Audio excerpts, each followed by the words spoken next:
I would say TSM CLG has been a rivalry that's been around ever since like the beginning of LCS. It got even stronger when we beat them in like spring finals. He's going! Ready! Stick stay! They can go ahead! Every time we play versus TSM or CLG, the crowd's always super packed, so it's always like a really fun match to play. They just seem a lot less cohesive without Double Lift. I think they've got great players, but they just aren't a great team yet. Going right through, Golden Glue goes down, no Emperors divide back, but TSM owns all of this zone. Look at this, the 2 for 0 in enemy territory. Counter Logic Gaming turning it on. Honestly, our team, we're not too worried about CLG.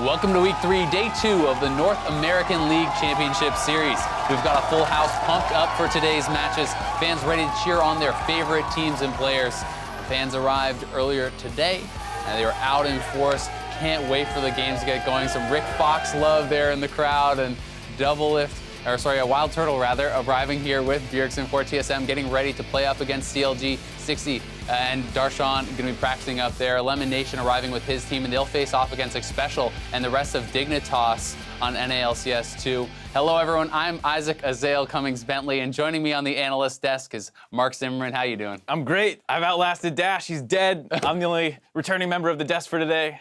Yeah, man, we're doing tryouts, seeing who's going to get to take his place. But seriously, Dash is out sick, so we wish you well. Hope you're feeling better soon, buddy. But let's start off the week with a peek at how the teams are stacked up in the standings. Cloud9 start the day undefeated in first place. Then Phoenix One are 4-1 in second. Behind the teams in the middle of the standings are Envy and Team Liquid in ninth, not where they wanted to be. We'll see how those rankings change as we've got a full day of games ahead of us, starting with a classic clash on NALCS 1. Counter Logic Gaming take on storied rivals TSM, with Team Liquid going against Echo Fox shortly after. Then on NALCS 2, Cloud9 will be squaring off against Team Envy following our FlyQuest versus Team Dignitas match in the Battle Theater. Well, lots of stuff to be excited about this today. There's a ton of interesting games, and especially seeing how teams end up afterwards, because some of these teams are not where they wanted to be. Yeah, definitely not. Team Liquid and CLG, two teams not with the starts that they wanted. But if you missed it yesterday, guys, week 3 is being played on 7.2, which brought a handful of impactful changes. Right, and the big one that we've already talked a decent amount about is the lethality changes. We've seen the priority go up for Varus and Jace in particular, being played a lot. Jin also getting buffed as well, a little bit indirectly with that. Courage of the Colossus and Ghost both got nerfs. They're kind of mainstays in the game for Masteries and Summoners, but ultimately people are experimenting and still trying to figure out what works there. Yeah, Warwick, another new one to point out. You know, Xerxes busted it out for UL in the EU LCS. I'd be interested to see if that's going to come out in the NA LCS this weekend. We'll see. I don't know. Could be pretty exciting. But another one I know you wanted to talk about was Lulu. This was already something that was being played kind of as something to deal with Malzahar, and now it's even better. Right, I think it's the kind of thing where you see a lot of the top teams really strong on Malzahar, but some of the bottom teams don't seem to want to play it. We see like Morgana being taken. Matt didn't look great on his Malzahar game. And with the buff of Lulu, it might be another option for people to leave the Malzahar up and just deal with it. The passive damage going up, the reduced mana on the Q is going to help people find alternative solutions to just playing Malzahar or banning it. Yeah, I've also heard some whispers of perhaps the return of the Lulu solo lane, but we'll see if teams continue to adapt to the patch in our matches today. But before we jump onto the Rift, let's head to the Battle Arena for a special interview with the faces behind today's rivalry matchup. Thank you very much, guys. I'm here with TSM's Reginald and CLG's Hotshot. GG, boys. Thank you very much for joining me. I have to ask you, though, there is so much history for your two teams in the NALCS. You look over here and see many championship banners for both of you. What does that history mean to you guys playing for the first time in the new arena? I mean, it's always been a really competitive history where we played really close matches. You know, back in like 2011, 2012, when we played at Gamescom for one of my first international events, was like the first time we went to the best of 5 and lost to CLG, right? And then since then, we decided to get a gaming house and take League of Legends really seriously, and the history really started there, and it only got more and more competitive throughout the years. So every match with CLG is really intense. Feels really bad when we lose, so I'm always super excited to play them. Yeah, for me, like just having the legacy and being a part of LCS forever is just awesome. I see what you did there. So I'll always like remember those championship banners for the rest of my life and what we accomplished as a team. So. Great, and again, your teams have played against each other for so long here. What are your favorite moments as far as the CLG TSM rivalry is concerned? So it goes down to 2 moments, right? I think it was 2000 or 2012 Gamescom, where we lost to CLG in a best of 5, and that was the very moment that I decided to go all in on esports and do a gaming house, move our whole entire team to New York, and just play League of Legends full time. I remember losing to CLG in the 5th game in a decisive fight where they got Baron. And after the match, like, we all went to Subway and we were like just crying on the street. Like, we lost to the CLG. I hate those guys. I hate those guys. What can we do to beat them next time? We got to do a gaming house. The Koreans do the gaming houses. So I went back home, moved into a gaming house after like 2 weeks, and we just practiced like 10, 12 hours a day. And after that, we started to win tournaments. We played CLG. IPL, and that was like a big victory for us because it went to Game 5 as well, and it was a deciding moment in TSM's history where we started to beat CLG consistently. So, I mean, you can see the number of flags, right, and compare. But those are the 2 moments. One was in defeat and one was in victory. What about for you, Hotshot? So CLG initially started beating TSM, and the thing is, you don't really appreciate it as much until you like lose. So like, quite honestly, when TSM started beating us, and we finally beat them at Madison Square Garden, that was like the best day of my life. So, I'll be able to really relive that forever on YouTube. So. That was one of the worst days of my life, too.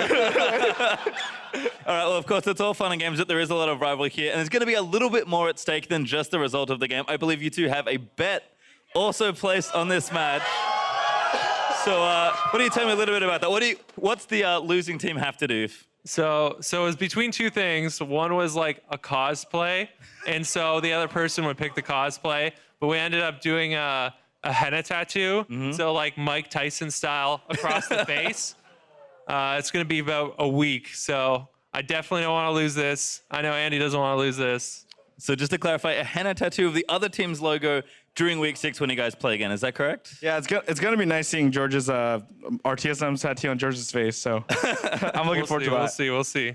All right. Well, thank you very much for joining me. Good luck in your games today. But we do have some games to get underway, so we're going to throw it over to both our streams to get today's matches going. Thanks a bunch, Pastry. Hello, everyone. Welcome to the cast. It is time for TSM versus Counter Logic Gaming. My name is David Freak Turley, and here sliding to my right, Joshua Jat Leesman. How's it going? It's going pretty well. We were always hyped for the TSM COD matchup. The fans, even before the day, seemed more energy than usual, and I just can't wait to get the games underway. I can't either. Let's start reading through everything we're going to talk about these teams. The matchup is here. Counter Logic Gaming versus TSM, of course, as you know. Both these teams did have some shaky early starts to the split. Of course, we're still only in week 3, but we've started to see improvement already from both these squads. Yeah, and starting with CLG, they did look better against Cloud9 than they had in any of their previous matchups. And in all of the different team compositions they've tried to execute, surprisingly, not really. Darshan on a split pusher did yield the most success, so we'll see if they go back to that. They did lose the match to Cloud9, but you have to think just due to the competitiveness, it gives CLG fans a little bit of hope as they go into the rest of the split and look to make that improvement that we've become used to from CLG. Yeah, absolutely. I mean, CLG did better against C9 than TSM did when they played this squad over in week 1, so maybe it is glimmers of hope there. Meanwhile, of course, TSM also looking pretty good. And overall, I mean, they're 3-1. It's not like it's a deplorable start, but they've been looking better and better each game they've played. And that's the thing. Because their week 1 looked bad, there was a lot of concern for TSM, but they went 2-0 in week 2 and now has people more comfortable with how the team is progressing. Even looking at some specifics last week, their use of Realm Warp reminded us kind of that TSM is capable of innovating and having solid teamwork still. So if TSM can find a level of consistency in the coordination and map play, it could help them kind of break away from the pack and then challenge Cloud9, who they got beaten by pretty badly in week 1 for the top spot. And that's what TSM fans expect. Yeah, absolutely. TSM has never missed an LCS final. You saw the 4 banners during the interviews before. They've won half for them in the first place, and you expect that the TSM pedigrees that they will show up there again.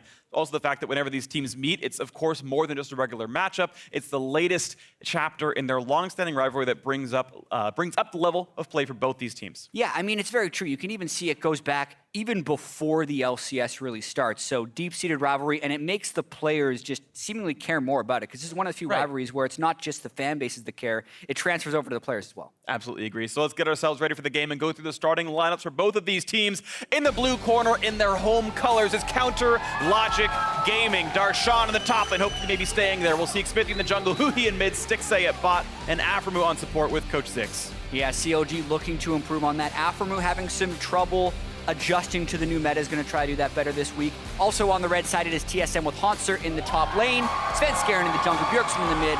Bot lane is Wild Turtle with Biofrost and Coach Hart. And of course, as always, the chants of TSM go wherever they go. TSM even open their YouTube videos with TSM chants to make sure everyone knows that they've got the fan backing. I like that. If you guys didn't see the video, maybe after this match, after this game, TSM put out a trash talk video of them in P1. Yeah. And again, that video starts with a bunch of TSM chants and this, start doing the scripted trash talk. Yeah, I mean, it's interesting. It is kind of a little bit of rivalry week almost for TSM, because they have the old rivalry with CLG and this new one they're trying to start up with Phoenix One, since Phoenix One did stop them from having an undefeated split last week. So it's a really big week for TSM, and it's going to show a lot of whether or not this new roster is going to work without Doublelift. Absolutely agree. TSM 3-1 heading now into Champion Select for our first game in this best of 3 record. 3-1 and 1-3. Kind of Logic Gaming hope that things can start to improve quickly here. First ban on the table, Rise, matched by a Rengar. TSM doing the very standard red side bans. Yeah, and we are on patch 7.2 for the first time in the North American LCS, or first week rather, in the North American LCS. Varus probably rised a bit in priority. Also, LeBlanc, Camille, and Rengar are unchanged from patch 7.1, so still expect heavy ban priority on those 3. Absolutely, we'll see what comes through. Syndra ban, and then a long delay from TSM turns into LeBlanc. And back to CLG's turn as they're banning away Jace, another champion that has risen very heavily in value. Yeah, and that's potentially just because they want to be able to first pick something like a Kha'Zix and not give over too much.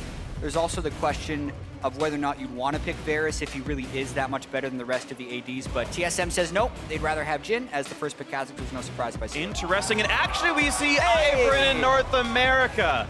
It has been a long time we've seen this champion elsewhere. NA basically not playing it at all, and Svenskeren says, yeah, really valuable here. Yeah, it's about time. He's the second most picked jungler right now in Europe this week, so definitely increasing in popularity. I feel like he's been good since week 1, but he's particularly stronger this week due to some of the small changes they made in the jungle, like later spawn times, and the jungle hits a little harder, and that doesn't affect Ivern at all. Right, so compared to every other jungler in the game, he is much, much less affected and does raise his stock a little bit. Maokai picked up as the top laner for Darshan, and Counter Logic Gaming now almost round out their first phase of picks. Mid lane, bot lane, and support left to choose. The question is, do they grab a Varus now or risk getting a couple marksmen banned away from them in the second ban phase? Yeah, it really depends on how much they want to opt into the standard style of the ADs that build a bunch of longswords and basically play like a mage with physical damage. It is the common trend because they don't want to get overscaled, but it goes something completely different. This is very atypical. No one... Yeah, it is. So there's 2 thoughts I have on this. First of all, no one really cares about Sivir. It wouldn't be banned away. So CLG, I think, are looking more for counter picks than anything. Otherwise, they'd pick a high priority champion, like a Corki, for example, or heck, Zyra that's still up on the table. Yeah. But then second to that, you've got the fact that I wonder if we're going to see a different build on Sivir. The big criticism of Sivir as a champion was it takes so long to reach 3 crit items and actually be very powerful in the late game. We might see lethality Sivir as an earlier spiking champion to bridge the earlier difficulties you used to have. It's possible. Sivir's been picked 2 times this week in EU, both by Steelback and by Hjarnan, and they did go with the Essence Reaver build, so they might just be using it for the scaling and the wave clear. Interestingly enough, we're seeing a few more atypical things here with the fairly early Gangplank pick. Remember, Courage the Colossus is nerfed a little bit. Gangplank has been a thing you have been able to pick into Maokai in the past as far as being able to farm up the lane. But yeah, no Varus in this game is one peculiar thing. And then the early Sivir pick, I think, definitely ranks as the more atypical thing. Definitely more atypical.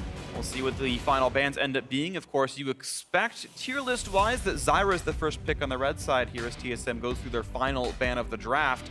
Yeah. CLG, you can see they've already banned one support with the Malzahar off the table. We'll see if they think they have a counter to it overall. Bard removed from Aftermove, of course, a big playmaker. Although CLG do have engaged tools already with Sivir and Maokai. Yeah, Aframu did say in an interview after last week that they really need, as a team, to adjust to the meta. Aframu is so used to playing on the initiator supports, yet currently it's so much about the control mages that he's kind of struggling to adapt to that. So with the bans being made to Malzahar and Zyra, the control mages are a little bit out in this one, and maybe he could pick a bit of an initiation role, but with the Bard being banned, that also becomes a struggle. And of course, the crowd oohs and ahs. For what it's worth, I have seen Warwick's support in my games. Actually was surprisingly effective. It still just sticks a hovering Warwick because it's what he likes to do. It's one of his favorite champions, but we'll see what it ends up being. They need a support and they need a mid laner. Yeah, and they're most likely going up against Corki in the mid lane, so who he could go with the classic Aurelion Sol. He's played it once so far this year, and they got a pretty large early lead, but were unable to transition it into much. Now they're trying to build up a lot of wave clear in both the mid and bottom lanes, and potentially use that to pressure the map. See if they can. It could be a very aggressive team. They've got some dive power against Sivir, Maokai, Kha'Zix, all very good at forward motion.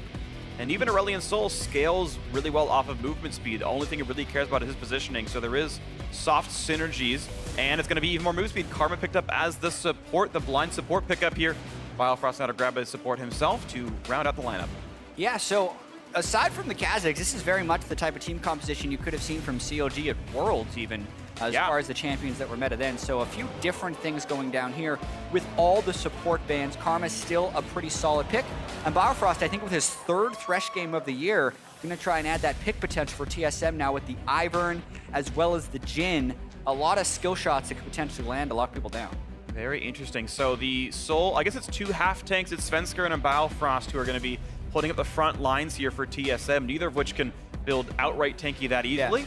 But with two of them together, should be enough. Not an incredibly strong front line, but still a lot of damage built in for TSM. And then if you look at CLG, this is their attempt to be a little bit different as far as the meta picks. You would expect something like a Varus and a Cassiopeia if you're going with a pure meta team comp. Right. Sivir and Aurelion Sol does speak more to Counterlogic Gaming's strengths of the past, hoping to pull a little bit from that success. And we do know that who he's, Aurelion Sol, is incredibly strong. This Sivir definitely throws us for a loop. And Varus not even picked or banned in the entire champ select, so really not things we were expecting in a 7.2 when the champion's comparably stronger when his favorite items got buffed. But that's gonna be the draft for this game. I'm sure Park was not expecting that, but it's what they came through with in this. As game one, you can see the comps on your screen. Absolutely, and we're getting this underway. As you mentioned, CLG 1-3 heading into this matchup. TSM 3-1. Still super early in the season. We were kind of talking about this yesterday. It's like CLG wins this game and suddenly they're one game back of TSM, so plenty of splits still yet to be played. And it's not the first time CLG has been off to a slow start. They're hoping to make those improvements. And we know CLG can do it. The power of teamwork is strong with this squad. The fans have faith. The TSM ones do as well. As we head into game one of this best of three, TSM CLG, beginning of week 3. Here we go. All right.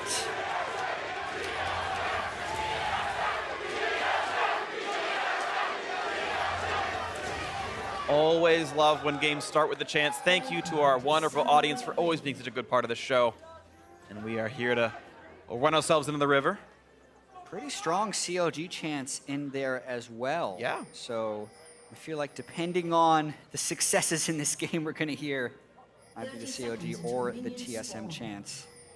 Early on in the game as well, pay a lot of attention to how well the mid and the bottom lane can shove for CLG, because that may or may not open up Xsmithy trying to invade. One thing that we talk about when we look at Ivern jungle pathing is just how easily he can counter jungle you, because the standard start for Iverns is to tap or channel on some of the early jungle camps, because there's about a 40-second delay early on in the game before he can take them for free, save his smite, and then go for an enemy buff and use his first smite over there. So there's a couple different ways to do it, but it's very rare that you see an Ivern not successfully counter jungle at least one camp. Yeah. So you make it much more dangerous for the Ivern to invade if you can have Shumming lanes where you think he's going to be trying to invade. So really pay attention to where Huhi and Stixxay can get these lanes.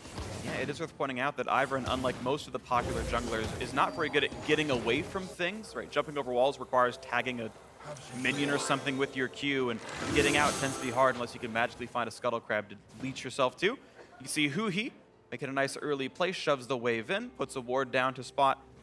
That's actually pretty good. He surmises that Ivern started topside and then wanted to invade, would invade through this bottom river. Yeah, and this is, I'd say, the most standard Ivern start, where you start on your red and Raptors, run over to get your blue, and then channel on the way back. And by the time he gets to his Raptors and red buff again, they will turn, so he'll be able to just collect those, and that'll either transfer to him going and stealing the enemy Gromp with the smite that's going to be coming off the cooldown by the time he gets there, or ganking top lane. Speaking of top lane, they're going to be battling back and forth. We expect Haunter to get an eventual lead. Has lost some HP in a trade, as you can see in the top right of your screen, but otherwise, Counter Logic Gaming in the blue side, getting the early pressure lead in the bot lane. Perfect CS in the first 2 waves for Stixxay. That's actually very good of him. Sivir has very low base attack speed, and you have to use the W reset or your Q to hit minions if they're getting low at the same time. Yeah. He just shoving in. And miss 2 CS overall is not too bad. So Svenskeren has been doing the safest possible Ivern route from the looks of it. Still going to have a smite up, and he's going to end up running into Kha'Zix in the Gromp area right now. Push him out a little bit.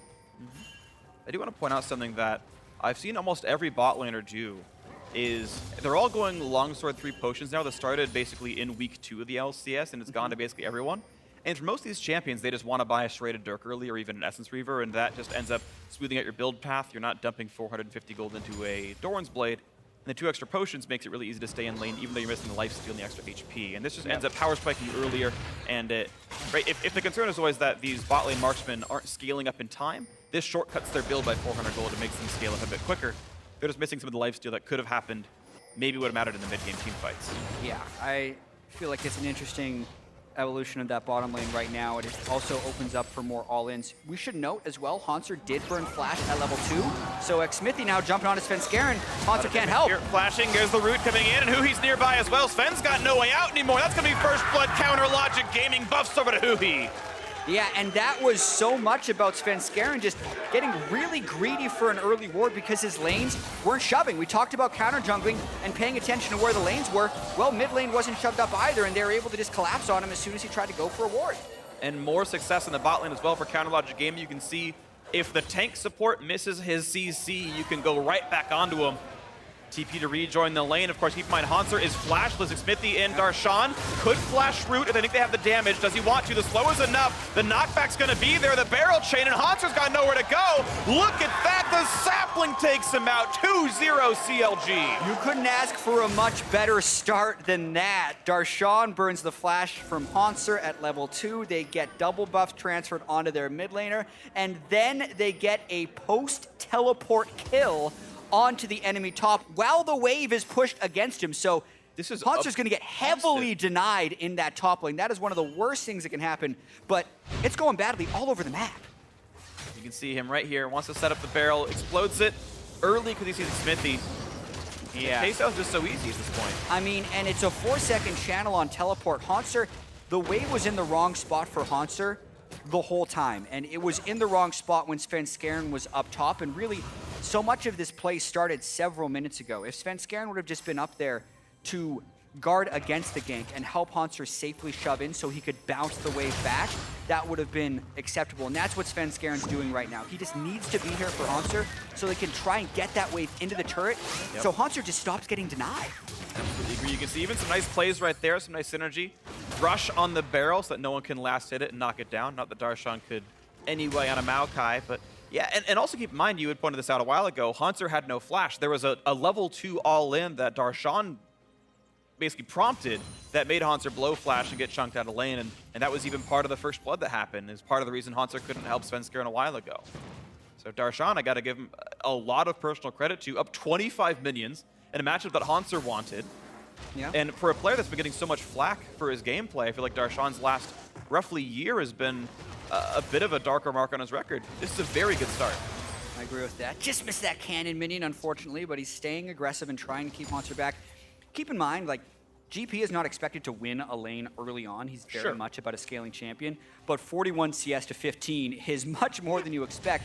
And that does happen from the early flash burn and also the assistance that xMithy and Huhi have been able to give him. So really tough time for Hanser in this lane, and Darshan playing this matchup right. And it's staying tough, too. That lane is still frozen in front of Darshan's turret. Hanser doesn't get to do anything. Hook from Brush. 6A he just knows enough about the game to stay outside of hook range of that Brush. And Huhi coming top. Again. Still no flash on Hanser. But sees that there's a ward. When Aurelion Soul flies, both he and other people can see over walls against him. He's like, that's warded, never mind. Hanser ran back. And Hanser will be level 6 soon with that ulti. Even if he's held down in lane, he can use that to assist the rest of the map. Maybe we start seeing better things out of this gangplank. Yeah, and this is kind of the moment in the game that COD needs to keep up the pressure. xMithy's going for some pretty aggressive plays inside Svenskaren's jungle, hoping to just... You think he's hoping to take the red. Oh, he's going for Sven. Level 6, though. Level 5, level 6. Daisy is in. So is the rest of the Event Horizon. They're going to go for the pushback there, trying to get the rest of the damage down. Can't quite make it happen. A Smite gets rid of Daisy. Goodbye. But that's actually some pretty good fighting from Sven getting his ulti. It's true. I mean, when Svenskaren is level 6, is when he becomes very good against Kha'Zix because he can eliminate the isolation bonus that he would be getting for it, and that's exactly what he does there. Bjergsen is in. One no shot. Nicely done, Bjergsen. The summonerless Huhi goes down. Huhi getting a little greedy with the wave when he comes back to lane, and Stixxay getting jumped on. Beautifully played here by Biofrost and Turtle. The flash play. Couldn't predict it in time.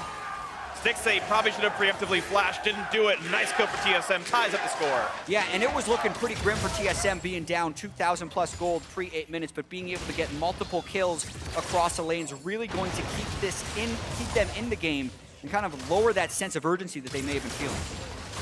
Absolutely. He's going to feel a lot better. This game's only 700 gold apart, and that is completely manageable. Bjergsen up 4 minions, bot lane pretty much equal as well, so as long as Hotzer gets a bit back, they're going to be okay. Yeah, I mean, Huhi just in the lane pretty long and thinking he'd be safe by threatening Bjergsen with that stun. Nice flash by Bjerg to get over it to finish the kill, and then at this point, yes, Stixxay had flash and heal, but was not able to flash any of the CC and just should have preemptively burned his summoner spells, otherwise dead. I don't know if spells were up at the time, but certainly wasn't able to cast it there if it wasn't cooled down. It was still a good play by Biofrost. You got to give credit to TSM for making the opening move, and Aphromoo had roamed out of the lane, and it was the easy time for the 2v1. And now, how about a 3v1? Into the mid lane they go. xMithy gonna face check the Brush, the kingdom of Svenskaren, and he flashes in time to not get hooked away, but here comes Bjergsen. There's the play, out they go. Triple stun for Huhi, but that's gonna be it. Hanser finally getting revenge from the top lane gank. The ult takes him out. Huhi can't chase through the box. And that is a 1-for-0 TSM.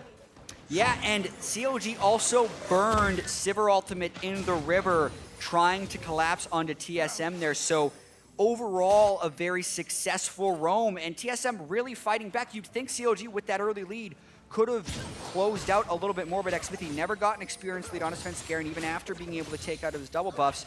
And then the few kills that TSM was able to get back in the lane have enabled them to make a lot of these roam plays to try and keep the aggression on. Yeah, TSM tying it up basically, and we'll see how much more aggressive they can get here.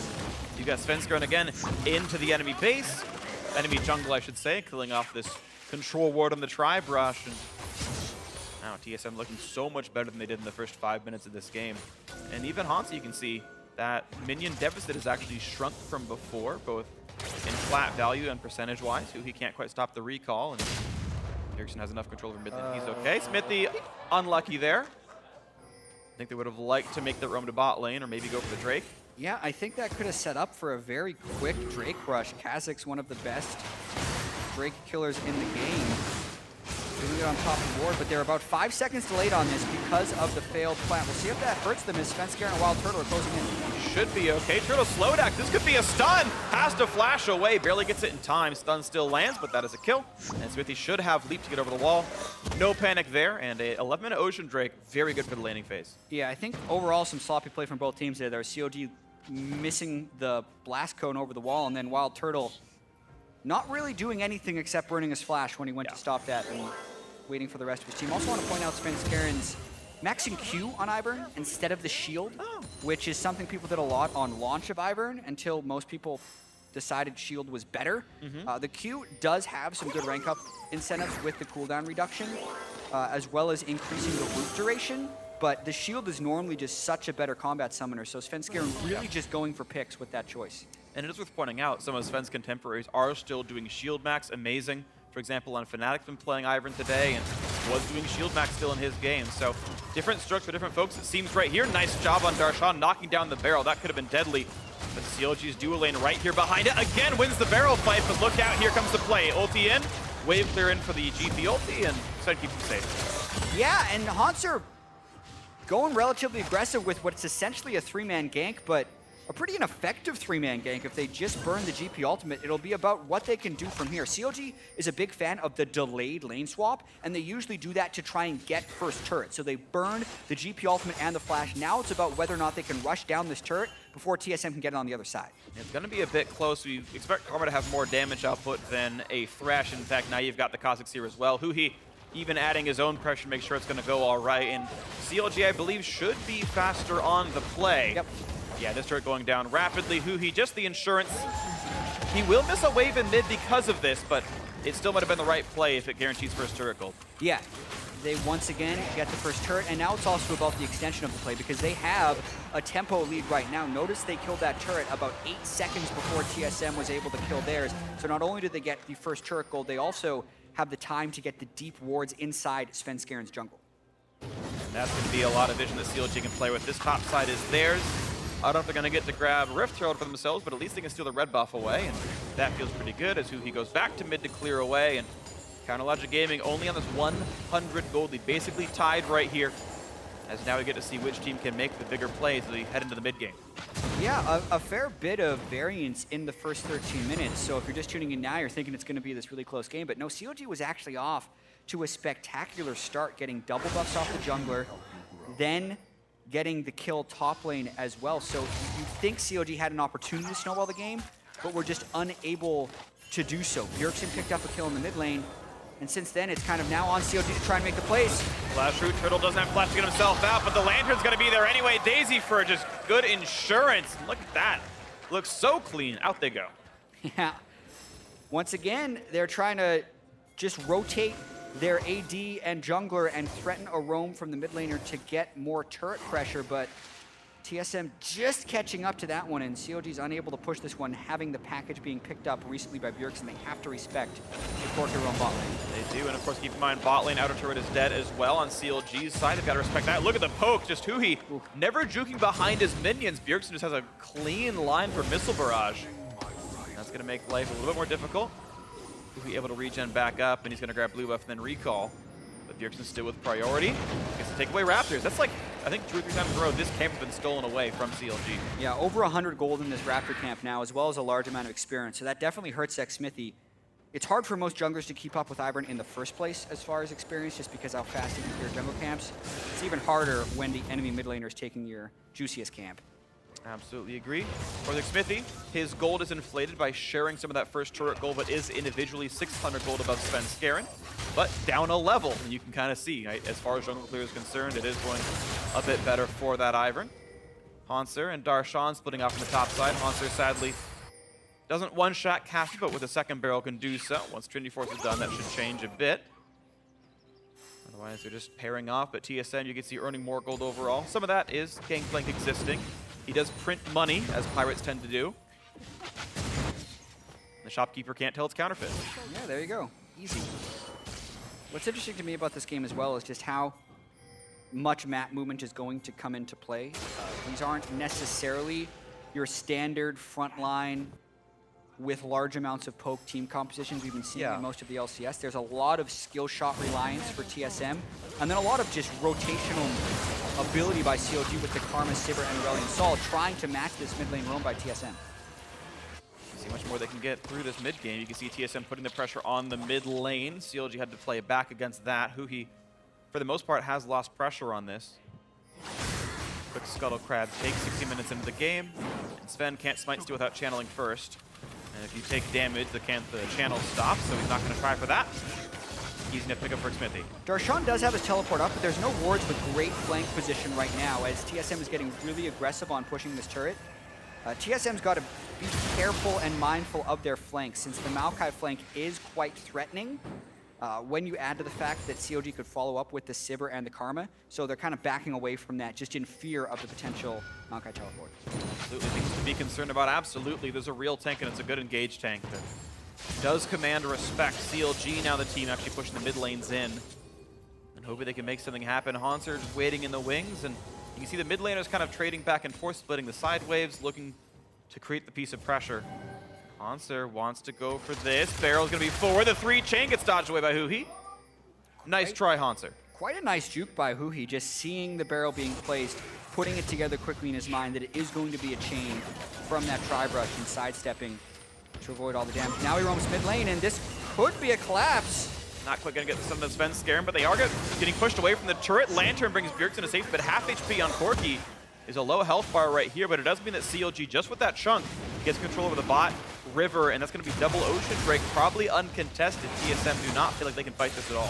Yeah, and this is actually quite important in this particular matchup to have the double Ocean Drake on the side of CLG. There's a lot of poke on TSM in siege situations with the Jhin and the Corki, so having double Ocean is going to make that poke very ineffectual and make it so TSM really has to land those hooks or those Ivern Qs in order to start fights, because that double Ocean Drake is going to be massive regen in the middle lane. It is really going to be significant, absolutely matters. Ooh, that was nearly a hook onto Xmithie. Didn't even burn Leap to get away. He felt very safe on that, but was only a few inches away from his Void spikes on his back.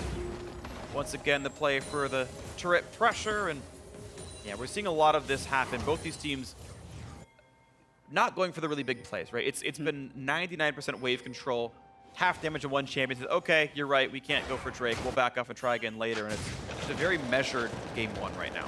Yeah, and depending on where you are on the map from a positional standpoint, like if you're a mid laner or a top laner versus an AD carry in Sivir, your power spike's actually hitting at a different time, which makes these team compositions a little bit peculiar. For instance, Darshan and Huhi kind of want to fight now. GLP for Aurelion Sol is a massive power spike, as well as Sunfire Cape and Ninja Tabi for Darshan. But we look at someone like Stixxay, and he doesn't turn on until he's got Essence Reaver, Infinity Edge, and a Zeal item completed. Yeah. Whereas you look at Wild Turtle, and he's big now. Ghostblade Edge of Night is one of the best points in the game for a Jhin.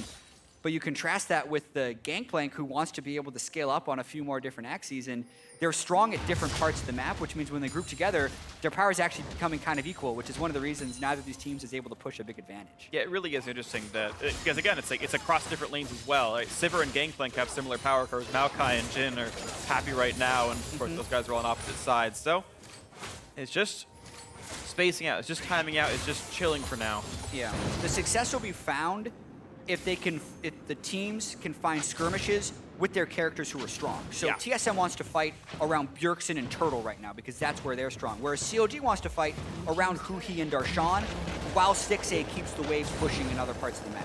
And you can see Bjergsen, one of the best power spiky champions, of course, on this Corki. Trinity Force done, sounds great in the mid game. Svenskar and flanking him to make sure he's safe, and that's going to be the first turret taken in a while. TSM's mid laner making the opening move by just being too strong to duel. See CLG hoping for pressure on the bot side, but not getting a lot out of it. That's pretty much just an unanswered turret kill.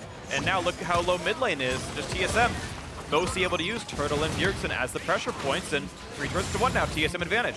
Yeah, Huhi can pick one up in his side lane, but that was a pretty classic Ivern play. You just walk into a lane, throw Daisy at the turret, and push. It forces the other team to have a response, or you just get the turret. Really love that out of Ivern, since you're such a shielding support type champion, you almost want to dare people to dive into you, since I almost like to compare it a lot of times of playing Janna out of the jungle. You have so much shielding and counter engage, and you have so much peel thanks to your Daisy. Just setting up shop and trying to get the team to run into you is oftentimes where you find your biggest advantages, as opposed to aggressively going for picks with your Q. You just CC people to come into you with your Q. It's much easier to land that way. Absolutely. Now we have Darshan, maybe in a bad way, has some MR, but look at the damage up that the Bjergsen's got against him. Exhaust is in, and Darshan doesn't really have a way out. Ult's there for damage reduction, trying to juke the skill shots. And look at this damage on a Stixxay. Snipe comes through for Wild Turtle, and all the map is opening up 2 for 0 overall. They can land this Q onto Xmithie. It could be even more. Rue nearly lands a deadly flourish. The flash, Xmithie gets away just barely with the skin of his teeth. Yeah. TSM map control. Xmithie has to dodge everything just to get out of there with his life, and that was TSM forcing fights in the right places. Bjergsen does mainly magic damage, so he can take down Darshan, who's itemized just armor, and then they get Wild Turtle against Stixxay while Hanser is pushing the lane and just trying to farm up. So the powerful points we talked about earlier, TSM was able to capitalize on, and they reap the rewards. See if they can get any more out of this one. Looks like it's just the minion wave control. You can look at the minimap and see that pretty much all that minimap is red. Top, mid, and bot all shoved in. If you watch this fight again. Oh, and you can see Svenskeren lands that max rank Q for the delayed route. Just has to land one shot because he was solo. And we got to see the Bjergsen solo kill earlier. Yep, Huhi was, of course, alone in the bot lane. TSM knew they had a 4v3 in mid, basically, after the early solo kill by Bjergsen as well. Made it even easier. TSM are in the driver's seat, absolutely. And the couple early kills for CLG, even though they had the nice plays, Darshan doesn't get to open up the matchup any farther, such as the life when you're playing Maokai. TSM just got to use their stronger members to wedge the map open, it felt like. Yeah, exactly. And while they've been doing that, Hanser has been catching up completely in this game. He was down about 25 CS very early in the game, but now, thanks to the kill and all the split push, he's actually up in gold. GP has a little bit to do with that with the enhanced gold on Parlay. But the important thing is that while Hanser's been catching up, they haven't been punished in map pressure. Darshan unable to create plays with his lead, and now he's pretty much just splitting farm in a side lane with the GP, which is hard to call a big advantage, yeah. Absolutely. So TSM looking very solid to retain their advantage in this mid game. CLG Gaming haven't gotten a kill since minute 5, and the turrets they've gotten are ones that have been traded back by TSM within a few seconds. So the Ocean Drakes are nice. I do want to not completely discredit those advantages, but it's still been an uphill battle right now. CLG Gaming losing more and more of the map over time.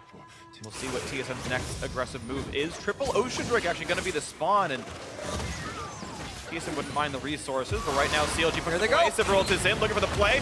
Root on a bio across the juke away from Darshan, and the damage comes to the front line. And here comes Curtain Call. Huhi's stuck in the front, has to flash away. Shot's gonna come through. Afremu forces in a flash, and he will juke that final shot away. Another Root comes in, and this time Bjergsen overextends into Brush. That's a huge misplay. And Biofrost once again, the target slowed down. Assassin, and one more shot will do it.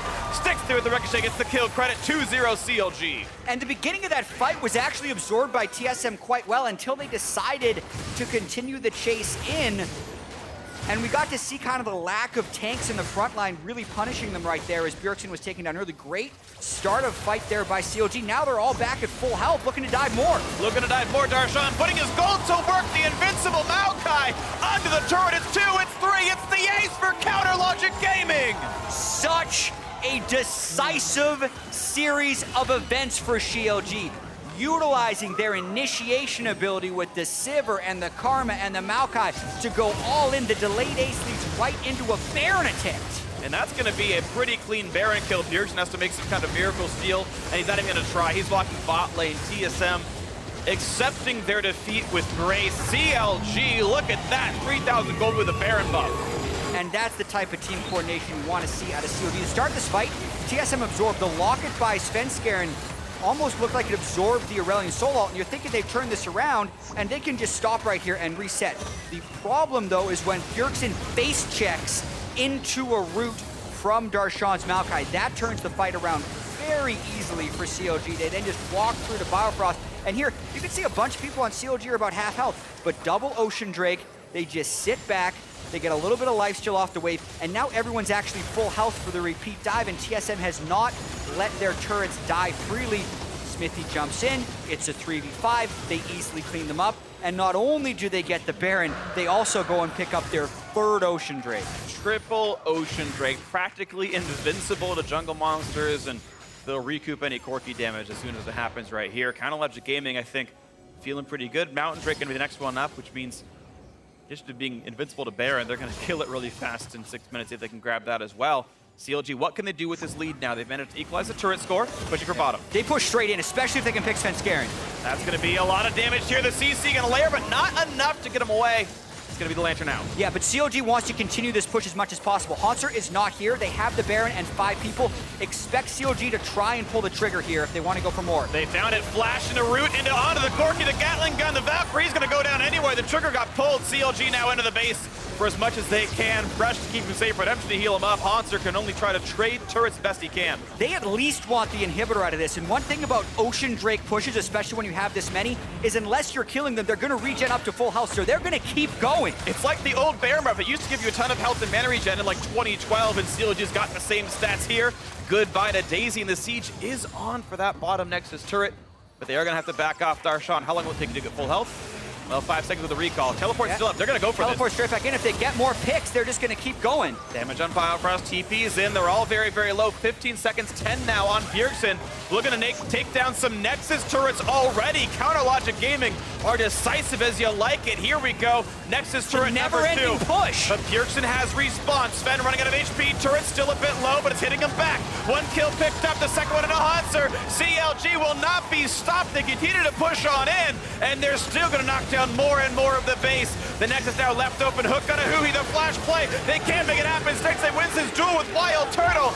And after the early game deficit and a comeback for TSM, Counter Logic Gaming closes it out at 27-30. Just like that. I love the decisiveness and the aggression from CLG, dynamically changing their play style to fit the moment. Triple Ocean Drake. If you ever want an example of how that can be effective, check out that game. Yeah. Because that was a never-ending push right at the end there. They forced the right team fights. TSM never had the backline access to be able to close kills because they're mainly a poke team. And since they were never able to close any kills, they could never stop that push because everyone just kept coming back. And it was just very, very well done by CLG down the stretch. The last 4 minutes of that game is just a clinic on shot calling on CLG's side. Oh, we got the opening pick, Bjergsen face checked. From that moment on, good play, good play, good play, good play, good play. Game ended in our favor. I mean, really immaculate stuff. Yeah, they were only up 6,000 gold by the end of it. So you could tell they took the small advantage they had and got as much as possible out of it, right? Like that last push. If you even just look at the gold in inventory at the end of that game, there's about 8,000 gold in the inventory of CLG because they never even went back to shop during that Baron push.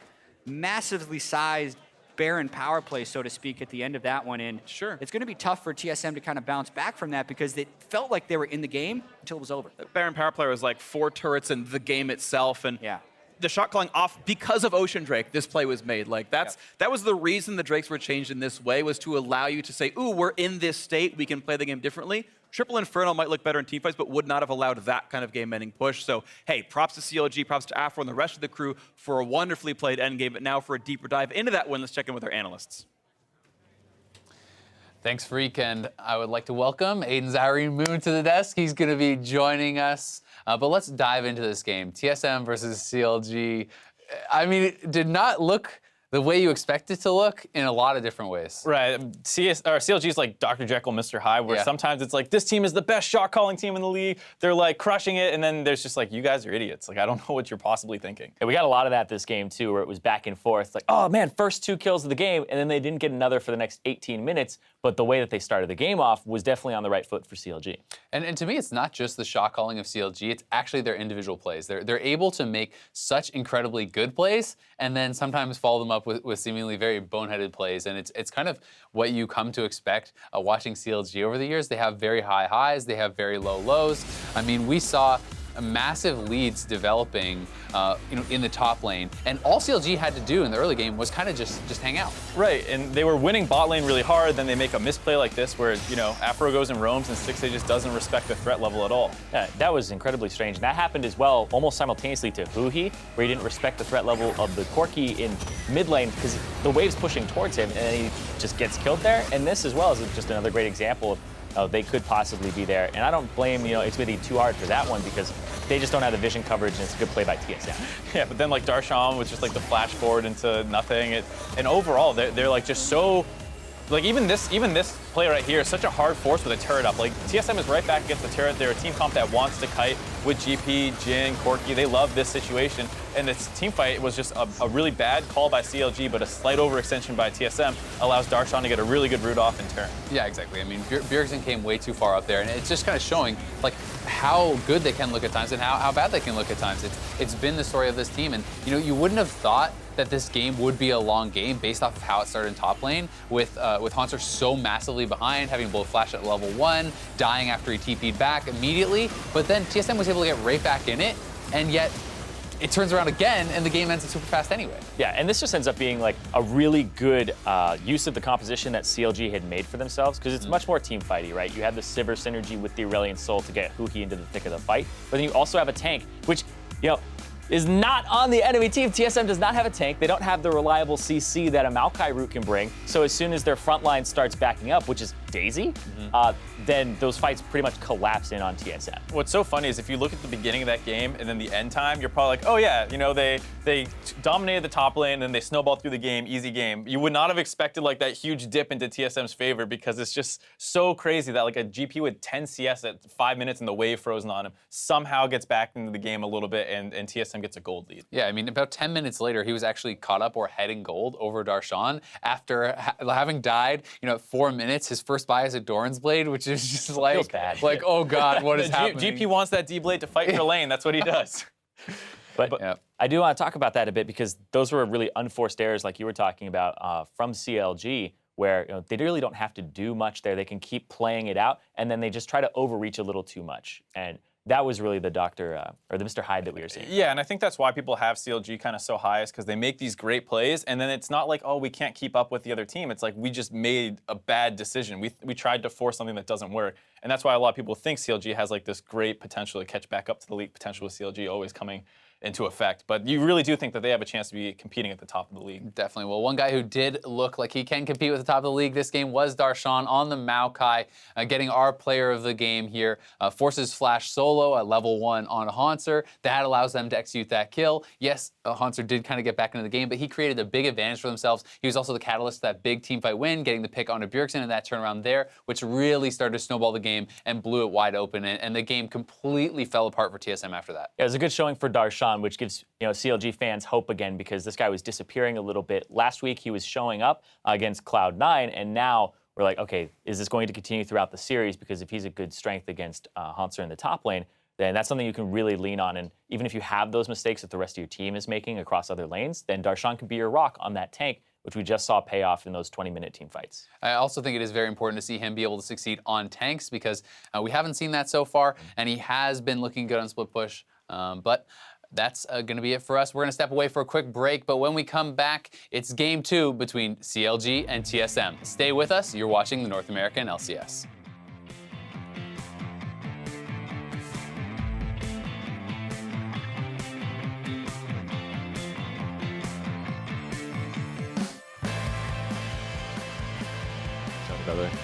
Wait, so what are they doing today? Why is George here? They're doing an interview. If we lose this game, we're fired. Check. Oh, shit. Haunter can't help. Here flashing, goes the root coming in, and Huhi's nearby as well. Sven's got no way out anymore. That's going to be first blood counter logic. Gaming buffs over to Huhi. That's exactly what he does there. Bjergsen is in. One no shot. Nicely done, Bjergsen. The summonerless Huhi goes down. Huhi getting a little greedy with the wave when he comes back lane, and Sticks again jumped on. Beautifully played here by Biofrost, and turn of the flash play. Couldn't predict it in time. I got Jin. Okay. Yeah, I can get him. I saw the Go. All right. Big bang. GP? Bang. I'm gonna go mid. No.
Honestly, like, I used to hate playing tanks a lot more, like, in previous seasons, but it's pretty satisfying to get, like, farmed and fed as a tank and to actually, like, be tanking their team 1v5. I always felt like, oh, I want to be a damage dealer, I want to be a carry, but I honestly feel like tanks are, like, the true carries of this meta. Like, they can, like, TP flank, they have all the engage tools, they can soak up so much damage, they can, like, outplay in so many ways, and, like, I'm kind of, like, the, like, art of tank play is, like, being brought to light as, like, that's what's strongest in the meta, you know, like, and there's always been tank metas before, but, like, with Courage of Colossus especially, I've never felt so tanky in teamfights before. Yeah, and Darshan talking about the actual skill set of playing tanks. Yep. I think he was a deserved player of the game, that last one, because, look, his engages were the reason they won the game. He could say, yeah, I will dive the turret and give my team a triple kill. That would not have happened if you weren't playing something like a Maokai. Exactly. Bjergsen stepped out of position a few times as well.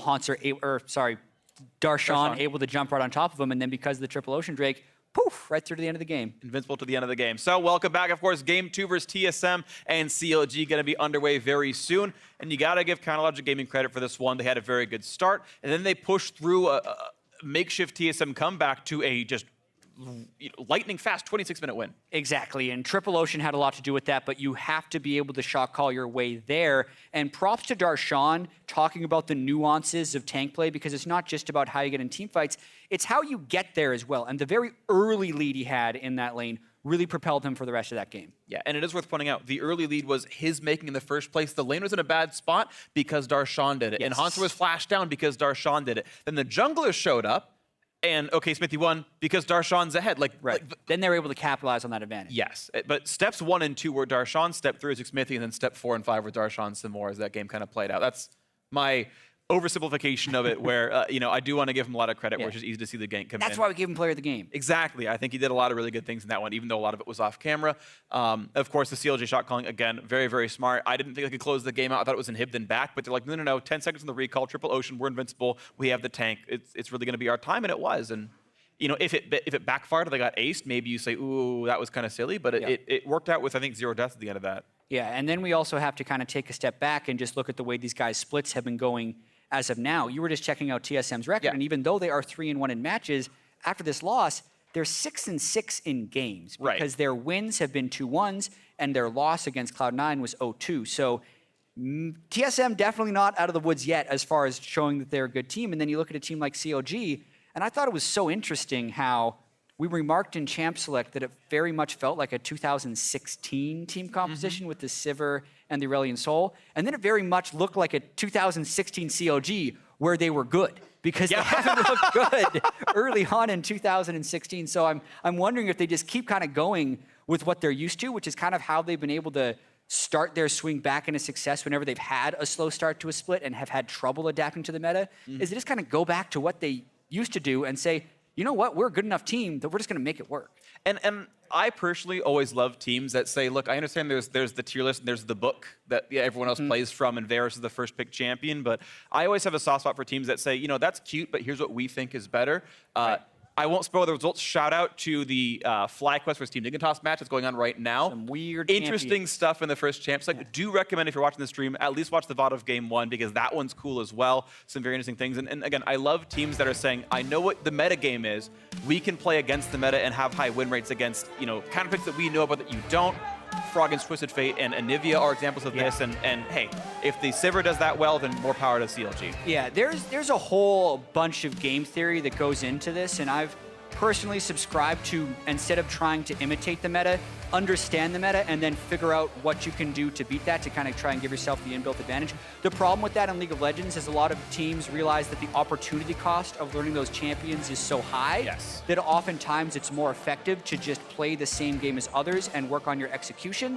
Then you're also less variable to like quick patch cycles and you get better at just picking things up. But that could honestly be like a whole different discussion that has no place in this Champ Select right now, as we have LeBlanc and Rengar banned on one side, with Camille making it to the pick phase. Oh, you're right. Syndra got left up, and that means Camille is there we go. Syndra banned Camille up, and bam, Camille unsurprisingly first picked. Most teams will do that. But the thing with this now is we've seen Camille support, we've seen Camille mid, Camille top is where you would expect her to be, but you can Camille jungle. So this is the flex pick of flex picks currently. Camille can do it. Spoiler alert, it's going to be Wild Turtle playing the champion. Who even knew? Yeah. But going to be fun to watch for, absolutely. We know she's very, very strong. The expected counter pick is Poppy. There's other ones we've seen as well. I forget the next up on the list, but if you go by what everyone else has done as the counters, those are the champions, it allows CLG to grab first-round picks onto both Varus and Ryze, who are very high-profile champions in their own right. Yeah, and Varus goes all the way through the draft phase last game. This time, CLG deciding to just naturally mix things up. They do not go for the Sivir Karma strategy again, although it could have technically been very available to them. Also keep in mind that the Zyra and the Malzahar are up if they want to go with a more similar style. TSM goes with Jhin once again. Yep, Jhin, the solid pickup here. TSM happy to play that one once again, and the Corki's still available. So a very similar composition, a new top laner, but still a carry top laner, we're assuming, of course. And otherwise, the same double marksman picked for mid and bot.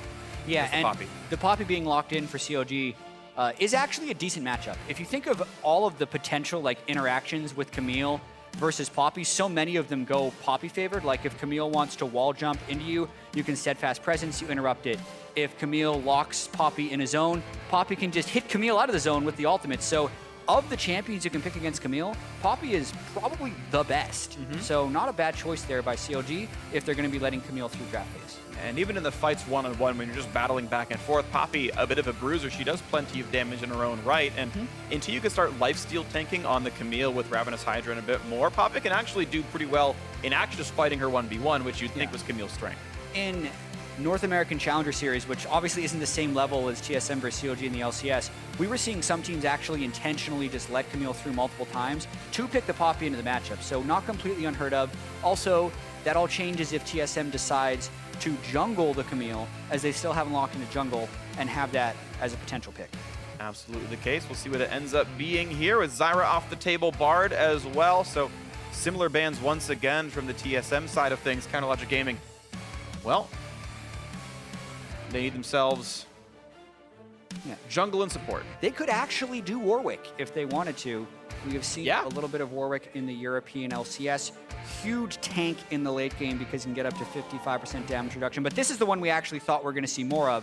Jungle Graves with the buff to the lethality build can one-shot squishies. It's actually pretty brutal, the amount of damage that Graves can get up to. We know Smithy can be a very fast farmer and can be a high damage player. Counterpick must go over another TSM. They know the jungle matchup. Doesn't matter to them very much. They do not yet know their opponent's support. They must blind pick this role now themselves, but only the two core support mages off the table, and it looks like it will be a reprised role on Thresh. Yeah, so really just jumping back to that Thresh, it is still a very versatile pick for Biofrost. He can make a lot of plays and really rescue a lot of teammates if they step out of position, but not the most raw power in that pick. And it is a beautiful combo with Lee Sin as well if they want to gank that lane frequently. We'll see if CLG pick a good disengage support now that they've saved it for the final pick. Time to see what they want to do for themselves. Now they know what they're up against. Morgana has been seen as a good counterpick to Thresh because the black shields are good, but comp-wise, maybe they still want Karma for the movement speed. It's still a forward motion team. It's not exactly poke-based, so Varus really the only one performing that role. CLG, what do they got for teammates? It will be Morgana. It's one of Afremu's very favorites. Supposed to be a good matchup for the lane assignment, and that does give some openings with the bindings. Yeah, and the several support bans I actually feel plays a little bit into the favor of CLG here, just because the supports Afremu has picked in these first two games, Karma and Morgana, do have that ability to initiate and kind of dictate where the team is going. Right. Whereas if you're playing something like Zyra, it's very much about sitting back and kind of being this counter engager that doesn't want to jump in and die. So here, Afremu can start things with Dark Bindings and have a lot more control over the game. Yep, something that Afremu likes to do with CLG as they gel into what the 2017 season is supposed to look like as the other teams formulate their strategies. CLG must get their own, and Champ Select is done. You can see their comps on your screen as we zoom out and see the players on stage and their respective avatars in front of them here. Yeah. Final comments. And I also think TSM needs to worry a little bit about not having a true tank. One of the things that happens when you do end up first picking the Camille is it dictates a lot of the other decisions you have to make in your champion select. They haven't gone with a super tanky jungler, and they haven't gone with a really tanky support because those things don't necessarily exist that much in the meta right now. So it's tricky for TSM, and even though it is an incredibly overpowered champion that they're picking in the top lane, it constrains the rest of their team composition and means they got to be really careful about team fights because everyone is squishy, and if they get picked off by a Dark Binding, that person's probably going to die. Yeah, seems like it's going to be an interesting one yet again. TSM have to navigate once again around low tank power, and the Dark Bindings of Aftermoon to be countered off with Black Shield and the hooks from Biofrost. Let's see what we can do for ourselves. Game 2 underway. Switching sides, TSM versus Counter Logic Gaming. We'll see if TSM can make a comeback in this series. Yeah, and CLG really wanting to close out this series would mean a lot. We got the competing chance once again. Always a favorite. Thank you, crowd, once again for being awesome. As a big standoff in the mid lane. Sadly, not a dance party. If Sneaky were there, he'd do it. It's part of the reason why he's A tier. Yeah, something about having Morgan Thresh in the game makes the dance parties in the mid lane a little bit more dangerous. Oh, Darshan. 2 to the face. Chasing Svenskeren. Huhi. Flash W. It's not worth it, but... Yeah, I mean, they're going to... That was not even close, Darshan. I don't even know why you did it. Yeah, now he's got Yeah, now they can hit him back. Turn. Well, we don't get a dance party, but we get a bunch of champions flailing at each other in the river, at least. Yep. Svenskeren, 100% of his team's damage. You know, we said TSM were underperforming individually, but 0 damage from everyone, really, guys? I mean, Svenskeren and 4 wards this game, man. It's just unlucky. Classic TSM. Yeah. But really, start of this map, not too much is changing. Both junglers starting top side of the map. Although the ward from TSM will give them a little bit more information on where CLG is starting. Notice the nice pull from Darshan, taking several hits, using the Buckler Shield and making sure Xmithy's starting this jungler real high health. And 2 more shots should be enough to knock down the red buff, and Xmithy 17 seconds after it spawns, done with his first camp. Svenskeren a little bit slower on his run, but he's going to be fine for himself, saving his potion stacks, and then make sure he can use both halves of Q during the spell vamp portion of the safeguard and then Iron Will spell vamp. TSM with early lane pressure here. I gotta actually see Aftermoon did start Vine to look for lane pressure, but as a result, it means he can't push the lane nearly as well as Biofrost and Turtle can. And yeah, look at that play. Good damage on a stick. Say, ooh, the Dancing Grenade lands as well. That is actually quite a bit of damage. Yeah, once again, both ADs as well go with the long sword start. So if they do get hit by a binding or a death sentence, a little bit more risky. So hoping to sustain up through 80 carry poke, as these 2 supports have a little bit less poke than the ones we're used to. A little surprised we're not seeing the Doran's Blade, but they obviously just want the quick longsword item completion so they can both rush Ghostblade first. Yep. And right now, Biofrost should be calling out in comms. Hey, blue buff's gone. Smithy must be around his wolves right now. Svenskeren, by the way, a full camp ahead. Smithy just now finished his 3rd camp, and Sven's practically done with his 4th. Well, I guess not a full camp anymore. He was 3-2, but wolves died really fast. Either way, Sven, I guess a slight minion lead, but we know Graves can kill Raptors quickly. Yeah. More poke. Ooh, a nice bind into the Q into not much more. Aftermoon, of course, has learned Black Shield. So he's not getting any free gold off of Tormented Soil, but needs to counterplay the Thresh damage, of course, and has to Black Shield any hooks that come out. Yeah, very defensive lane open for CLG. As we get a 50-50 Twitter vote. Last time we saw one of those, I do not remember. That's okay. It's all about how you actually play the game. Thankfully to many fans. Twitter vote. Yeah, sorry. This is actually, we're going to game 3. It's obviously tied up. It's 1-1 now. Just remake. Twitter has decided that we should be going to a decider already. Throw and sticks a level 3. Ooh, can't Black Shield in time, and Turtle slightly missing the W. He was expecting Flay to come in, but expected it too early. Oh, and that's a little cute by Hanser. It's like, yeah, okay. There's reflexes are. And actually, I gotta check something if the cooldowns are even the same. It's actually significantly shorter on Hookshot. I didn't actually know that coming in because I don't play both champions that much, but Hanser actually can now freely go for Hookshot with Steadfast Presence down. It's about 24 seconds at this stage in the game to 15 based on their current cooldown reduction total. So if he uses it within that 9-second window, he'd be able to kind of win that trade, so to speak. But early on in the lane, not too much kill pressure either way. Not so much. Small farm lead for Hanser. We'll see what else comes in. A lane gig attempt in for Xmithy in case something aggressive happened, but nothing really did, so Not really a huge problem there. I don't think he got spotted. Yeah, and one nat right now is actually an opportunity for TSM, and you'd think Svenskeren to actually go for the aggressive wards because they have all 3 lanes pushing. Smithy tries to shove Bjergsen out of the lane, because that's something that was so core to TSM's playstyle last split, where they would win multiple lanes, and Svenskeren would very proactively go for invades. He got caught invading last game, and now they're going to try and pull off a gank. He still might take it. Lose as late as he can. Flash to pull him towards the turret. Maybe a bit more than they needed. There we go. Stixxay now has got to be careful. This one dodges some, can't dodge it all. First blood comes through. Stixxay didn't even use heal. He thought he was dead anyway. Maybe the right call. Maybe a mistake, not sure. But first blood TSM's got to feel good. Yeah, and that's the threat of the Thresh Lee Sin gank. They can close an absurd amount of distance, and even when they didn't execute properly, as the Dark Passage was taken a little early and didn't take Svenskeren as deep in the lane as they wanted, they still burned 3 summoner spells as well as get a kill, which will only set up more ganks later. So we watch this one more time, and Aframo is just trying to keep some vision in the river as they try and shove it in. Firefrost gets there, and you can Black Shield the hook. It doesn't stop Thresh from being able to get there, because I believe he Black Shielded. You can just pull it anyway. Yeah, fine. Exactly. It doesn't stop the you can pull it anyway. At that point, he's still able to play Stixxay since he burned the Black Shield early, and the kill is fairly easy to finish. Yeah. That time, actually, Stixxay probably should have used heal. He actually would have lived. The Q already connected. He died to an auto attack. So I think a small misplay by Stixxay not burning a summoner to live, but either way, it's a well-executed gank by TSM. The kill came through all the same. Yeah, we also have to keep in mind, everyone on TSM still have flash. So if he does heal, they might just flash follow. Arguable to say if they'd be able to get it. I agree with you, we probably should have at least forced the flashes, since a heal for flash trade would be worth it. But they're going to be very vulnerable in that lane now. It's going to be risky. CLG's got to play it careful. They thought they had a good matchup.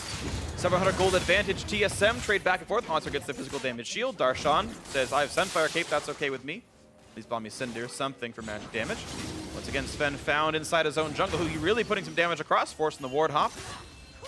Darshan's actually not in the brush. Now actually a lot of damage into the turret. Has to land this, and the flash by Haunter keeps him in turret range. What a mistake by Darshan, and what an outplay by Haunter. Yeah, a pretty bad mistake by Darshan, because he was always going to take turret aggro by going for that play, and Haunter was level 6, so he just locked him in. Pretty simple kill for Haunter to complete, and that's going to really hurt the lane for Darshan later. So suddenly a 2-0 laning lead for TSM. It's the advantage that CLG had in the first one. They tease him off to the gates early. Yeah, and it's not like Haunter was level 5 and got 6 off a minion. He was level 6 when this started. Doesn't get the stun unless he thought he'd be able to one-shot him.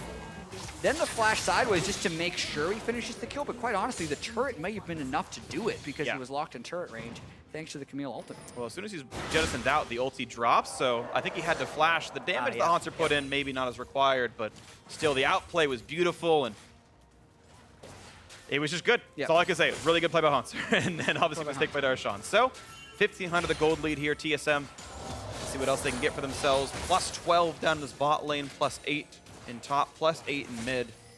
It's really only Xmithie who's been out farming. Graves, we know, can do so well in his early jungle. And actually individually up gold, despite the fact that Svenskeren got 100 gold from the first blood assist. There's the block, there's the wall stun. That's what it's supposed to look like half the time in this matchup. You can see Darshan gets a bit out of it. Haunter trades long enough to get a good bit of damage in the end. And he's got his Sheen now as well, so that proc can be very potent right onto Darshan. Yeah, worth pointing out that a fair portion of Camille's damage is true damage. The back half of her Q, if you wait long enough to cast it, will do partial true damage. It scales up with character level, so later on it'll be all true damage, but it means that armor stacking for Darshan has some mitigated effectiveness. Absolutely.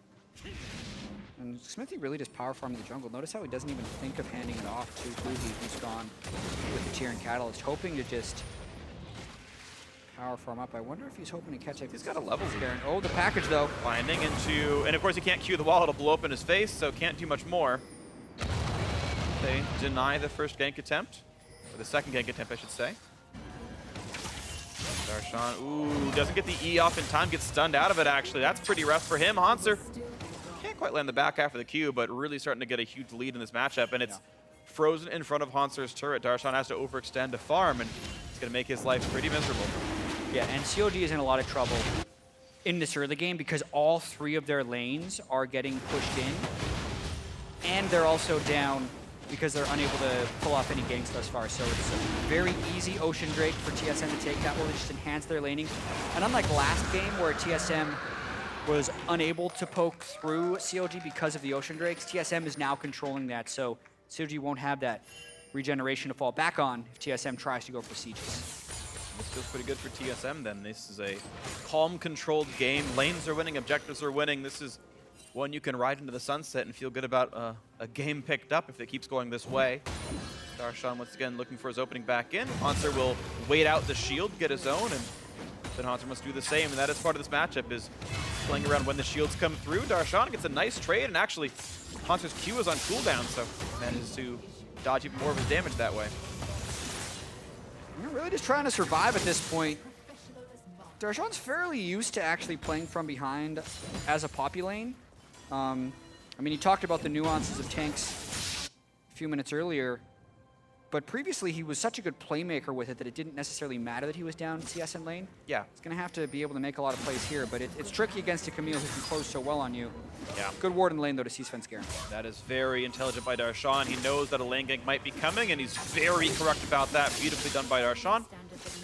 You talk about his TP flanks and how he's able to do good things in the mid game. This bot lane is super volatile. You've got a Realm Warping Rise, you've got a ton of damage out of Graves, and both Varus and Morgana are hard crowd control champions. They're skill shot dependent, but if you land it, there's definitely all the tools you need to set up the kills. So maybe we see something happening bot lane in the near future for CLG. They want to stop this slow bleed as they are losing their laning phase just by a little bit. Yeah, it'll be really interesting if CLG went for a 5-man dive just because Darshan still has his teleport up. He would give up potentially his turret in the top lane if he did that, though, which is one thing that's potentially keeping them at bay. But as you mentioned, they definitely have the tools to go for something in there. They're hoping to kind of kickstart this game somehow as they're getting a little bled out in the lane phase. Well, you want someone to kickstart. Camille is probably the one. That's how she fights. Got razor blade legs. Oh no, CLG maybe the wrong champions for that. It was a bad joke. We're just going to move on. I appreciate your sensible chuckle, Jat. I didn't deserve the compassion. But here comes the bot lane pressure. Smithy's coming in with his marksman buddy, and got Afterman coming as well. Thanks, buddy. Oh, the ult's going to land. They've got to land the rest of it. That's going to be all the damage they need. There's no way out. The roots prevent the lantern. And a kill finally in for Counterlogic Gaming. Now the wall tackle. Darshan suddenly, that's the kind of damage you can do on Poppy. And yeah, he's got to run away. Darshan's going to force the flash away. That's what the match is supposed to look like for Darshan. Is why he picked the champion. Match. He's gonna try and get there. Oh no, Haunts are already out of range. There's no kill to be had. Tackles the Scuttle Crab. Gotta know when to stop, Darshan. And he had to stop a little bit ago. There's the kill picked up. Sven Skarin knocks him into the wall, kicks him in the end. CLG overextending. Oh, it's even worse now. Aftermove, Black Shield's not going to be enough, but Xpithy turns it back as a 1-for-1. Now the Ghost to run away. Xpithy's got to flash the Q. How long on play? 2, 1, into the frame they go. Has to duke away. Here comes the rest of them. Xpithy can't make it alive. And another hook force on the flash out of Huhi. That is advantage TSM 5-2 overall. Really messy series of events right there as Darshan gets the flash from Hansar, but the hook shot comes up right as Darshan was looking for a flash finish, and that's when it should have ended. But Darshan continued to chase through. Everyone on CLG attempts to help him with the play. They pick one kill back up onto Hansar, but then they end up losing Xsmithy as well on the backside, and that slightly increases TSM's lead in the game. So going all the way back to the very beginning of this, the CC chain is very real. Varus ultimate into Dark Binding. Can't click the Lantern while you're affected by immobilizing effects. In here, Darshan pulls off the combo just right. Steadfast Presence, wall stun. Hansar leaves, allows Darshan to follow. He gets him with the point blank ultimate. And you're really just tracking cooldowns here. Darshan is hoping to get the flash. We all know how that ends. He's able to get the wall jump out as Darshan flashes. But then... And who should have called they're coming? Yeah, what is Darshan doing with that play onto Scuttle Crab? Because not only has he used his E, he is also down a flash and would not have been able to catch Hansar. And that just baits in the rest of the fight. Yeah, so unlucky overextension. Of course, we know the rest of it went even farther in TSM's favor. That kind of Logic Gaming at least saw glimmers of hope, but the gold's getting farther apart. Tiamat now done for Hansar means more attack damage. Sunfire done for Darshan is a pretty big deal, since Hansar will only gain a physical damage shield. The Sunfire cape will actually burn you down a pretty reasonable amount. In between Ocean Drake regens, of course, as Hansar can feel really good about how that trade looked. That Sheen proc on the back end of that. Yeah. Really hurting them. Uh-oh, it's Smithy, and of course, here comes Svenskeren around. Look at how much damage that was. That was Thunderlords plus a Sheen proc. The Trinity Force there as well, and he had no way out of that one. That's a solo kill grabbed cleanly by Bjergsen. TSM now farther ahead. Yeah, pretty straightforward use of package that Bjergsen's been consistent with this series, and it's very effective. He just essentially walks into the enemy jungle every time he has package. If he finds the jungler, he can fight him and go for a pick. If he finds nothing, he can just use the package to get back to lane. So it's a safe and effective use of that ability. Gets the kill onto Xmithy. And now it's even more for TSM, looking to pressure this top lane. Svenskeren taking away some of the jungle, but if Poppy shows back up, you know you can get ganked. You can see Darshan just AFK. He's going to let the minions block him a little bit. Got Afrin coming behind. This should be enough to keep the turret alive. 3v2 with the turret's going to be enough for them, I think. Monster taking a couple of turret shots more than he'd like, but that turret is dangerously close to dead.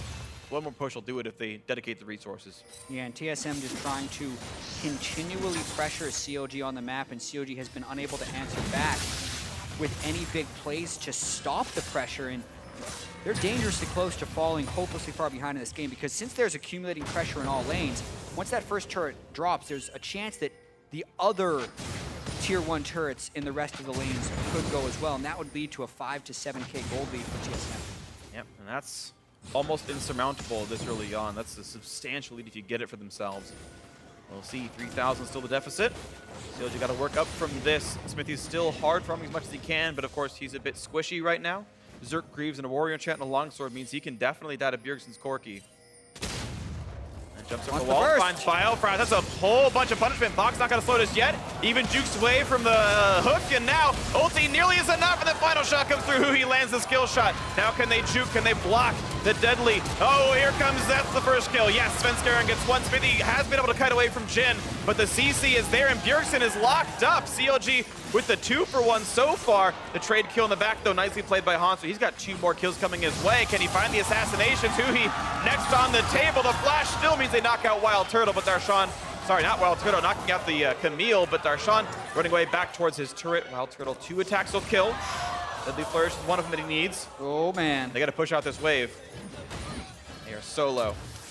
Actually, really nice ult by Darshan at the end of that fight, predicting the flash from Hansard at the Papillon. But the rest of the fight is what we need to analyze at the start of this one, because it was, again, CLG trying to make a play, which I admire them for, but it just doesn't quite work out in the end, because TSM is able to scatter in towards the back of it. And you can see the final end of this fight with Hansard's Camille being able to take out that mid lane turret, and TSM getting that second Infernal, or second Drake, this time Infernal. That's really nice, because there's so many one-on-one matches that TSM could use the stats on, so starts out really cute. Love the play by Xmithy getting a large amount of burst down. Biofrost misses the death sentence, and then they get the execute with that last Q from Rise, but this opens up. Aphromoo takes so much damage from Bjergsen's Svenskeren, and Xmithy's able to dodge out of that ultimate, and then CLG early on the teleport. You think that's really good. They close the kill onto Bjergsen, but Hansard jumps in the backside, kills Stixxay, and then no one can really match him, because it's still that 3v3, and Camille is just so strong at this point of the game. I think he just missed the flash. Yeah, I think he just missed the flash. I thought that Darshan actually shot it backwards, predicting the flash, but nope. Big hitbox, turns out, from Darshan. Even so, that lead now 5,000 to TSM. That's why I thought it knocked back Turtle. I was like, oh, okay, it's another sweet flash play by Hansard. Someone flew away, it must be. No, it was just Hansard flashing onto the hammer. But either way, bit of column A, bit of column B. Advantage TSM. I believe that fight was 3-2 overall, and they got the Drake on the end of it, so definitely a bigger lead. 4.8 thousand's got to feel good, and suddenly bot lane outer turret, the next target of opportunity.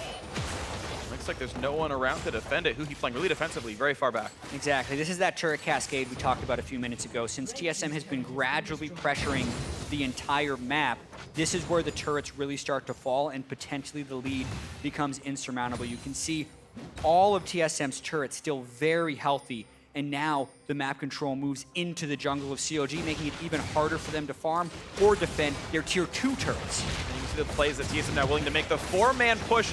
There were, I think, exactly 2 cast minions alive, and they killed a turret full HP because how much damage they had right there. That is TSM aggression and really turning this game open. Yeah, Trinity Force Corki also spectacular at killing turrets at this stage in the game. CLG is just kind of running back and forth, trying to get plays, but with just the 4 kills to show for it, they are falling further and further behind. Going to require quite a lot for CLG Gaming to make this comeback. And no turrets, no Drakes, just the 4 kills. And those were mostly traded against. TSM, we can just keep watching them. Again, Darshan is quick on that, but this is one auto attack away from dead. The minions will do it for him. I believe he actually walked away from local gold range, so he missed out on about 200 gold there. And now the play on Bjergsen, the root's gonna land in time. CC's there, still gets the trade kill on this squishy Graves with the armor pen with the lethality. He just gets popped by Corki so quickly. Yeah, Bjergsen should not have been able to get a 1-for-1 out of that one, as he has had a few issues of getting caught out, but when he's able to trade a kill around like that, it doesn't turn into that big of a cost. See more coming in, I think. The Bind's gonna look for this one. Black Shield on Ahu, he keeps him alive for now, but the trade is there. Here's the ultimatum, and there's the damage output. One kill picked up for Hanser. Aftermove's next up for the chopping block. Two-man knock, back in the hook. Forcing the flash away from Stixxay. Darshan still tanky. Sven actually gonna go for the kickback in, and oh, Wild Turtle can't quite land the deadly flourish. Darshan able to limp away with his life, but this is gonna be probably another turret picked up for TSM. And as Ocean Drake kicks it for Afba, more regen. Yeah, Darshan looking to start the fight again. One more hit. Actually, Wild Turtle hit the wrong. He hit a minion, and that could not be enough damage. Oh, this is so chaotic. It's 50 with the red. Smite actually got enough onto him. Oh my. What a weird game. Yep, that is a little bit chaotic right there, but it's still resulting in the 7,000 gold lead for TSM. 4 turrets to 0. Pushing a little hard there at the end, with Hanser going for the kills and missing a lot of skill shots. Looked like a teleport was coming in there, but I don't know. They'll swap out of this if it was actually important.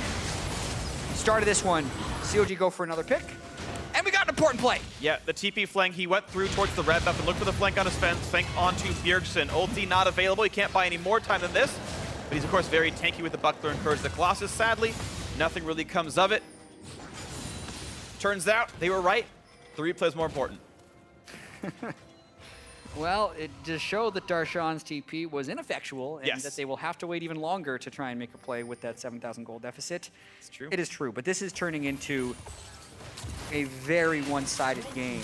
Yeah. Potentially pop this game 3 if TSM is able to stay clean. It's one of the things they have to do, though, with the low tank in this team composition. Camille, bruiser-ish, but still building heavy damage. Trinity Force Ravenous Hydra, the expected play, can still orchestrate mid-game turret dives because of the massive shielding and lifesteal that can come in. I'm sure people that have played against many a Camille or Rivens in the mid-game know that just because you're not building tank doesn't mean you can't turret dive people. That's with true. Those champions, because the shields can be so immense. So TSM looking strong here.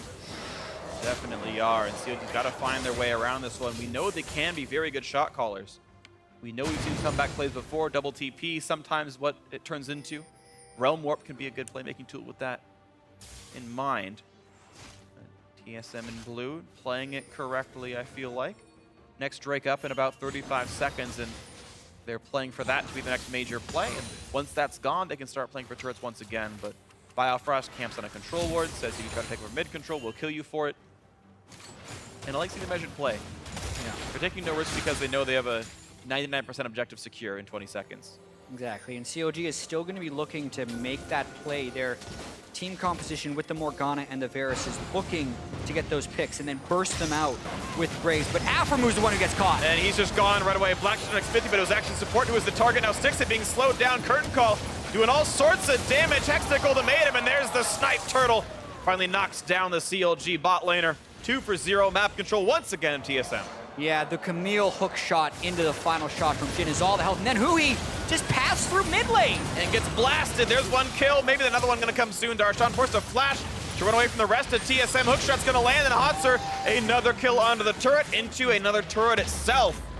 4 kills plus a turret, plus now Baron in the eyes of TSM. Smithy picked up that Infernal Drake, though, so worth it. All right. All of this. It was just a bad fight there for CLG as they got picked off one by one, and TSM just going to look to extend this lead.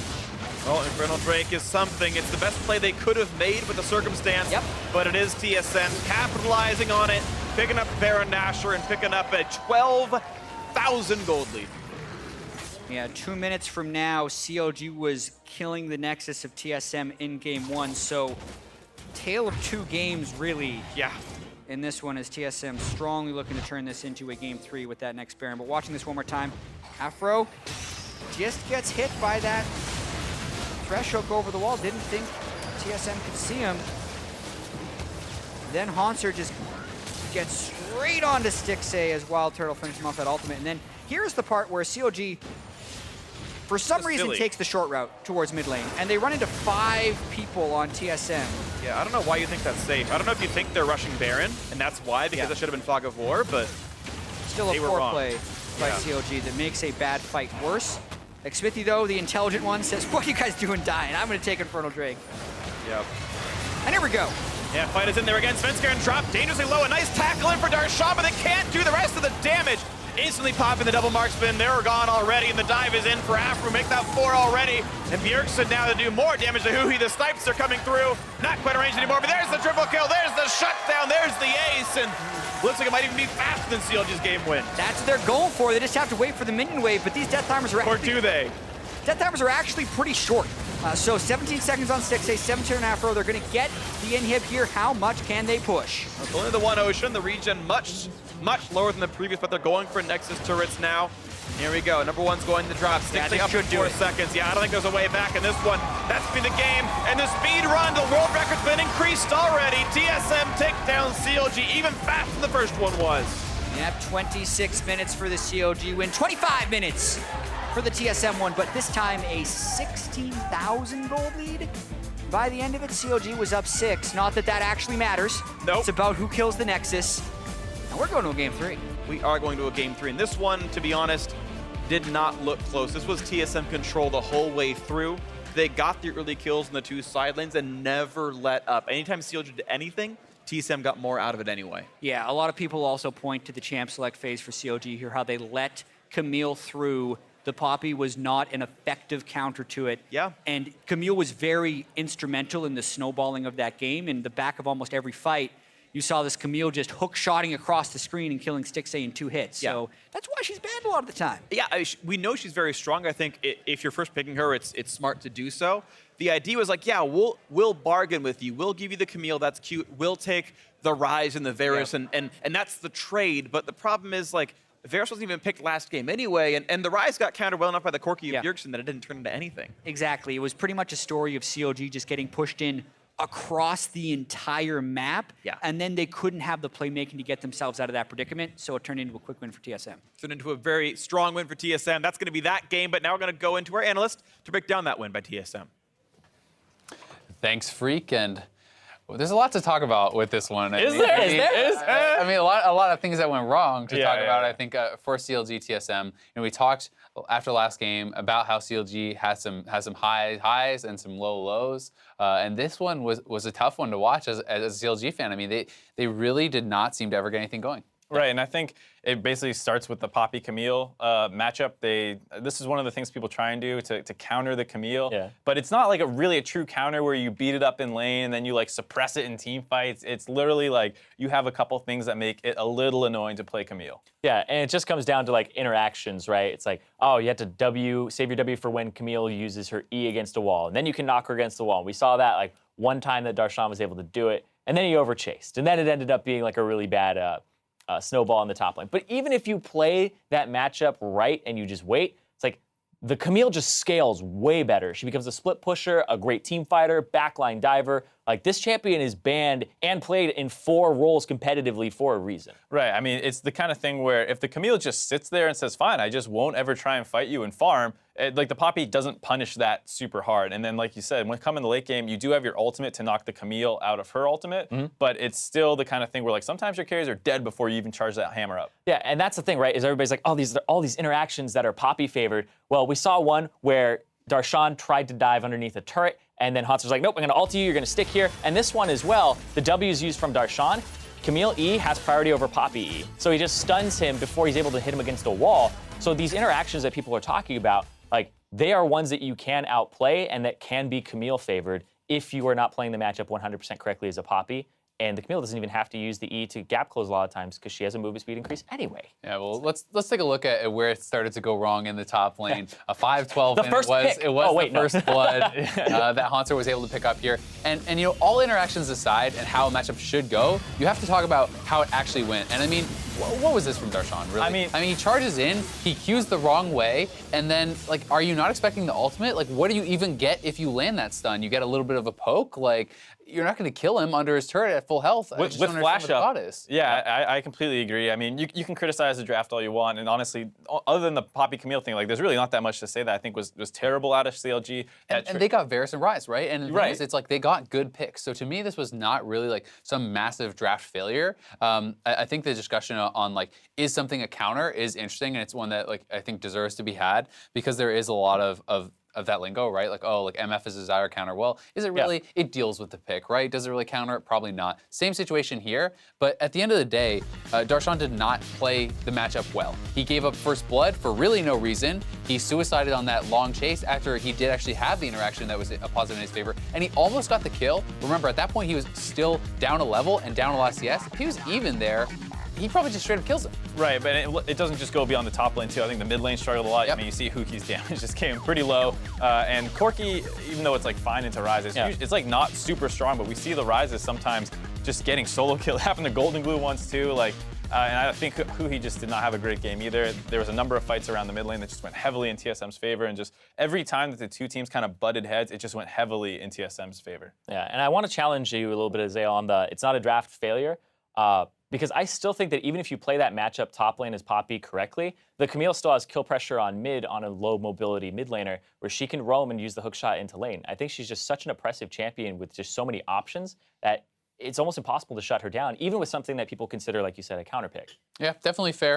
We have seen a lot of success from Ryze and Varus as well, so I think it can certainly go both ways, and there's a lot of powerful champions. It hasn't been working out for teams in the North American LCS when they do let Camille through. That's true. But speaking of that, Camille, Hanser going to pick up our player of the game. He did look very well on it.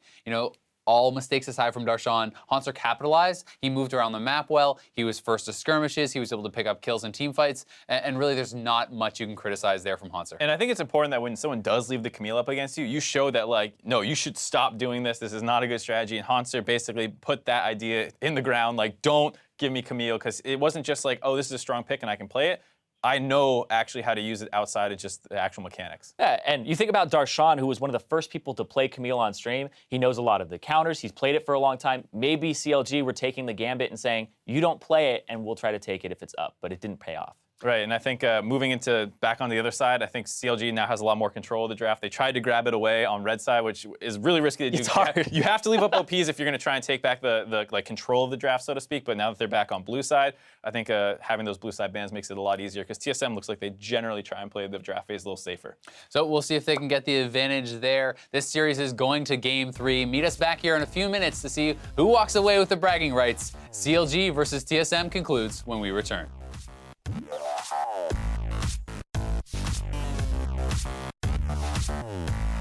Hey, if you didn't feel that motivated to win this game, then just remember how you felt when you lost to them in the spring finals. I don't remember that. As late as he can, flash to pull him towards the turret, maybe a bit more than they needed. There we go, Stixay now has got to be careful. This one dodges some, can't dodge it all. First blood comes through, Stixay. CLG overextending. Oh, it's even worse now. After move, Black Shield's not going to be enough, but Xfinity turns it back as a 1-for-1. Now, Wait, where's Graves? What do you have? He's low, he's 1 HP. Oh, what the fuck? The dive is in for Afro, make that 4 already. And Bjergsen now to do more damage to Huhi. The snipes are coming through. Not quite a range anymore, but there's the triple kill. There's the shutdown. There's the ace. And looks like it might even be faster than CLG's game win.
I think our practice leading up to week 1 wasn't optimal. We didn't really learn or kind of relearn all the concepts that we understood before.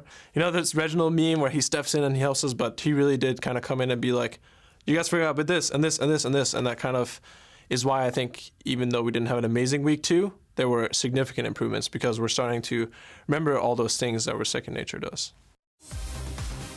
And once you saw that second game come through, it did look a lot more convincing. I think TSM looked like the TSM of old when they took a small lead and absolutely just blew the game open with it. Yeah, a lot of it is about the decisiveness that they need to be able to throw into the game because they look very passive at the start of the year, and they're trying to move towards a much more aggressive play style that they had in 2016. Yep, absolutely. So the deciding game is going to be up here very shortly. Game 3 between TSM and Counter Logic Gaming. The crowd will help you shout out the names of the teams in case you forget them. And it's 2 decisive wins right here. Game 1 was like 26-30 from CLG. Game 2, 25-30 from TSM off of saying, yep, we can end the game right now, we're sure of it. Yeah, and something that's happened in this series is once an advantage is gained, the team is very good at snowballing that and punishing it to its utmost extent. Game 1, we saw it with the Triple Ocean Drake super push. Game 2, we saw it with them just keeping the pressure up the entire game from TSM. Yeah, and so we'll see if that pressure can continue to happen. Of course, the top lane matchup has been pretty volatile as well. In game 1, Darshan made some very big strides and grew an early lead. Okay, got turned around, but he really kind of took the screws to Hanser. In game 2, Hanser just accepted a free kill on a tower dive and just kind of ran the game over with that. Yeah, it really felt like Darshan was kind of pushing too hard in that game too, really trying to exert his pressure on the map, saying he could carry on Poppy. No, he could not against the Camille, and it ended up being Hanser who just eliminated his backline through the rest of the game because he was unable to keep him down early game with the Poppy pick. Absolutely the case. We get to see who else is going to show up well here. I do want to talk about Xmithy's Graves build because it's full lethality Graves, which can be a very good build. You know, the damage up if your head is immense and you can just like one-shot people and it's really, really strong. Yeah. Problem was he's sitting there with no defensive stats and like twice in a row he gets solo killed by Bjergsen's Corki. It's like, ooh, Hexdrinker would have helped you a lot here in this game. Yeah, and that was most evident when they had 3 people going for a gank mid, and he got one gets a trade kill for free, for no reason. So, Maw and Hexdrinker can still be very good choices on Graves, and you can still build lethality later, but sometimes that happens tunneling on the new hotness for builds. So we'll see what happens now in this one as we are into the pick and ban phase once again. Rise. Well, when CLG's not picking it, they're banning it away. Rengar still looks like the very standard red side bans. Yeah, absolutely. In both of the games this series, blue side has come out on top, although very different strategies in the draft phases. For instance, Varus went completely through the draft phase in game 1. In game 2, CLG picked it first rotation, so it's hard to pin down exactly where these teams' tier list of champions lie. And we'll see if the bans mirror everything. Yep, same 3 bans from game 1 of CLG, and though the bans were in different orders for TSM, it was LeBlanc second for them. I expect LeBlanc to be the final ban here unless they've got something special planned. So bans are the same. So if Counter Logic Gaming is to play the same, it'll be this Kha'Zix first pick, followed by Jhin Ivern. Yep, so we see that one shot there. Game 1 didn't quite go the way TSM wanted it to, though, so maybe we see the pivot here as far as their champ select goes. Still like the Ivern, but Maokai top, very different right off the bat. All right, getting that away from Darshan. Hanser going to play a bit of a different style. The Jhin's still going to stay. I guess there's no rush on the Ivern pick. And it's going to be a new comp for TSM playing a high damage top laner no more. Yeah. Maokai Tang. Also make sure that CLG cannot replicate their team composition from game 1 as they had the Maokai top. So does CLG just match into a tank matchup?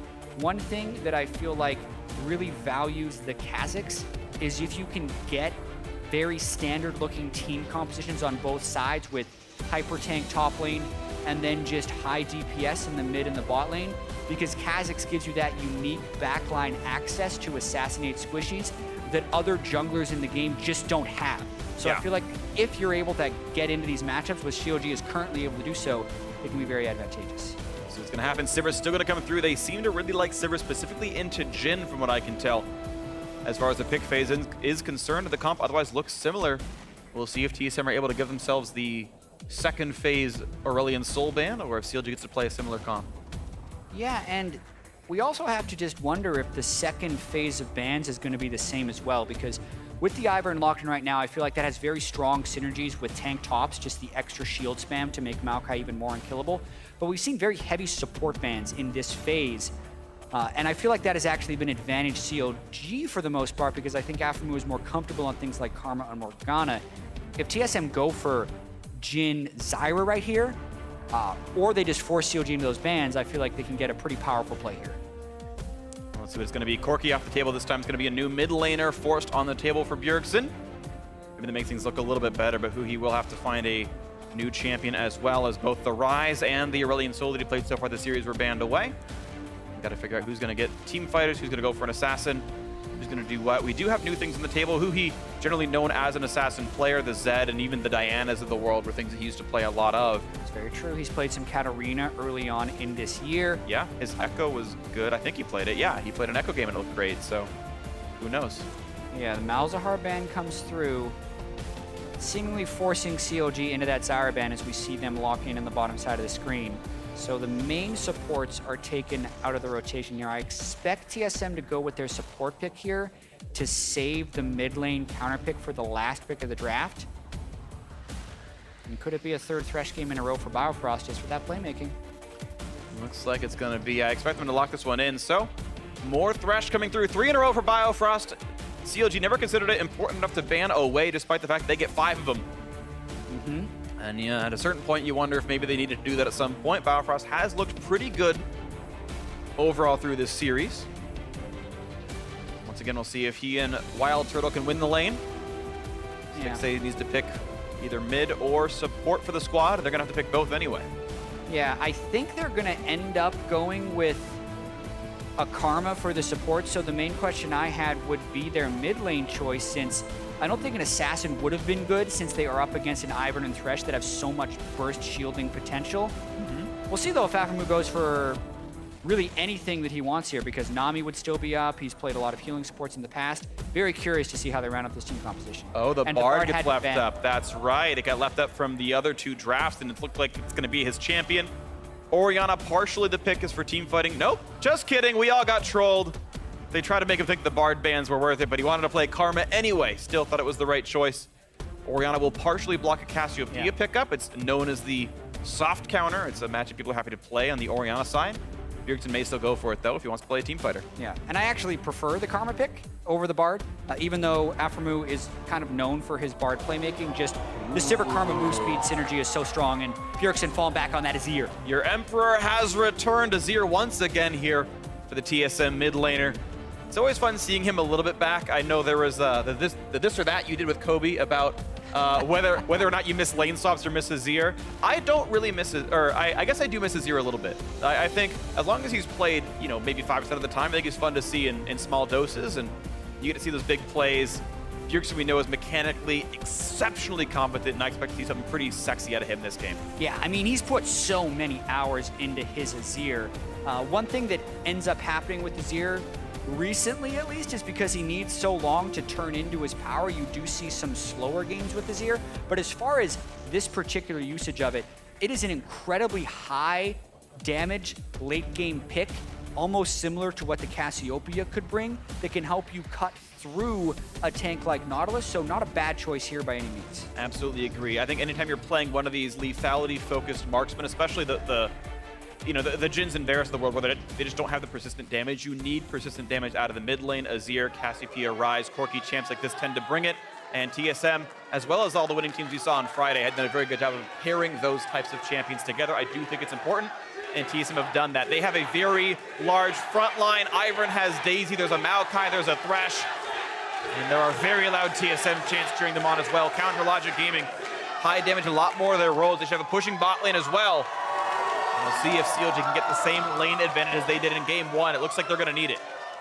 Absolutely, and I'm glad this has gone to a third game, Freak. You want as much TSM versus CLG as possible. They only meet twice per split, so it's great to see when they go the distance. 3 times that they're lucky in playoffs, and maybe we'll get even more as time wears on. Of course, keep in mind, if you missed the interview heading into the game, there is a bet on the line between the team owners, Hotshot GG and Reginald. Whoever loses must get the enemy team logo tattooed on his face for a week. That's a pretty temporary tattoo. It's not, you know, It's not ink under the skin, but still a good bet. Personally, I feel like that's a pretty lame bet. Really? I feel like I heard some of the things they're talking about earlier, like you have to cook them a meal or like a servant for a day, and those sounded cooler to me. But, I mean, face tattoos are one thing, but when it's temporary, they say a week, you're going to wash that off like 2 days later. I mean, I feel like making eggs for Reginald is way less embarrassing than wearing a TSM logo on my face. Just in general. Just not even as part of a bet. Just, fair enough. You know, life choices wise. Who would put a TSM logo on their face? I'm kidding. I love you, TSM fans. I'm sorry. Nice save. Yeah, nice save. I'm just kidding. Equally, you know, scary to do it for any other team in the NALCS. I just like to rag on TSM fans because there's so many of them. Always fun to make as many people dislike you as possible. Yeah. That's my road of going for things. Just have as much anger as possible in the world. Criticize cats, TSM. Yeah. I hate cats. I hate Infernal Drake. Yeah. I don't actually hate TSM. I'm kidding. I'm sorry. But we are into this game, of course. I'm sorry for derailing the conversation. Svenskeren shifting up his jungle route, actually, starting on Wolves. I like the idea of just doing different things. In pro play, players will research you. And if you have habits, they will abuse them. I like making small adaptations. Sometimes it will pay off in very advantageous ways. But the biggest thing that happened for this one is that he had the ward on the blue buff of xMithy, so he knows he can just do the Ivern thing and quickly go and steal red buff. What will be interesting is if xMithy, since he had a ward on Svenskeren's red, is just going to end up doing some vertical jungling and moving up towards red, because that would be the standard play. It would be. You're going to see he's pinging that I'm going back to my own camp right there. And the thing is, actually, in looking at Ivern games in general, I've had a bit of experience with this myself. If you're opposing like Lee Sin, gets a leash from his duo lane, he clears the camp so fast, he catches you at the buff anyway. But xMithy, of course, taking a slower route, walks through and says, oh, yeah, oh, it's gone, all right. Yep, bad guess. That means you're 3 buffed. The reason he had to guess here is because even though they knew that Ivern didn't start on red, that didn't mean that Svenskeren couldn't just start tapping the blue buff and then walk over to smite the red later. And by the time that would have happened, the ward would have expired. So xMithy is guessing either way which red buff Ivern is going to go to. Svenskeren guessed right, and that's how it feels to play against Ivern. Yeah, it's sometimes very difficult. You pretty much can't win a smite fight. He smites for infinite damage on any general camp right there. And there's the 3rd buff completed. Sven can feel good about that. Level 3, xMithy takes a scuttle, and really you can't fight him back for it. Now also, situation known. Notice the brush maker in the brush.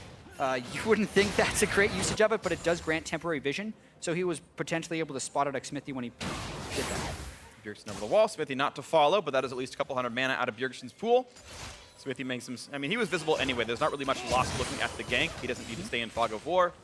The junglers saw each other regardless. CLG, of course, with their lane assignments, have very good pushing pressure. Sivir and Karma, 2 of the very best lane pushers. Darshan down, a little bit of farm, but not terrible. And actually, a really nice hook, actually, puts Haunter in a bad way. A couple hundred HP advantage. Smithy clears out the camps. Jungle fight. Well, it's double up in a level advantage. Feels pretty good for Sven. Yeah, not much of a fight. Always able to get that early lead. With Ivern, one of the things we mentioned, how the jungle became more difficult for many except for Ivern. Well, Darshan fight's getting a little bit dicey. And he's gonna hook in, here we go! Into the octagon, the damage is there. 300 HP versus 150. Cooldown's up in 8 seconds. They both have flash. Flash E, hooked up in 5. And Svenskeren just goes, all right, we're cool. Yep. Well, Darshan went for it. Still down in CS though. Haunter, I think he made the lane the best of that. Yeah, they're both going to TP back here, and Svenskeren can help shove this in, which is actually going to be kind of necessary. Yeah, now Darshan, I don't know if you actually saw Sven. I don't know if you saw him in the route when he went over towards the Krugs, but... And he's been playing pretty aggressive, no flash. The root's going to be there. Now, can he get the anchor down onto the wall? They're going to try to body block it. It looks like Darshan doesn't have a way of doing so. They get him. Perfectly played. TSM removed the escape route. The attacks are there. Brushmaker for the auto attacks, and there's first blood coming through. Nicely done, Svenskeren, making the thing happen. And Darshan going to lose that big wave as we see the team owners down at the bottom of the screen. Big start there for Haunter and Svenskeren, and Darshan getting aggressive, losing a huge amount of experience. Ooh, losing a huge amount of HP as well as Stixay, a nice hook. Turned around decently enough. But yeah, I gotta say, very big things to the TSM top side. Worth pointing out, CLG doing famously in bot lane, up 10 minions right now, and Smithy, maybe not the most beautiful trade, but it's gonna get some meaningful damage. Shouldn't be in danger anymore, but at least is able to acquire the farm that Darshan lost. Yeah, really just trying to get as much experience as possible because he was set back early on in the game. We're going to watch this one more time, though. Svenskeren just looping around. Darshan used his flash previously, and he had just teleported back. This is the most punishing time to gank a top laner, is after they've already used their teleport to get back to lane. Red buff, as well as that last Brushmaker, keeps it continually applied. Hauntzer's able to finish it with the Arcane Smash, and then that entire wave is experience lost for Darshan. That's pretty brutal for him. Now Svenskeren, ooh, 60 would not expect Sneaky. this. Well, He's got a spell shield, so Sven might just turn for Afro. Gonna get the slow at the very least, and now point blank on Aframu. Hook's gonna land. It's gonna be quite a bit of damage. All the CC they need, not even a chance. Get away, Aframu. Did not flash away from the point blank route, and that's 2-0 for TSM yet again. Smithy pushed out of the river by Bjergsen, who's himself up 5 minions, and TSM off to the same lead they had in game 2. Yeah, and I liked the way Svenskeren ganked right there, and it's how you should be ganking on Ivern, is you actually just walk up to them with your shield, hoping to get the slow, and only then do you cast your root collar, because otherwise it's too slow of a skill shot and it's easily dodgeable. Aframu should have flashed it based on the cast animation, but failed to do so. Yeah. And then once he was rooted from that, it was chained with the death sentence, and they burst him down. And that was well executed by the rest of TSM. This time around, the skill shots landed. Once again, a fight in the top lane. Level 6 for Haunzer. Doesn't use the ult for the damage, just gonna punch his opponent back and forth, and you can see Darshan having to use cooldowns for retreat. Not something he wants. As the blues will be handed back and forth. Bjergsen gets to feel good about a blue buff steal. Yeah. And this could be pretty substantial because Svenskeren's probably going to be able to refresh this blue buff for Bjergsen. Or if Xsmithy actually tries to invade in, they don't have the point of power in this game to do so. He's not yet level 6, only halfway to it. Meanwhile, Svenskeren's level 6, and Bjergsen would be able to collapse over the wall with full mana. So I can see Xsmithy wanting to go for it, but I don't think he's going to be able to. Speaking of not being able to, CLG can't stay in the river anymore. A quick ward to spot if the Dragon's going to go down later, but it is TSM living inside the jungle of Counter Logic Gaming. The brush, the wards, and aggressive control ward there as well, and makes life real difficult. There you go, Brushmaker lets him know, yep, Smithy's right over there. He's got to be afraid as he kites the camp down and kills it in as much of the pocket wards he can. Finally able to evolve his claws and feels a bit better about this one. Okay, so 1,500, 1,300 the gold lead TSM. CLG can work back from this, but it's been very good work out of both Haunzer and Svenskeren making these plays happen. Sven really making both these kills so far. Man of this game, at least for the first 8 minutes. Yeah, going to scale up in a very supportive sense. I feel like Ivern's strongest point of the game is with Redemption as well as Locket. Huge amount of mid-game team fight power. And they're going to have the rest of their damage hopefully come through from the Azir and the Jhin later. Unlike CLG, who's going to be hoping for Xsmithy to be a damage threat later in the game. And looks pretty good right there. Now a red buff on a Haunzer, of course one of the strengths of Ivern. You get to share free buffs with people, and it takes them like 10 total seconds to grab it. Red buff does give health regen when out of combat, so it's going to mean full HP for Haunzer all the time, in addition to his true damage that he can apply with auto attacks. It's actually a huge amount of power, being Yeah. able to double buff like that. Also, this is the first real Ivern we've seen in NA, so I'm going to keep throwing out Ivern facts. You just throw the brush on the Drake, and then the enemy team just can't see it. So it makes it so hard to lifesteal. Like, if they had a ward in the pit, once he's in that brush, Drake disappears, so you have no idea how to throw in skills to steal it. Literally can't smite. Saren can save it. Yep. Easy Drake. And that's nicely done. Mountain Drake going to be good in the late game. Doesn't mean too much right now, but hey, take what you can get. Absolutely TSM. Very little resources were required for that. And a nice spell shield by 60, but look at the damage output you can see. There's the reason they picked this Karma Silver lane. They're still up minions as a result, even after the kill came through onto Aftermoon a while ago. But just not the same power. Svenskeren ganking the way he has been. Xsmithy individually actually down gold 300 under Svenskeren, which you'd expect based on the assist count. Otherwise keeping pace aside from the fact that buffs have been getting stolen away. Absolutely, and just look at how fast this lane can shove the Sivir Karma. Props to CLG to reaching back to this lane, since most have just completely bought into the Jhin Varus Ashe game, but the Sivir Karma, even if they're not going for the lethality rush, can just shove out a lane like Jhin and Thresh. There's no way Jhin and Thresh can shove as fast, so Stixxay just able to try and keep the map pressure up, and that's the best part of the map for CLG right now, even though they had the death. Just being able to keep the map pressure there could lead to some rotations. I wonder when they're going to be going for that turret push. Creator counter, but suddenly it's 2v1. No fair, Darshan outnumbered in this fight. Huhi helping out with a shield. And looks like they're just going to walk away as the cupcake touting Daisy is just going to freeze frame for a second. Popping and locking as you will. Uh-oh. Looks for the big play, knocks him right back in. There's a shockwave. Here comes a CC chain. And it's going to be a stun landing on a Bjergsen. Nothing else to do as the team runs for dear life. There's the quick flay back in, though. Biofrost wants to make this happen. More crowd control. Daisy goes down. Xmithie has something to say about the jungle choices. One casualty for TSM. Poor Daisy. Yeah, that's doesn't count as a kill, unfortunately. No. The 50 gold instead of the 300 or 450 plus assists. And that will give Stixxay some time on the bottom side, but it also gives Haunter a lot of time on the top side. Darshan falling dangerously far behind. I mean, he was lower level than Ivern while running into him in the jungle right there. So CLG investing a fair bit to try and get something happening there, and really nothing doing. Yeah, nothing just yet. It's just lane pressure from the bot side, and the turret's getting low. If they can get Huhi and Xmithie to roam down, they can probably 4-man that turret, as long as they don't lose top lane first. But top lane is down to half, and Svenskeren wants to be part of the party. Suddenly it's a 2v1, and Darshan has to give us a little bit of respect. Gives it enough to not die. Yeah. But it's only a matter of time before those turrets start falling in the pressured lanes. Really feel like Svenskeren did that because he had nothing else to do. Ivern's turret diving is pretty weak since he has such low damage, but he does want to stop Xmithie from taking that blue. Can't quite get there. So something bright now for CLG. 3 top lane doesn't turn into anything.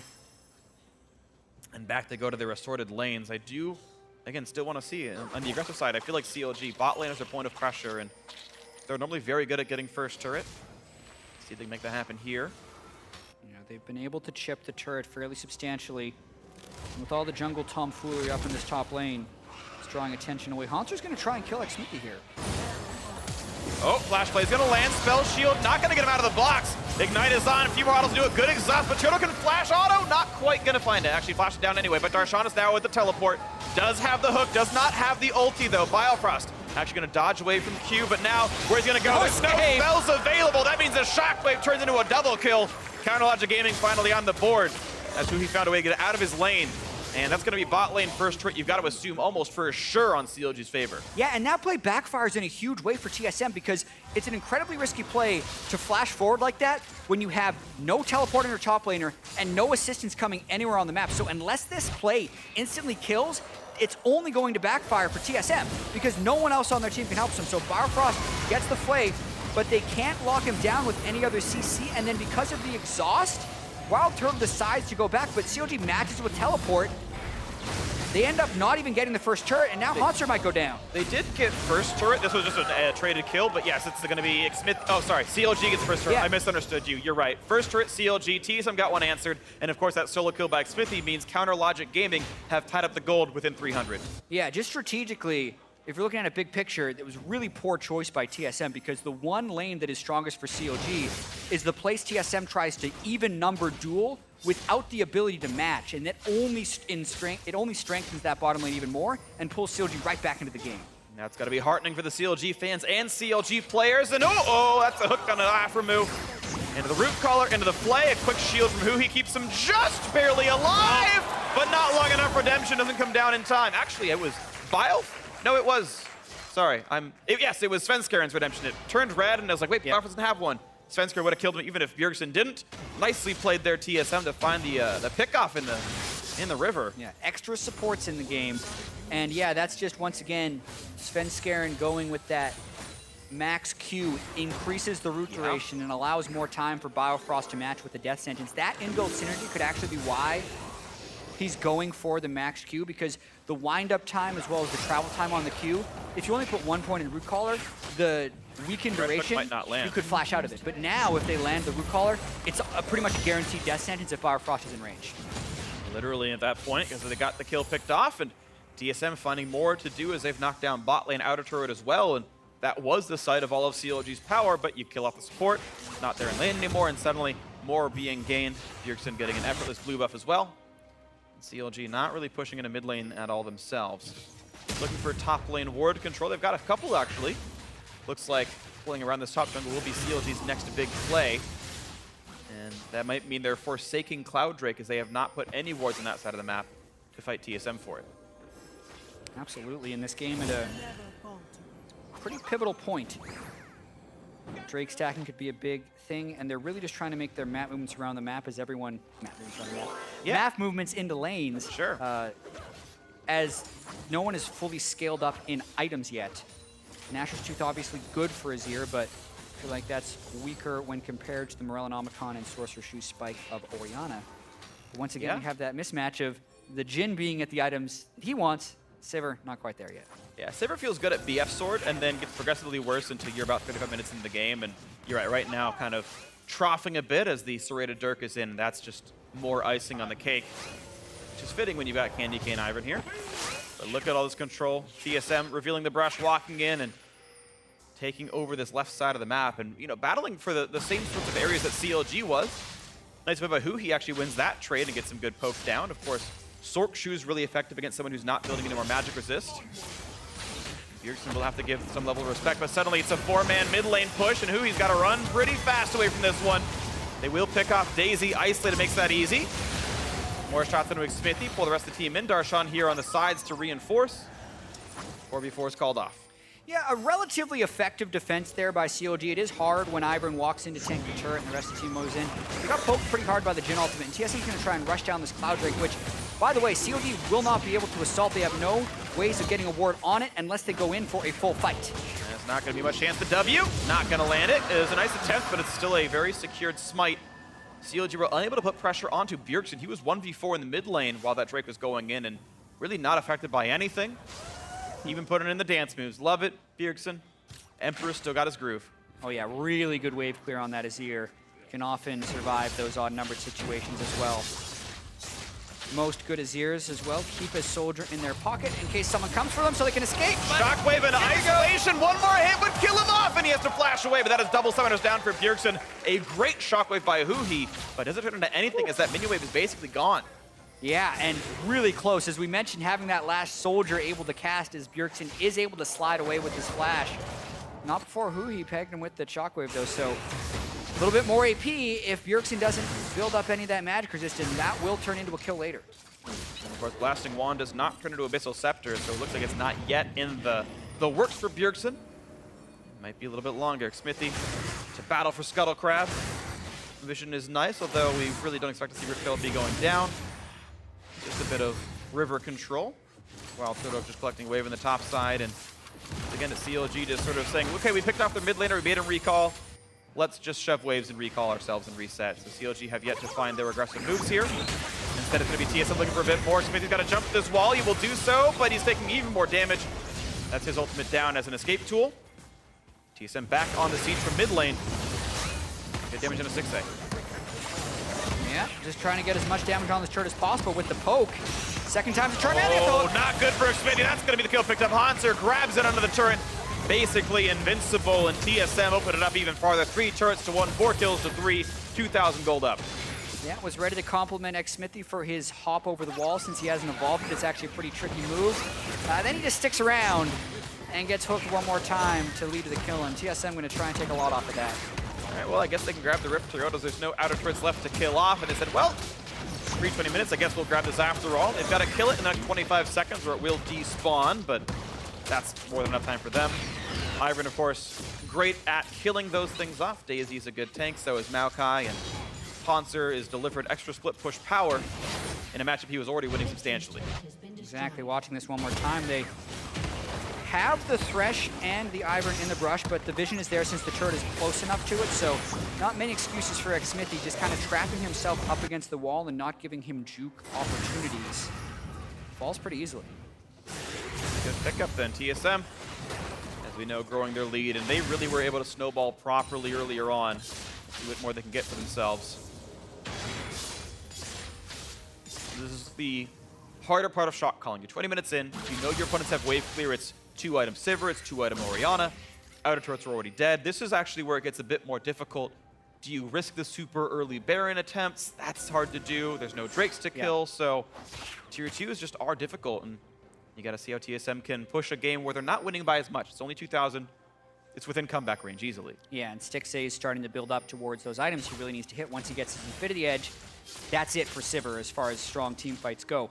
But we also have to keep in mind that strength point for Ivern right now. Locket, as well as Redemption, incredibly hard for CLG to finish kills if Thresh and Ivern are there just to the repeatable shielding. And Wild Turtle's at that strong power spike with the Edge of Night and the Ghost Blade. So it's tricky for CLG to pull off any plays, and TSM almost wants them to try something so they can turn it around with shields and then a Maokai flank. It's really worth pointing out how especially effective Wild Turtle is. Darshan's been buying Magicus for his laning phase, which means lethality is more effective than it normally is against what would be a tank, but not really that against Wild Turtle. Yeah, it pops in at the beginning, looks at the chase into Darshan. One more hit will knock him in the air. She's going for it. Hey! Oh, he's airborne. And back on the ground. All right, that was fun. Well, they're going to keep dancing here. Hunter's still looking for a flank. And here goes Darshan! Shockwave on it, 3 of them! What a beautiful opening. Do they have the damage? Xmithie push right back out, but the health bars are low. They're trying to pick him off, but Stixxay actually falls to the tank. But 2 more turn back around. Wild Turtle gets a trade. It's a 2-for-2 death so far. 3-3 on the map. Darshan with the chase in. Finds the anchor toss. Wild Turtle can't quite get the kill, and it's a 3-2 lead. Make that... he can't get him, Monster! Turns away a bit early. CLG walked away with a +1 kill on this one. And can they find more on a Hanser? He is actually invincible. He is a little tanky right now, and they no longer have an 80 carry, but that fight was about as perfect of an initiation as CLG could hope for as they get the 3-man Shockwave, and even with that, it's nearly a 3-for-3 as Hanser continues to try and be a nuisance. Nuisance he is. He's still not losing HP. That was actually just nothing happened to him. He gets damage reduction when he's alone, and yeah, and we mentioned the difficulty of finishing kills on TSM, so even with the 3-man Shockwave onto Biofrost, Bjergsen, and Svenskeren, the Redemption comes down and the Locket shield absorbs. And all the while that's happening, Hanser is executing Stixxay on the backside. So yes, CLG do win the fight thanks to their good initiation, but it is not by much. Wild Turtle burning the flash in a straight line into the dredge line, not that great. Yeah. But Xmithie able to escape on the backside, can't get finished off by Hanser. Great play by CLG. The engage was awesome, but I gotta give props to Hanser and Turtle for just somehow salvaging 2 kills out of the situation. They probably didn't deserve to get anything in there, but those 2 made big plays. Now the root is on. Who he gonna get? Grabs Shockwave, slows down Biofrost, but it's not gonna be enough. Bjergsen getting the kill credit on this one. TSM find another opening. Hanser just walking in for a flank. Yeah, pretty straightforward play there, but it is started by the map pressure, and this is a pretty mean siege. When they have the Ivern rush right if they want to fall back, makes it even harder to push up for, and with no Orion, it's an easy turret take. No chance for the defense. Down that one goes. TSM stretches the gold lead 3,000 now this one. Bigger than it was before, absolutely. 4-1 in turret CLG. Haven't been able to find a whole lot for themselves. Just that one team fight that only went +1. TSM now, second Mountain Drake, going to be great for closing out games. Looks real solid here. And this is a pretty good Drake for this TSM team composition to have. Ivern being able to black out the vision while taking objectives creates an even larger sense of urgency when trying to collapse into a team.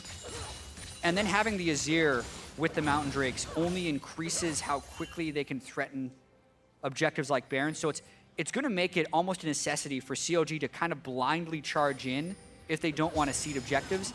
And that's what TSM wants, because they have great zone control through the Azir, really good shielding and counter engage from the Ivern and the Thresh, and that also will expose CLG's backline to Maokai flanks. So I think TSM is quite happy about getting that second Mountain Drake. Gotta feel really good here. TSM, a pretty secured composition. They've got a lot of tools here, and it's always, I feel, easier to navigate heavy frontline compositions because you know you can dive anything you want. Once you're ahead, Hanser can pretty much take any fight he wants, and it's never going to turn bad for him. TSM definitely feeling good here, and yeah, it's just, they've got to keep riding it out here with the 3,000 gold lead. Hanser split pushing towards the bot side of the map. The rest of the team looking to get control. Be a bit near top side as they're starting to push through this side of the river. CLG Gaming have to give a lot of respect to the fact that their wards are dead, and look at these control wards. It means Baron can be opened up right now with Daisy tanking. Daisy tanks. CLG can't see it is the biggest thing right here, so they would have to just jump in for a team fight, and they got to do it fast. It's enough to pull TSM away. Here's the flank that was found Darshan with a teleport. The frontliners there. Can they get the shockwave? They got Wild Turtle. That's huge. now have the rest of this fight because Bjergsen is still alive. Bifrost low, Redemption buys some time, but Stixay once again is frontlining and loses his life. Bjergsen down to 200 HP. It's 2 for 1 so far in favor of CLG. Darshan does not have flash yet, but he can still catch Svenskeren, who's not that durable without his ultimate alive. And it's gonna be, ooh, a nice dodge on the hook, and Hanser gets away with that one. Only +1 CLG. Can they get any more? But Hanser just too durable in the front lines. Yeah, and they were able to get the Shockwave onto Wild Turtle, which is so critical. We were kind of talking about the stacked advantage the TSM would have, but where they were vulnerable is the low amount of magic resistance on Bjergsen, which is none, and just the edge of none on Wild Turtle if he gets tagged by something like the Shockwave. So once again, CLG gets a very ideal initiation onto a very difficult team to fight, but they just get a +1 kill once again. And that's just gotta be heartbreaking that CLG, I feel like if TSM weren't piloting these fights that much better, CLG be like, oh man, we got the 3 for 0. We can end the game like happened in game 1. And this time around, TSM fighting back off some really crucial engages. Yeah, so good on CLG to not hesitate with the initiation, knowing that Baron will be a threat. They actually focus Daisy early on, which is good because the sustained knockups in fights is huge. But then it's just tricky to finish off the rest of the kills. Bjergsen able to keep them away with the Emperor's Divide.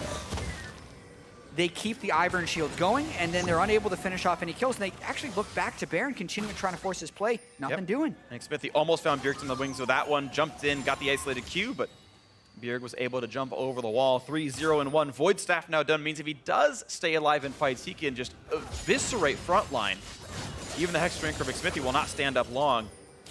But CLG feel like they are the team with the advantage. Void Staff going to be next for Huhi will mean he'll be even better at picking people off, but that mid lane not going to fall just yet. CLG still cannot buy a turret. Yeah, it's so hard for them to push in this matchup. I mean, Darshan falling 60 CS behind, and part of that is just from side wave manipulation. It's usually Hanser who has the freedom to go to that side wave and keep them pushing, and it's denying a lot of CS on the side of CLG. Well, we'll see if CLG can actually make this happen. I think back to their set against Cloud9 last week, where it's like, ooh, CLG is actually playing up against a team who's got 3 wins so far in matches. Like maybe they can actually do what it takes and beat a #1 team, and they couldn't quite close out Game 3 against Cloud9. Cloud9 outshot called them. Here they are against TSM in a game that is very clearly winnable, and you're seeing those glimmers of good plays. Those shockwaves are great, and now again a hook comes in, but Darshan is tanky, still hasn't broken through the shield. Smithy might be knocked up soon. And it focuses on to Daisy Svenskeren and dropped a bit low as well. Big shield comes out, Shockwave catches 2. Here comes the front line damage up, and Darshan's got to run away. He's running out pretty rapidly. Hanser can't let pick off the kill just yet as another shield comes through. Redemption puts even more health in, but CLG flies to kite back. Bifrost picked up by Huhi, but look at the kills coming back around. Smithy getting a bit low. Over the wall comes Hanser. That could be another one picked off as he tries to take down. And look, the knockback on a Stixay. The damage is there. Bjergsen still staying alive. That 3 fights in a row with the 100 HP left on him, and Darshan just going to be picked off as well.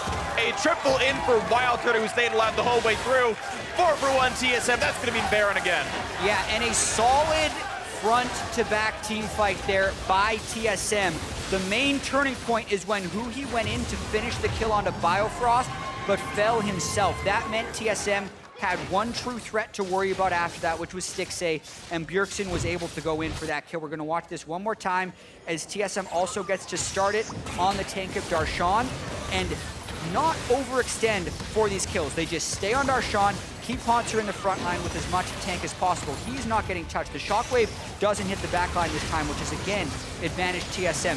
And they stay back through the Nautilus ultimate and move forward slowly with tanks in front. Watch Huhi here, though, as he goes in for that kill. Immediate hook. But death sentence as it's the dying breath. That's one threat down. Bjergsen sees Stixay over the wall, goes for the shot backwards as Turtle was picking up a kill on a Kha'Zix over the wall as well. And just a strong, well-played team fight there by TSM as they pick up the final kill on the backside. He's like, I came so close. He actually nearly got that kill onto Bjergsen as well. Stixay himself only a couple hundred gold away from Infinity Edge being done. If that comes through, maybe that fight looks a bit different and he picks the Emperor off. But it's TSM, 7,000 gold in the lead. Smithy making the best of a bad situation. Will be taking this Drake down. That's a bit nice for them, but still a long way to go. Bjergsen now blue elixir in, means he can eviscerate these turrets with attack speed. TSM threats the gold lead even farther. 8,000 up, another Emperor turret up. And TSM can look the closest one out, we think. Azir no longer able to just press W on turrets for the big chunk, but that doesn't mean he can't attack it extremely fast for large amounts of damage, and that's what TSM's going to hope to do here with now a 7,000 gold lead, is just keep the wave spread out, chip down the outer turrets, and force CLG into some tough initiations, as TSM is ahead in a lot of important ways. The Infinity Edge is done for Stixxay, but at this point, it's up against a 200+ armor Maokai. He needs a Lord Dominic's regards to cut through.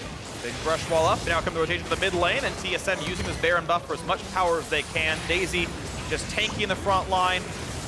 And even that's able to walk away after the shield's time out. TSM break one of the turrets. And to call back to CLG Sears against C9 last week, CLG is showing these glimpses, but it's not going to show up in the standings unless they're actually able to close out these series. Take one game off C9. They've taken one game off TSM, but they can't get that second one. They would actually walk away from this at 1-4. It's a very discouraging start to the split. It is discouraging. Again, you can argue strength of schedule. TSM and C9, maybe the two best teams in NALCS right now, but still not pretty. Looking at a little bit more here in this one. They're going to catch up to Xfinity. The hook's going to land. Beautiful by Biofrost, and a few more shots will do him in. Root Caller's going to get there yet again, and that's the final shot coming through. Wild Turtle picks off the CLG jungler. TSM hoping to improve to 4-1 with this match win. It looks like it's going to be likely. Darshan rooted again. Wild Turtle locking him in place. And another kill going to be in the works. There's that picked up. 2-0 so far. Huhi running away, but not going to run fast enough. Turtle with yet another one picked up. That's 4 kills already, and Stixxay alone inside the fountain isn't going to do enough. TSM will cement the comeback in the series. TSM improved to 4-1, and Hotshot GG is going to have a TSM logo on his face as TSM wins the match. And they just walked through CLG in that final team fight. The Ivern shield spam on Maokai made the Nexus turrets completely a non-factor, and CLG was unable to cut through anyone in that 5-0 final team fight. Beautifully played, TSM, ending the game. Hanser up just 8 shy of 100 farm over Darshan. Ekav, Sven Scaron up levels as well. Bjergsen still not dying, and there were razor-thin margins in this game. A 32-minute victory is on the fast side of average, but Bjergsen was under 200 HP in a team fight at least 4 times this game, where they nearly picked him off with the shockwave. They nearly got him off with one more auto attack from Stixxay, and those margins could have made huge differences. This game was the closest of the 3, definitely. For sure. But CLG Gaming not able to quite pull it off. Yeah, also pretty decisive endings this entire series. 26 minutes, 25 minutes, and 32 minutes. All substantially under the average for LCS games, so you have to credit some of the decisiveness at the end of the game by these guys. Just thinking about this game overall, like you say, slim margins, those close team fights, especially when you have these kind of front-to-back team fighting teams and they're mashing into each other over and over again. You lose that one fight at Baron, it extends the lead, and then sometimes there's just no coming back. And we really saw that here with the final push from TSM. Yeah, absolutely agree. TSM certainly leaps and bounds better than they were over in the very first week, where it looked like that team was just lost and no one was playing very well. It was like Sven and Bjerg versus the world, and now it really is good contributions from everyone. The kill leader in this game is Wild Turtle. I thought the Jhin in the third game was played pretty nicely. Sometimes got hit by shockwaves, sometimes not his fault when that happens, but was contributing in teamfights pretty well. Yeah, and it is also another one of those wins for TSM where it went all 3 games. Yeah. So they're clearly not winning in the same way that they were winning last split, but the fact that they can look at the standings, see themselves at 4-1, makes it pretty encouraging because they are on the road to improvement. Still, clearly a lot of work to do in the spring as they adapt to having a different shot calling system without double lift. But I mean, with the way they closed out game 2 in 25 minutes, and this game, which was close for most of it, and just had a strong push through into the end of 32-minute game, speaks to a lot of improvement in that area. Yeah, they are heartening ends to games against the CLG, who, despite being 1-4, do look pretty good themselves. So it's a good win against a, despite the record, I would say good team. CLG, in my opinion, actually looked like a playoff caliber team. I think there's lots of solid teams out here. You've got, of course, C9 who are smashing. You've got P1 who look great as well. But I think CLG can look like a top 6. And they can overcome that 1-4. Yeah, I'm really looking forward to the rest of the split. CLG definitely digging themselves a bit of a hole early, but you usually see some meta shifts mid-split. Sometimes CLG gets good adaptations to that. It's going to be an uphill battle for them for sure, but you're right. I think they can make it. I mean, it's going to be hard. I mean, there was the like way back old spring split TSM with Yellow Star where they snuck into 6th place and then made the final. So, you know, maybe it's one of these runs for CLG. It's certainly happened before. Either way, it was a fun series to be a part of, a fun series to watch. But now for more on that win, send it on a pastry time. He's got an interview with the victorious TSM mid laner. Thank you very much. I'm here with Bjergsen after a pretty thrilling 3-game series versus CLG. Bjergsen, I know it must be fun to beat up CLG, but game 1 did look rough for you. What kind of adjustments did the team make moving into the next 2 games?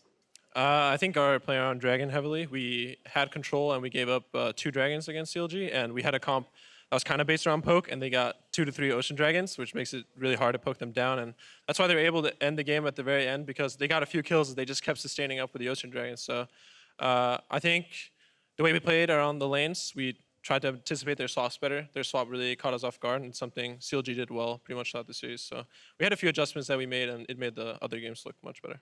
And the other game certainly did look better. And it was interesting to see you guys go back to Ivern for game 3 as well. I know you're a mid laner, not a jungler, but this is the first time we'd ever seen Ivern in NA. Have you guys been practicing the pick? Was it something you wanted to play with earlier? I mean, of course we've been practicing it. It's seen a lot of success in other regions, I think mainly EU, and they see it as a power pick. And I think Ivern is just, especially if you're not used to playing against him, he's just obnoxious because in this game he walks in, he just takes me these red buff from him. And if you're not used to that kind of Ivern play style where you can just run in, smite your camp away, boom, your buff is gone. And playing around the root, which is kind of hard to see, you have to play off the sound, and playing around the bushes and stuff. So Ivern, I think, is a really powerful pick if you don't know how to play against it. And like you said, we haven't seen it in NA that much, so obviously CLG didn't know how to play against it. Certainly worked out there, but I have to ask, first few weeks did look a little rough, but improvements very obvious even after just week 1. I know you're a big leader for your team. You're effectively the captain, even if you don't call yourself that necessarily. How's your leadership kind of influenced the team, kind of making sure everyone's on the same page and improving consistently throughout the split? I think one of the biggest things is we're all really good friends, so it's just about keeping each other accountable and responsible and making sure that people are doing their job. And if that means being hard on someone or being like, dude, you really messed this up, we have to improve on these things, or we have to do these things consistently. That's what I really have to do to make sure that, you know, we're in a really friendly environment, and sometimes someone like me or someone like Andy just has to be like, yo guys, we're actually really freaking bad at this, and we have to get better, because everyone wants to win, but it's just about hearing those words like, all right guys, we really need to focus and we need to improve on these things. Well, great to hear, Bjergsen. Thank you very much for joining me, and congratulations on the win today versus CLG. However, we are going to throw things back to the analyst desk to keep going. Thanks, Pastry. Always nice to hear from Bjergsen, and especially after a performance like that, good to get some insights from him. Right, it's always interesting to hear about how the team dynamic changes whenever you lose such a core member like happened with Doublelift, and you know, saying that you need someone to call people out, and Doublelift has always been historically a pretty outspoken person, so you need someone to step up and fill that role, not just in-game, but out-of-game, calling out mistakes and things like that. Yeah, you definitely do. And I think it's also key that they are having such a positive team environment, because we have seen how kind of toxic environments, Liquid Rising or whatever. Yeah, I don't know what you might be referencing. But I mean, those things really do have a big effect on it. And there was a lot of kind of community criticism towards TSM, you know, especially for Doublelift leaving, Turtle coming in, and things like that. And they're showing that they're still a top team. Right, I mean, when you look at how this team plays, you see that they are still very, very good. We've talked about a little bit in the first game, and here once again, the synergy is not quite where it was, where, you know, summer split TSM was crushing everybody. Here, a good example of it being that play like at 13 minutes where bot lane goes aggressive when their top lane doesn't have TP. Stuff like that is still like these little hiccups, but there's no massive issues on the team. I think actually every one of their wins is 2-1 victory, so they're certainly not smashing teams, but they are always seeming to come out on top. And I want to talk now a little bit more about the Ivern pick. So this is the first series. We did see it come out. Game 1, you know, not really the fault of the Ivern that they did lose there. Game 3, I think we really got to start to see the strengths here. And this was just really smart pathing from Svenskeren, knowing that the flashes were burned. Darshan TP's back to lane. The lane is pushing against him, and dying here is so devastating for a top laner. Right, I mean, it's really one of these things where a tank versus tank matchup is usually pretty even farm, and to be able to get a kill like this and get this whole wave denied is so brutal, because come into the mid and late game, you know, you guys are serving the same function. If one falls massively behind, it's really hard to win. Yeah, he had about half the farm of his opponent at this point, and then now, right after that, about a minute later, Svenskeren, clever pathing down to the bot lane, actually plays this gank very, very well, using the E to slow down his opponents, lands the root, good follow-up, gets a kill on bot side. So he now has essentially one top lane. Now he just goes, he wins bot lane. He goes, he steals away the blue buff, donates the blue buff, to Bjergsen. Also, by the way, he got the second blue buff in a row for Bjergsen, so now it's double blue buff to none for Huhi. Gives the mid lane a big advantage. He's affected all 3 lanes in the map there and really was fantastic early game, enabling his team to succeed. And I think it really was important to get that early game lead because CLG, despite some issues they might have, they had a number of team fights in the mid game where they looked reasonable, where they were so close. Yeah, Huhi was getting a lot of big shockwaves off. Bjergsen was getting out with just like the smallest bit of health, and the fact that Maokai was so tanky and so annoying for the short range Sivir to deal with, we saw that like TSM was barely able to win those team fights. Where if they started losing them and CLG starts picking up objectives, maybe they actually end up losing this game. Yeah, it definitely could have. There was multiple team fights where Haunter was basically able to zero out Stixxay on that Maokai because he was so far ahead. And on the other side of thing, it always felt like Bjergsen barely slipping away with no health to Darshan, who didn't quite have the items he would have wanted to at that kind of point in the game. Yeah, and that's kind of what we're talking about, the fact that he was shut down. It is hard to play that tank role. Though ultimately, I think you can kind of look at the Sivir pick being a little harder to play in team fights. There were a number of team fights where Stixxay was trying his best to get damage in, and it's just so difficult to do. He even went the rapid fire cannon, a little bit different of a build to have to deal with the Azir's range because it's just notoriously difficult to play Sivir into Azir. Yeah, exactly. I mean, the Azir, Bjergsen was playing extremely well in the team fights, and we're going to take a look at the 28-minute TSM 4-for-1 plus the Baron. And this really does go to show just how difficult it is for Stixxay trying to get involved. He has to worry about the Azir, about that Maokai, and the Maokai is so tanky.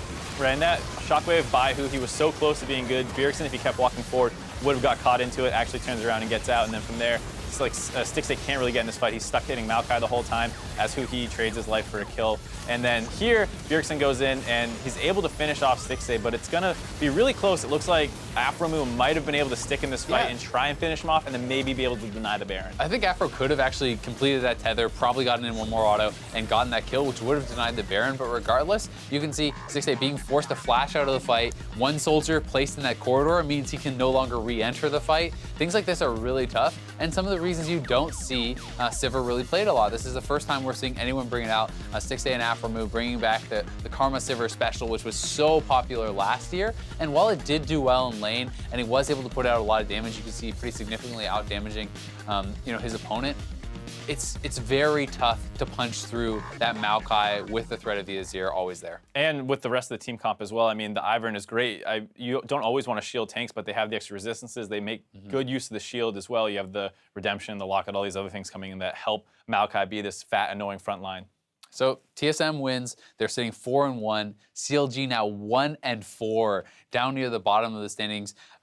Pretty disappointing start for CLG. I mean, they're going to be going up against Dignitas next. Another near the top standings, also 1-4. That's a game that they're going to really need to start picking up wins in. And TSM, they're tied near the top of the standings. They're in second. They're going to be playing against P1, another team near the top of the standings. So they're playing 2 teams that have the same records as them. And these are things that can start to really dictate how the playoff picture could shape up in the future. You need to be able to beat these top teams. Right, and I think the big thing is just the fact that CLG has looked really good in their losses, which doesn't feel good to say when you're sitting at 1-4, but when you compare how they look compared to maybe that Dignitas team who is struggling really bad in their losses, I think there's a little bit of upside for CLG fans. So there may be some light at the end of the tunnel. We'll have to see if CLG can find it. We've got more league action coming your way. Team Liquid hit the Rift next as they go up against Echo Fox. Don't touch that browser. We'll be right back.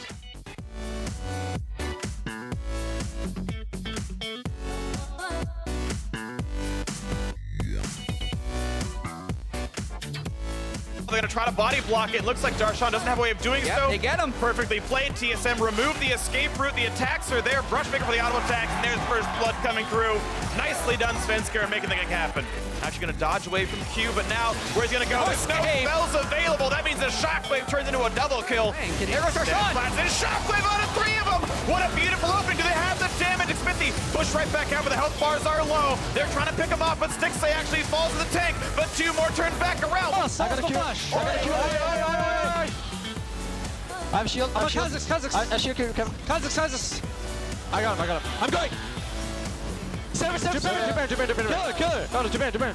TSM will cement the comeback in the series. TSM improved to 4-1 as TSM wins the match.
Welcome back, everyone. I'm Julian Pastry-Tumcar, and bringing his dulcet tones to cast this match is Isaac Azale Cummings Bentley, who I should mention is fresh off a stint on the analyst, guys. Yeah, and I mean, they got you doing interviews. I'm on the analyst desk. What are we doing? I don't know. It's a topsy-turvy, crazy world. And we are going to jump into our second match of the day as Team Liquid will meet up against Echo Fox. Last week, Echo Fox did a complete 180 from their week 1 performance, going 2-0 on the week when expectations were quite low for the reworked roster. Yeah, they really were, but they won against really some pretty good teams too. They won against Dignitas, the only loss for FlyQuest as well. They've brought creative picks, Gate playing Camille, Looper on Swain, intelligent draft adaptations, and when plans weren't working out, they didn't just roll over. You know, Froggen made a lot of things happen on TF, and I think one of the biggest things to point out for Echo Fox is last year we talked so much about how they never made plays happen. This year, they were aggressively grouping. They were trying to be proactive, trying to make stuff happen even when behind. It has been such a strong change, and it comes as such a relief after last year where, to put it lightly, Echo Fox's macro, or lack thereof, could be quite frustrating. Yeah, it really was, man. They drew out games needlessly. They were kind of wasting away leads. It really felt like they were playing to not lose. Echo Fox has shown that they want to force ways to capitalize on being ahead. They want to extend leads, and I think that they have aggressive new players who can help them do that. So Liquid, if they want to take this match win, they're really going to need to kind of punish some of the rookies and punish some of the mistakes that can come out of these Echo Fox players. You know, getting Rainover on something he's going to be comfortable against. You know, he hasn't been having the best of seasons, but when you look at it, it's still a league MVP, a super experienced player going up against Cadian, who's in his rookie season, and getting him in on something that he's comfortable on could give him an opportunity to exploit his opponent. I certainly think it could as well. And I mean, it has certainly been quite tough for Liquid. But before we get into that, we are going to check out our starting lineups. On the blue side, we will actually start with Team Liquid. It's been rough, but we'll see if they can turn it around here. In the top lane, it's Lolo, jungle, Rainover, mid, Golden Glue, bot laner, Piglet, support Matt, and coach David Lim. Yep, and on the red side today, it's going to be Echo Fox. In the top lane, it's Looper. In the jungle, Acadian. In the mid lane, Froggen. Bot lane, Keith with support Gate. And Coach Tim Kiro. And we don't want to harp on too much about Liquid, but it's easy to say that it's just been rough. It's been a rough start. It is still a long season. Like, we're not quite at the halfway point here where alarm bells will really be ringing, but... Oh, those alarm bells are going off. They are. The tough part is, it's not just the record, it's the way in which they're losing, right? That's what's really concerning, especially for a team that had such high expectations. And I think that's the thing for me. Strong players. Rainover was the biggest pickup, arguably, in the NALCS as far as players go, and that's including the import players like Someday that have come over and been part of the league as well. On the other side for Echo Fox, things certainly looking strong. It's just funny to watch them play and see the improvement, but if they can continue that momentum, they should theoretically have a pretty straightforward match here, and the more wins they get, the better, pretty much, because we already joked about it. They've doubled their match wins from last season. It can only get better. I mean, we have to temper expectations a little bit, because although Echo Fox looked incredible last week, they've had one good-looking week in 2 splits, basically, or a split and change of the LCS. So we have to see if they can continue to pick up wins or to at least look good in their losses. You know, we want to see this team proving themselves and constantly making strides to get better and better. We'll see what happens here in the early draft. Team Liquid going to ban out Zyra, Twisted Fate, and Poppy on their side. And there's Camille, Rengar for Echo Fox, with LeBlanc likely to come.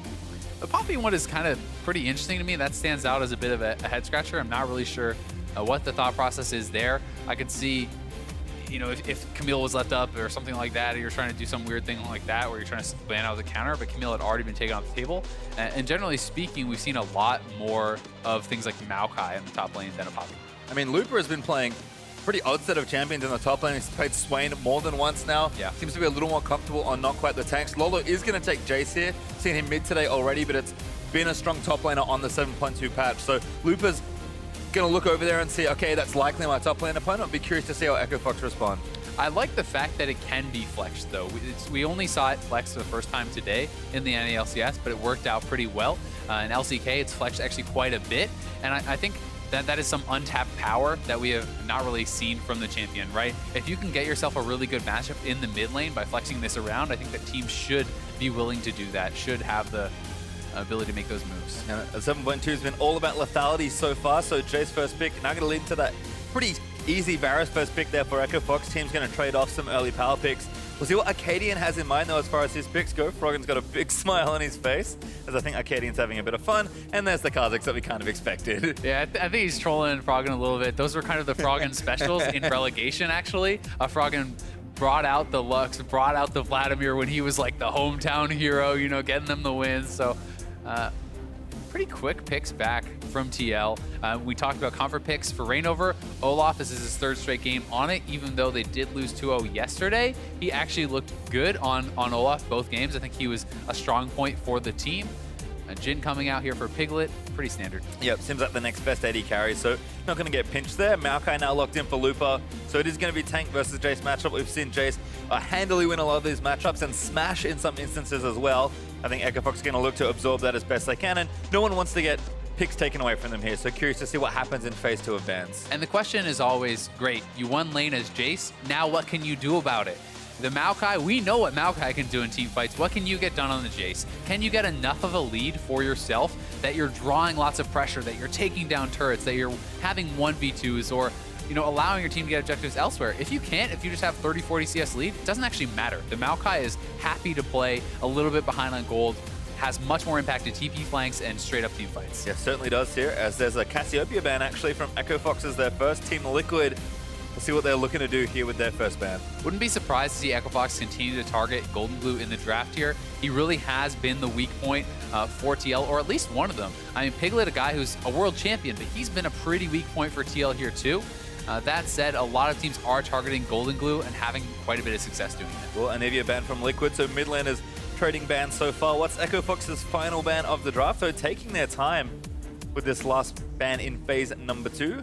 Gotta show that respect to Froggen, man, and he has this really unique champion pool. He can also play the meta stuff. The fact that he's drawing bans on things like the Anivia does give them more flexibility in other areas, can open up picks for his teammates and allow them to succeed that way, but it's gonna be Karma taken away, and Matt had been playing Karma a lot lately, so this is really just kind of a targeted ban towards him. Yeah, and Gate, we've seen, is a very flexible support player in the current meta. Took that Camille, of course, into support. That wowed everybody. Team Liquid, though, 10 seconds left for their final ban. Echo Fox, of course, will get first pick starting in pick phase number 2, so very important that Liquid consider everything. You're going to go with another support ban here in Malzahar. So where do Echo Fox want to go with this next pick? And that really is the question, and we're going to find out what they want to leave for last. That is kind of what they're considering their highest priority. Traditionally, you would say, oh, of course, it's the mid laner, but there has been a lot of flexibility around support picks that can sometimes give you an edge or are situational depending on what your opponent's full composition is. Things like Tarek have really shined as later picks in the draft sometimes, if it's going to fill out pretty well, but it looks like it's going to be Tahm Kench support. I think that works quite well, but it's not like there's a direct counter to something that's already been drafted. Typically you see Tahm Kench against things like, okay, there's a Morgana or there's an Ashe or whatever. They hit their CC, I eat them. It still does work in this case, but it's not as clear of like why they're picking it. Yeah, just wanting to keep Keith a little safer there perhaps, as Matt has had more of a specific champion pool. We've seen a lot of his Karma recently. Also, his Thresh has been back, so it feels like he wants to be back on more of the lane bully and playmaking champion, so that's what they'll pick here. They're gonna have to finish this bottom lane unless Jace is flexing, so what do Liquid want to show here as far as their completed duo versus the Tahm Kench Varus? Well, and now that you draft the Thresh, you kind of drafted what Tahm Kench wants to do for him, right? So you have picked this champion where if Gate stays back, Keith can kind of get hooked all he wants. He's just going to keep getting eaten up by the Tahm Kench, taken to safety. And one of the weaknesses Echo Fox has had, I mean, Keith has been playing much better lately, but he's still been getting caught out a lot. And this does kind of help to shore up that weakness. It gives him a little bit of a safety blanket. It does, and excuse me, as Jin was picked, of course, for Liquid. So Cork is actually the final pick. Very safe blind pick mid laner here. We'll see what Echo Fox respond with. Froggen kind of knew this was coming. They could have taken it for themselves, but opting to give their mid laner the counter pick here in a world where mid picks are often really falling down to 5th, 6th, 7th overall pick. We are still in a world where Rise is available. Oh, that's all. Last pick. So I guess that's what you do. Yeah. Never before. Yeah, that's actually insane to me. Yeah. I mean, obviously I didn't think of it because I assumed in my mind Rise had already been picked or banned, but yeah, last pick Rise. Rise is really, really strong. It's kind of funny because generally teams would draft that super early, but Golden Glue has not really been playing Rise. He's been playing, you know, like Orianna and Cassio and things like that. So Echo Fox is actually kind of just able to leave that till later. Still, that said, I do think that Corki can match up quite well against the Rise as far as champions go. We saw this matchup in the previous match. Bjergsen going up against Huhi. I think they did play that match out. So definitely can go either way. I don't think that is super Rise favored. And both champions actually kind of do similar things as far as, you know, skirmishing power, being able to burst out squishies, being able to roam around the map with the package and that realm warp. So there's a lot of similarities here and kind of parallels to look at. Yeah, I have to agree. Corki's stock has risen a lot in the first few weeks of the NALCS. Thank you, Hai, for reintroducing that one back into the league. But, I mean, Rise is a pick that so many teams prize very highly. So we mentioned it already, Golden Glue has certainly looked like he's struggled for Team Liquid. I mean, drafting can be tricky in general, especially when the system has changed so much, but you also have to draft your players, and EchoFox being able to take Rise that late is a huge boon for their team. Yeah, definitely. And I would say another thing kind of nice for TL, though, is that they have Jace for Lorlo, and Lorlo is a guy who has shown the ability to carry, who has shown the ability to get advantages. And some of the criticism TL received yesterday is just kind of always putting Lorlo on these tanks where he's in disadvantageous matchups and stuff. So now he has the good side of a matchup, and we'll see what he's going to be able to get done with that, because this gives Reignover a clear place of power to try to snowball. And that's always been Reignover's thing with Huni. We'll see if he can do it here with Lorlo as we're out onto the rift for TL versus EchoFox. Game number 1. EchoFox have been on a tear recently. See if they can continue that momentum today.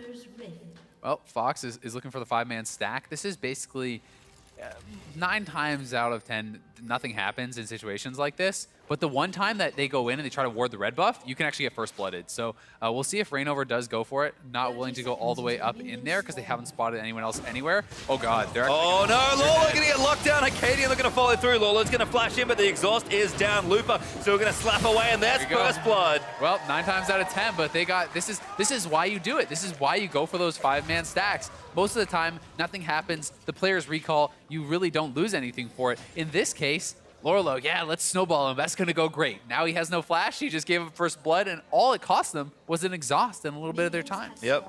So pretty fun stuff there. Arcadian once again collecting first blood for his team. His hit rate's still nice and high. It's actually comical at this point. Like, no matter what happens, he just somehow manages to get first blood. It's the mark of a good player. Knows how to secure a kill or two. As Arcadian. Save those abilities. That's the key. Exactly. Let your team get them low, get them in the queue.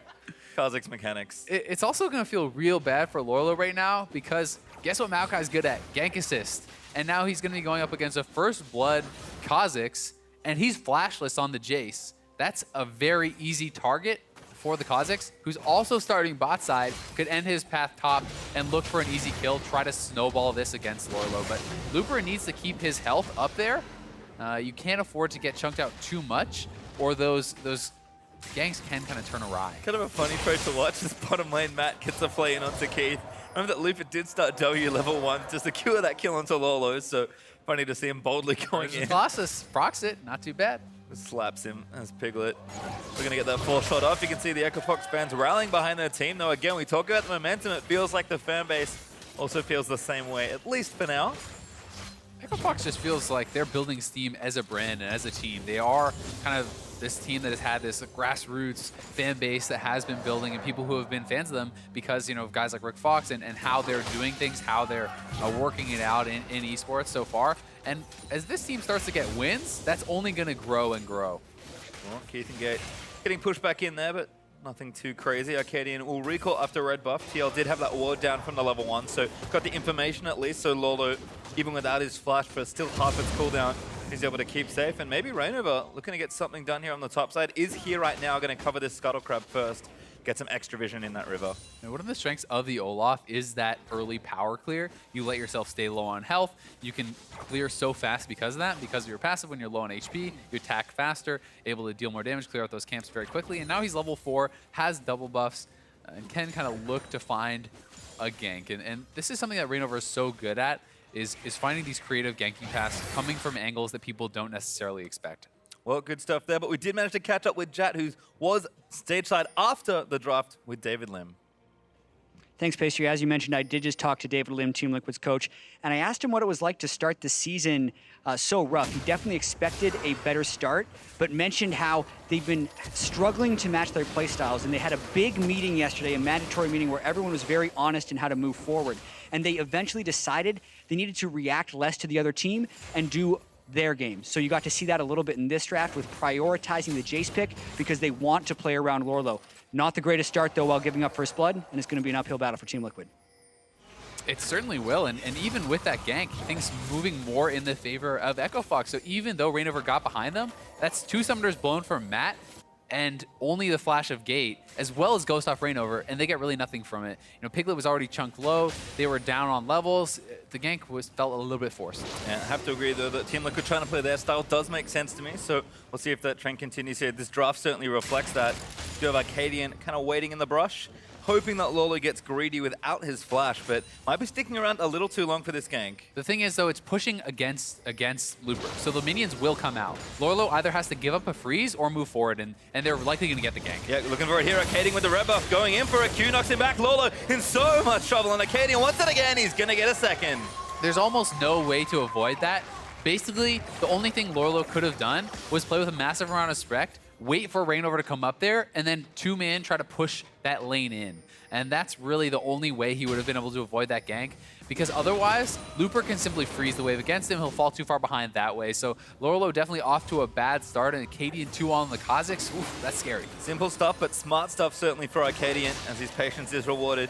See, Froggen has gone back, got his early tier, and has been pushing in pretty aggressively versus Golden Glue's Corki. He went back as well, has some early fade components by the looks of things, but Froggen, if he can get things going just like this, Golden Glue eating the bad end of that trade. And for Froggen, all he needs to do is keep the Corki in lane right now, because his side lanes are doing well. You can see all the potions are off Piglet. You know, they have the HP advantage in the bot lane. They're winning in top lane. So things are going good. They just need to kind of track your opponents at that point. If your teammates are already doing well, you don't have to be the superstar.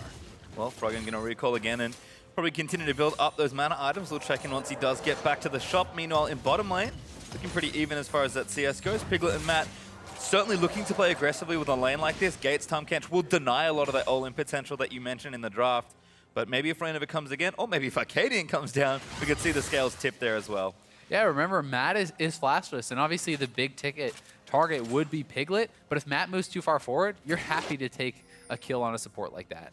And this is going to be key. If they actually try to do this dive, this pretty much must work or they are screwed. It's 2 level 6s, just got level 6 on Looper. We'll see how he plays. Looper can read it, pops the ulti up, the Reignover's here, dodges one, Lolo in tower, that's really bad news. Flashes out of the way, but Looper flashes to save himself, and Reignover now taking Karate is dead. Disaster. That is complete disaster. Golden Glue's down here, but Froggen's here as well. Oh god, they're all dead. Arcadian's going to ride in as well. Surprise, there's the Kha'Zix. No, he's not needed. Lolo, though, is going to go down, and Arcadian trying to track the final kill. Doesn't go for it, but Fox, that just looks so simple. That is just a disaster. And I mean, Reignover and Lorlo, they are essentially making the call that we're so far behind, this must happen. We need to get all this CS to be denied to the turret, get a kill here. They were both level 6. They were moving up on a level 5 Looper. He hit level 6 right before that gank came through. The ultimate gave him what he needed to survive, and he played that so well. You know, going aggressively onto Lorlo, but really, the turret probably should have been on Reignover from the start. I don't think it was a proper dive, and here it is once again. So as you can see, the level up does come in right there. That's the minion before they do it. Looper goes right onto Lorlo, forcing Lorlo out. With that, then he flashes away from Lorlo so he cannot contribute. Dodges an axe there from Reignover. Reignover goes down, and this is just terrible for TL, as they are so far behind at this point. The Arcadian couldn't quite ride the portal all the way in, but Froggen follows Golden Glue with the roam. Ryze is very mobile when it comes to getting into lanes once he's roamed up there. And Corki is as well, but he needs the package to get that done and didn't have it there. So that went completely pear-shaped for TL. And I mean, Froggen had lane pressure. He had the advantage. You talked about it earlier, Pastry. He's shoving Golden Glue in, and having the lane advantage there allowed him to get to the top side, allowed him to make that roam. And, you know, speaking of split push for Lorlo, well, you have to be quite a bit ahead of your opponent to actually be able to really bully the Maokai. And at this point, I don't really know that he's ever going to get there. Yeah, we always talk about kind of tanks outrunning carries for a good portion of the game.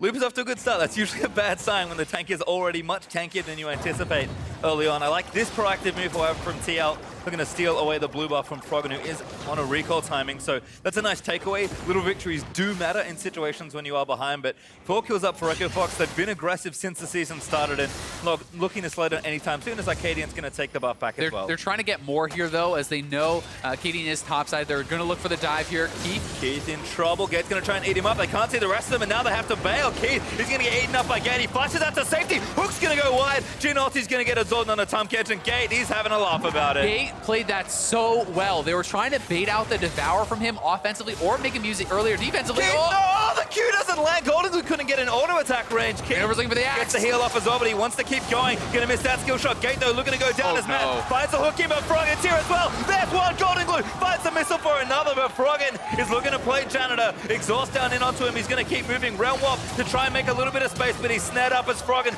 is gonna get him. Piglet manages to take him out. Gate and Keith, you played that so well. You get out, and then they stay around for the taunt spam.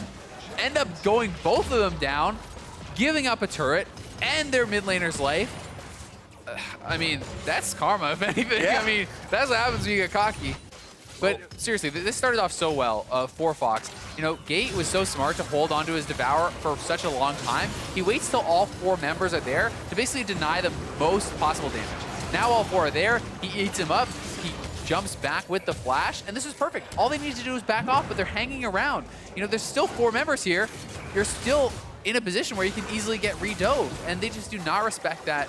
They end up giving up 3 kills and a turret in the long exchange, and that is pretty unacceptable play, honestly, from the Echo Fox bot lane. Well, you can see Froggen sweeps in, but he's just a little too late on the roam, and TL were able to just have exhaust and clean up the rest of the fight from here.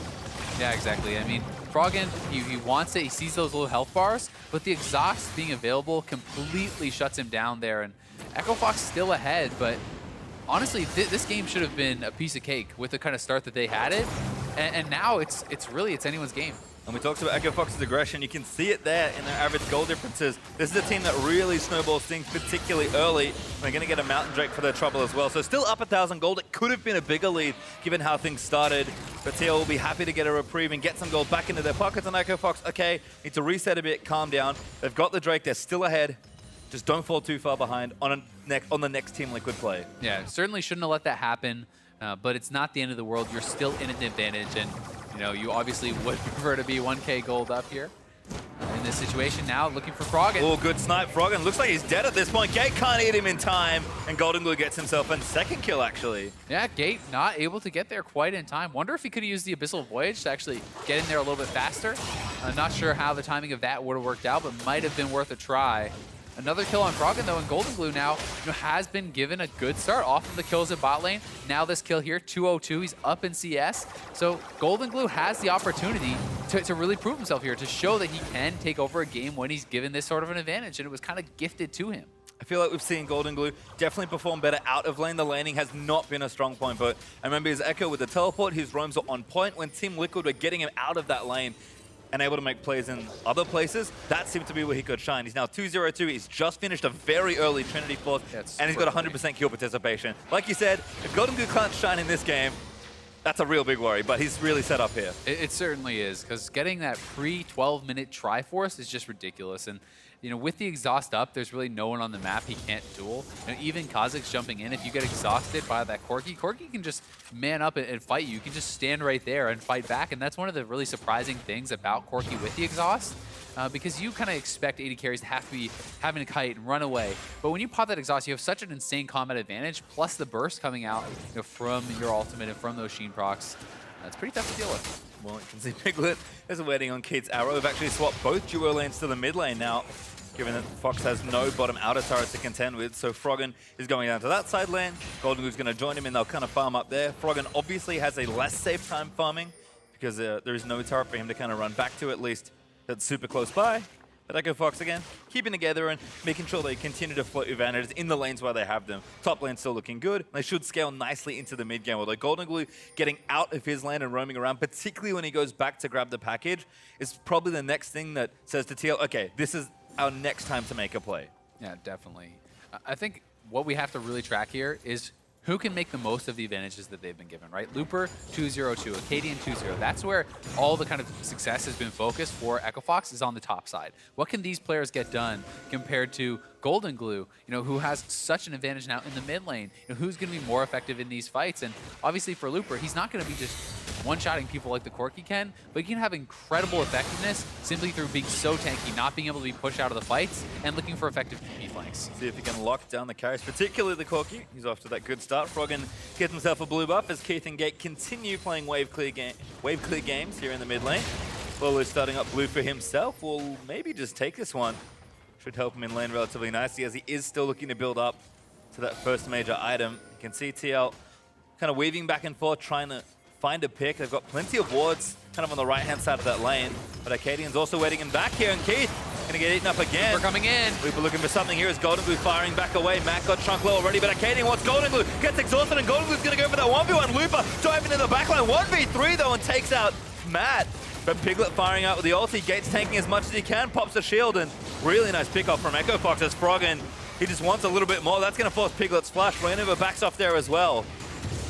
Well-played fight there from Echo Fox. A good roam down from Looper. So he actually maintains TP advantage and is first to the fight because of his map movement, because he had his opponent shoved in. So that's big, because they can look for a TP flank again to start off a fight. But you saw how effective the Maokai can be going in 1v3, zoning them out, giving his team time to kill off Madden. And here it is once more. Looper much faster to the play, moving in here. Matt whiffs on that hook, and they decide to go for him. And Acadian, we talked about that 1v1 between the Kha'Zix and the Corki. Golden Glue just goes face up and starts fighting him back with that exhaust down. But look at Looper in the background. They cannot touch this guy, and that buys them the time to get the kill onto Matt. And then TL has to back off. I mean, there's already no HP really left on the Corki. Piglet has to flash out here. He was not going to get that kill. Positioned too aggressively. Yeah, Froggen ramping up nicely. Rotovatus is done. He's got a Negatron cloak now and is stacking up the tier. Plus, he's got cooldown boots, so things looking good for him. Managed to realm warp his way from the side lane to join the fight in mid. Infernal Drake is our next big ticket objective, up in 1 minute and 5. Oh, they're looking to maybe get a pick here. There's both Golden Glue and Acadian down on the side. But there is a package on Corki, and he's very safe right now. Going in for Froggen. Froggen going to snare him up. Here. He's going to keep fighting. Rainover is going to force the flash out of Froggen. Arcadian wants it, but decides maybe it's a little too much. And now Gate's going to join in with the Abyssal Void. He's brought Keith with him. Ulti up, and Barris is going to find Rainover, who doesn't have an ulti, and that's an easy kill for Kha'Zix. Beautiful rotation from Gate and Keith there. The bot lane using the Abyssal Voyage. We talked about it earlier. Great stuff from them as they make that play happen, turning around on Rainover, now looking for the Realm Warp. Yeah, Golden Glue's like, I don't really like this. The rest of Echo Fox pop out. Get his flash. Great trade. And they're going to get a summoner and stop the push in mid, so things looking good there. Piglet again firing off a couple of shots. Keith! As now Keith has to flash behind Froggen. Looper needs to get in front though. Able to get there, gets himself hooked. Fox is no bueno. Gate able to eat him up. It's Froggen. Echo Fox, I will say one thing. Counting's been a little off today. Oh God, no! And very off there. Two tanks there, come on! Somebody! Poor Keith. Just magnetized the skill shots to his forehead. Managed to get himself picked up and give TL the Infernal Drake. We talk about Keith kind of being standing in the wrong place, being maybe the biggest criticism. I'm giving Keith a pass on that one. All right. There's a Maokai and a Tahm Kench standing directly beside him. No one's blocking his recall. Still, was a greedy recall, and will mean the Infernal is going over to TL. A little bit sloppy stuff there from Echo Fox, no matter whose fault it is. Well, costing the Drake. It's still up 2,000 gold, but that would have been a huge boon to snowball through that mid game. Instead, they'll give it over to TL. They've got their Mountain Drake, so they can't feel too unhappy. And the next Drake is an Infernal as well, I believe. So teams can look to contest for that. So Rainover just farming up his Krugs here in the bottom side. Matt's going to rejoin Rainover, I guess. Wants the Krug. Is like, yep, give me that 10 gold. I got an item purchase. You know who likes double Infernal? A team with 380 carries, essentially. Seems pretty good. Seems pretty good to get it for your Jace, your Corki, and that Jhin. So definitely something that they're really going to want. And Echo Fox is going to need to take that away. You can't afford to give up double Infernal Dragon advantage. Even if you're up some in gold, the amount of combat power that gives a team composition like this is insane, and that just keeps on scaling with your items. So all the way to 6 items, Infernals gets better. Well, next one's an Ocean we've been had, but the first one is certainly good, and if they can get another one, that will look fine as well. Golden Glue still splitting his way in the top side. Just going to shove these minions down. Level 11 looking nice and powerful as Rainover pops his way back into his own jungle. Trying to get some efficiency on the pathing.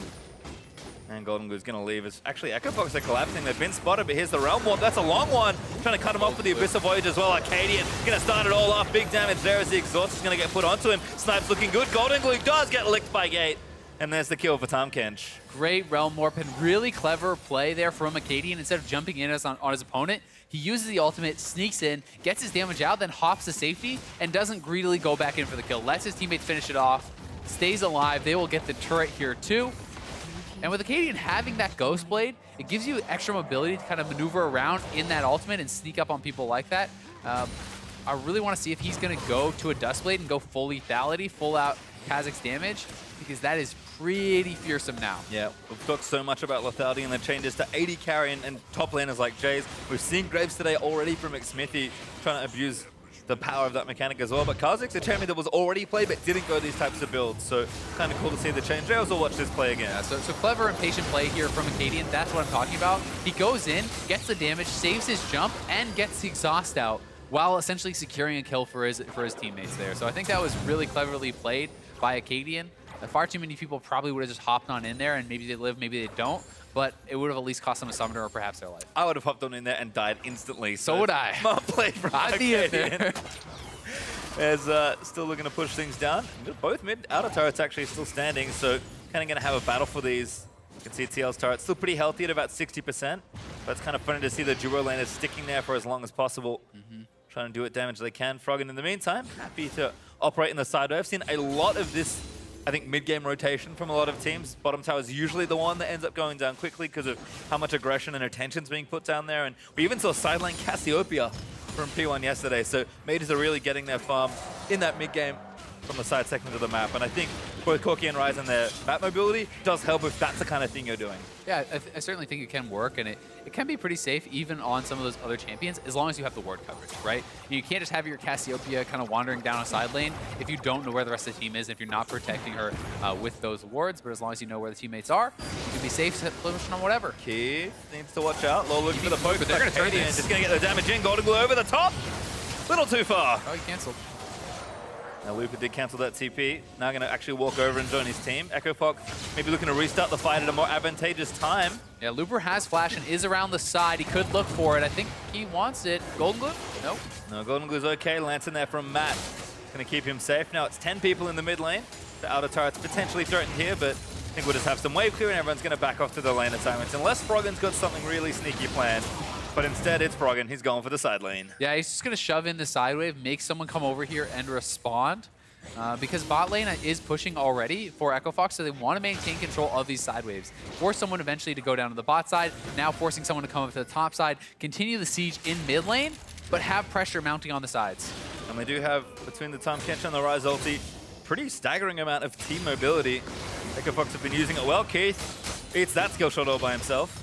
But Gates there just to make sure nothing bad happens, and TL knowing that's going to wait on the Jhin ulti for now. And Edge of Night Ghostblade already done for Piglet is a good sign. He's had a much better landing phase. He's been the recipient of a lot of kills towards the early mid-game, and lethality, 80 carries are pretty strong. We'll see if Piglet can finally have a big carry performance under his belt on something more meta. He had the big Twitch game, but he hasn't had a big standard 80 carry game yet. No, he certainly hasn't. He is also in a pretty good spot to go off this game. You definitely can be incredibly strong with these lethality builds. Your ultimates do massive amount of damage, and that 4-shot crit is pretty insane on anyone who is a squishy.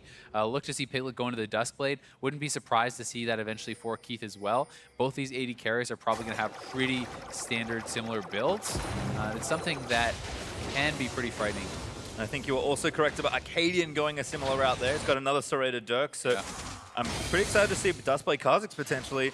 They tend to go, a little tankier on the Hex Drinker, maybe Tiamat if you want a bit of extra damage, but this is significantly further on the aggressive spectrum, which I think does suit a player like Acadian. I really think it does, especially you can play it more measured, right? If you are kind of more tanky build, if you're like the Black Cleaver, Hex Drinker, that kind of stuff, you can jump into fights more aggressively. This, you have to play it more measured, but when you find that correct pick, that right assassination, you can legit insta-kill someone, like almost no reaction possible.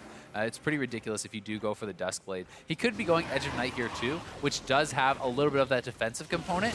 You hop in, it allows you the chance to actually absorb a hook or something. Surprise! Matt though locked down, and that's a nice Varus ulti from Keith. He's been on the money so far, and Gate's going to ride them in. TL busy getting Ocean Drake. Means they get someone picked up, but not the worst trade to make. It's Team Liquid happy to take their second objective there. Realm Warp though is going to find somebody. Rainbow forced to get out of the way. Keith still firing away as Golden Glue does get good damage on, but getting that Canadian splash. Blast cone the way over. Looper claps his hands together and Lawler snaps Keith. Lawler though going to go down on the other end as Golden Glue's trying to cut back away. Echo Fox's tank's looking good. Acadian's going to melt him down as Froggen collects the next kill. get a couple kills there, and this means they're going to get the turret here too. So it's a trade of a kill for a dragon, but it's what they get in the extended trade that matters most here, because they're a member down, they're too close, they're getting caught out, and these global and semi-global ultimates are working so well for Echo Fox. Use of the Realm Warp, use of the Abyssal Voyage has been on point for Echo Fox. They get a pick in the mid lane with one, they get the kills and the turret in the bot lane with the second. So great stuff from them. I like this trade though from TL. They're going to take the mid outer, which is always a critical turret to get. So TL, again, knowing that can't do anything else in the bottom lane, will trade a turret there. But Echo Fox likely now going to move back down, expecting TL to be on the recall timers, and then shove that mid lane back out. So assuming that all happens, Echo Fox should find a turret lead somewhere, open up the map, and kind of ride 4,000 gold or so in the lead. Yeah, exactly. And here is this move once again. The Abyssal Voyage coming in from Tom Kench, set up beautifully here by Keith. No chance to get out. And then they use this Tart 2 of the rotation down here with the Realm Warp. It's like playing a mini TF. Froggen's great on that. Now he's on the Realm Warp. It's like your ultimate for the whole team. So in they come. Looper is so tanky at this point that there's really no fear here. He's able to just flash over the wall, tank up that turret, as well as the members of the opposing team for so long. And they finish off the dive, kill Golden Glue. And while it is pretty standard that TL eventually did get the mid lane turret, they trade something back. You know, the TL we saw yesterday was looking pretty hopeless. At least they are making these moves. At least they are making the trades back to try to stay relevant. Yeah, although it's out coming out. Matt caught again as he's maybe looking to go down, who flash out to safety, but Echo Fox is going to get the mid lane turret we expected. Piglet's ultimate going to lay into Looper as he just heals up a whole host there.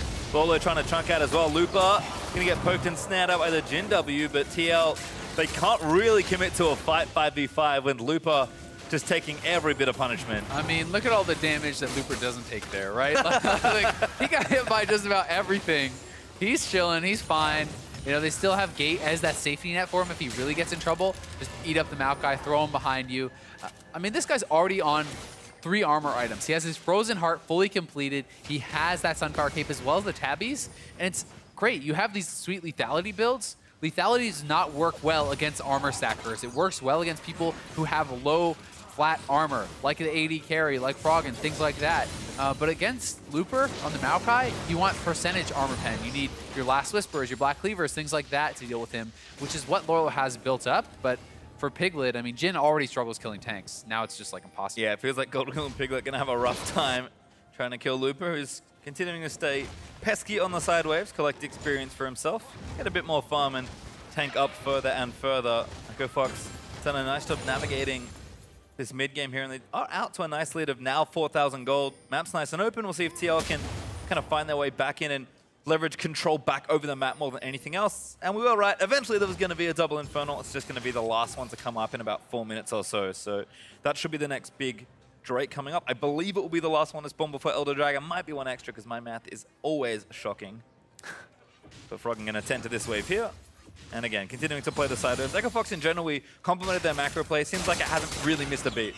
No, definitely hasn't. It's also encouraging as an Echo Fox fan to see that Looper is finally getting involved, right? Looper has not really had the kind of games you would expect.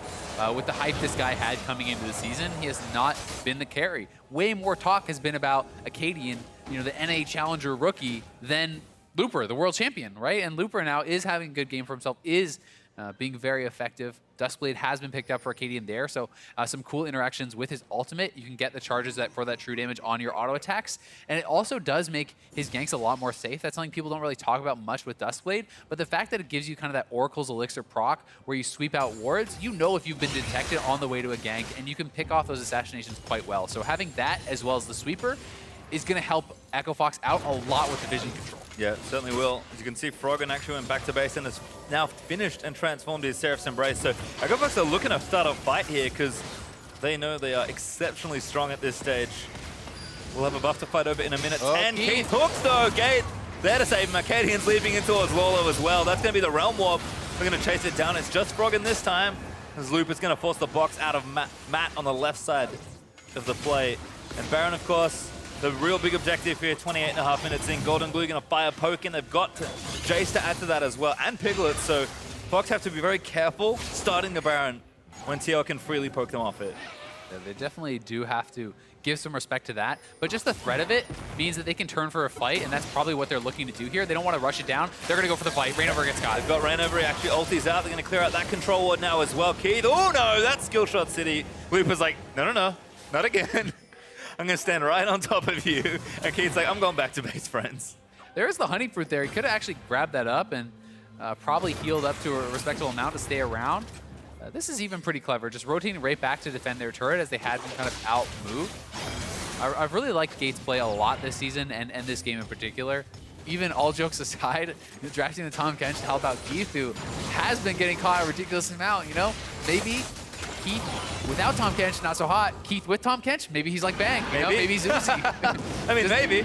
Training wheels perhaps for your bot laner. We'll have to see, but it's working out nicely. Realm Warp, though, instantly threatening. Who is it? It's Looper! Oh no, he's in the middle of the fight. Arcadian gonna bide his time and look for the pick. Gate, though, gets him on the flank. Gets assassinated by Arcadian. That's the Dusk Blade on that Kha'Zix. Does so much damage. Froggen's in there. Matt snared up, and that's another kill. Now chasing for Golden Glue. Another snare's on the way. Froggen is just weaving spells back and forth. Golden Glue can't dodge it all. He's going to go down to Keith. And Echo Fox start the team fight in a very abrupt manner. Oh boy, that feels bad as Piglet dies with both summoners up there, but not really much you can blame him for, as he kind of just died instantly.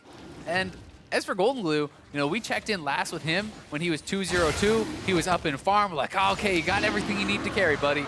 Hasn't been going so well for him since then. He's died 3 consecutive times, has not really seemed to be able to get involved in the fights in the way you would like him to. And Infernal Drake did go over to Echo Fox, and that's going to help them do this Baron.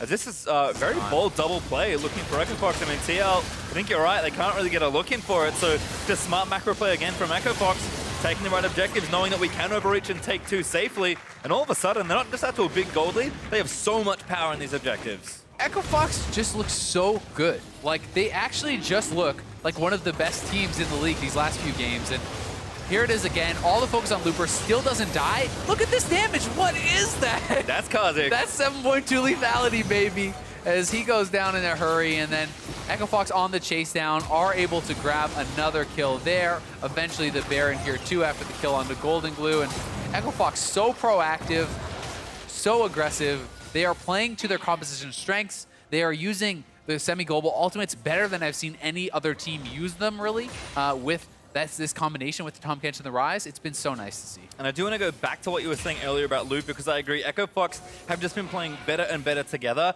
and it just feels like Looper needed time, you know? He's not a native English speaker, he's a Korean. He's probably learnt like a little bit here and there because he has played in foreign leagues before, but it just takes time to integrate a player into your team, particularly when English is not their first language. So whatever's happening for Echo Fox as far as building the team synergy and chemistry, it's clearly paid off. Not just for Looper, who looks way more on the same page, but for the whole team. I'm also just having a little laugh watching Keith. You can see his double bodyguard squad, you know? Yeah, there's one for Froggen as well. Yeah, everyone makes mistakes. Froggen has the Seraph Stoke. Keith eats another shock blast from Lolo, but could be trouble here. Looper actually going to get shut down. Just took too much damage. Gate's going to try and run his way out of it, but the last bullet's going to hit Keith. Oh no! Keith knows to pop the Ghost Blade and run away. Golden Glue's going to flash for him as Keith follow flashes. Arcadian might be able to pick off a straggler here, but they have to be careful. Keith bomb plants away, and Arcadian's in! Huge play sniping out Golden Glue. This guy, what can't he do? 7-0-3 on the Kha'Zix. Arcadian, game in, game out, has been dominating. It's so impressive to see a rookie with this level of consistency on the stage.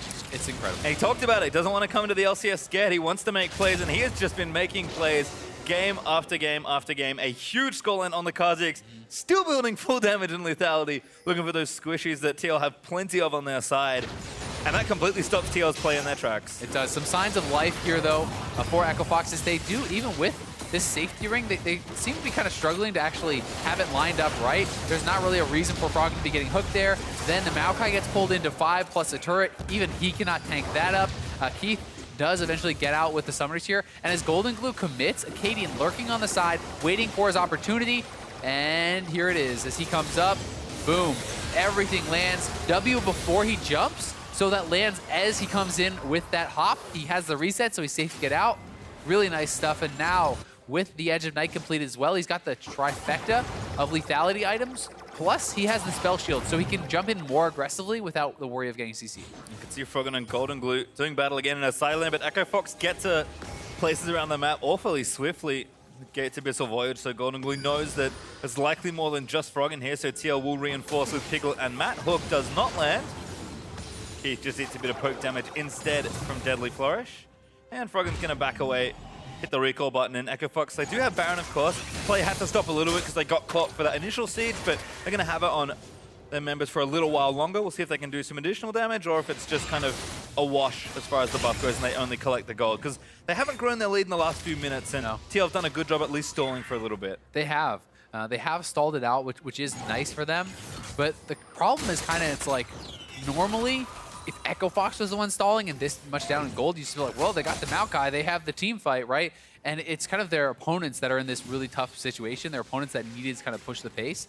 And now TL is going to have to play the team fights exceptionally well. They're going to have to be able to kite it out, play it really nicely. Here is those ultimates. Surprise Froggen again. Gate actually can't quite lock him down. So he's just going to tank up the W. Lolo is forced to flash though, and Froggen's ultimate not on a super long cooldown with all the CDI he's built up. He's also got a Guardian Angel. And even Paul Rainover can't withstand the damage. It's coming here. Katie with another snipe finds Piglet. Does hook him out of the air, so the shutdown's going to come for Golden Glue. But they are knocking on this inhibitor turret, and it's going to go down. Rainover might go down with it. Gate is going to eat him up, and that should be another kill. He falls, and Echo Fox lose one, but they're going to trade for 2+ more.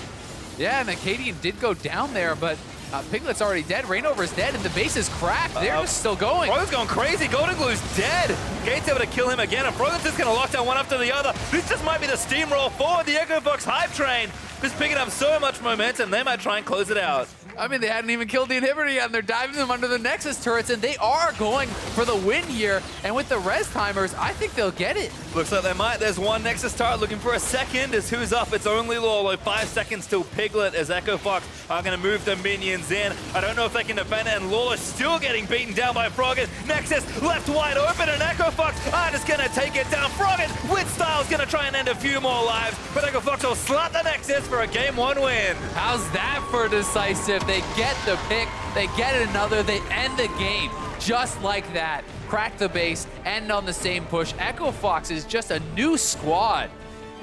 And TL, they just look like they can't find the answer. I mean, it is a struggle.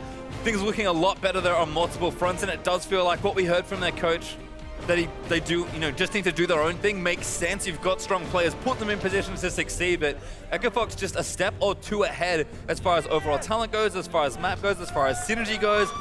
They've just really had it all. And as they continue to get tested by bigger and better teams, the question has to be, how good are they? Who can they beat? Maybe looking at Cloud9, they'll have a match in probably a few weeks to play them and say, hey, can we beat these guys? Can we contest? Because they just look so good.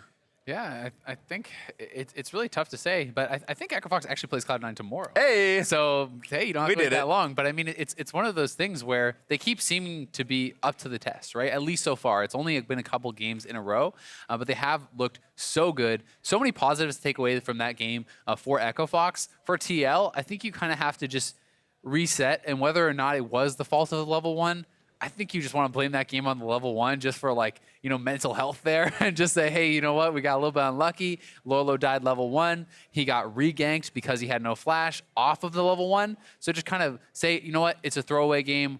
Bad start. Let's get him next time. And I think mental health that you described is actually very important here. Morale is hugely important in a game like League of Legends. We know Hai is such a strong player because of the leadership that he brings to the team, in addition to a bunch of other talents. Echo Fox, that was their problem last time. Definitely was, but Piglet, Golden Glue, both were in positions to succeed. Couldn't pull it off this game. Time to change something up. Certainly looks like it. A lot to break down for Game 1, so we are going to throw it down to the analysts to get their thoughts. Thank you very much, gentlemen. We are here to talk about that matchup. Liquid versus Echo Fox, and honestly, I'm a little surprised by disappointed. Yeah, you're right. Disappointed. Sorry. Hey man, the favorites won. The favorites did win. They did. You gotta give them that. You got to give Echo Fox some credit, absolutely. I mean, I think they played a generally solid game. I thought Gate was super solid on the Tom Kench. That's solid. But I want to talk about Liquid because I just feel like it's the elephant in the room, right? Yep. Yeah. They had a plan. Really sad game. I got to talk to their coach right after the game. We said this in the side stage as well. They wanted to play around Jace, so they banned the Poppy and first pick Jace. Great. And 5 minutes into the game, that was a flaming disaster. I mean, it starts with that level 1 play where they throw the Olaf axe into the brush, and then Jace still gets picked off and dies. And then without his flash, they repeat gank it. Good job by Acadian, kind of exploiting that. But at the same time, you know, Reignover is just kind of all over the place as well and not actually able to get anything done and just burning his own team summoners, basically.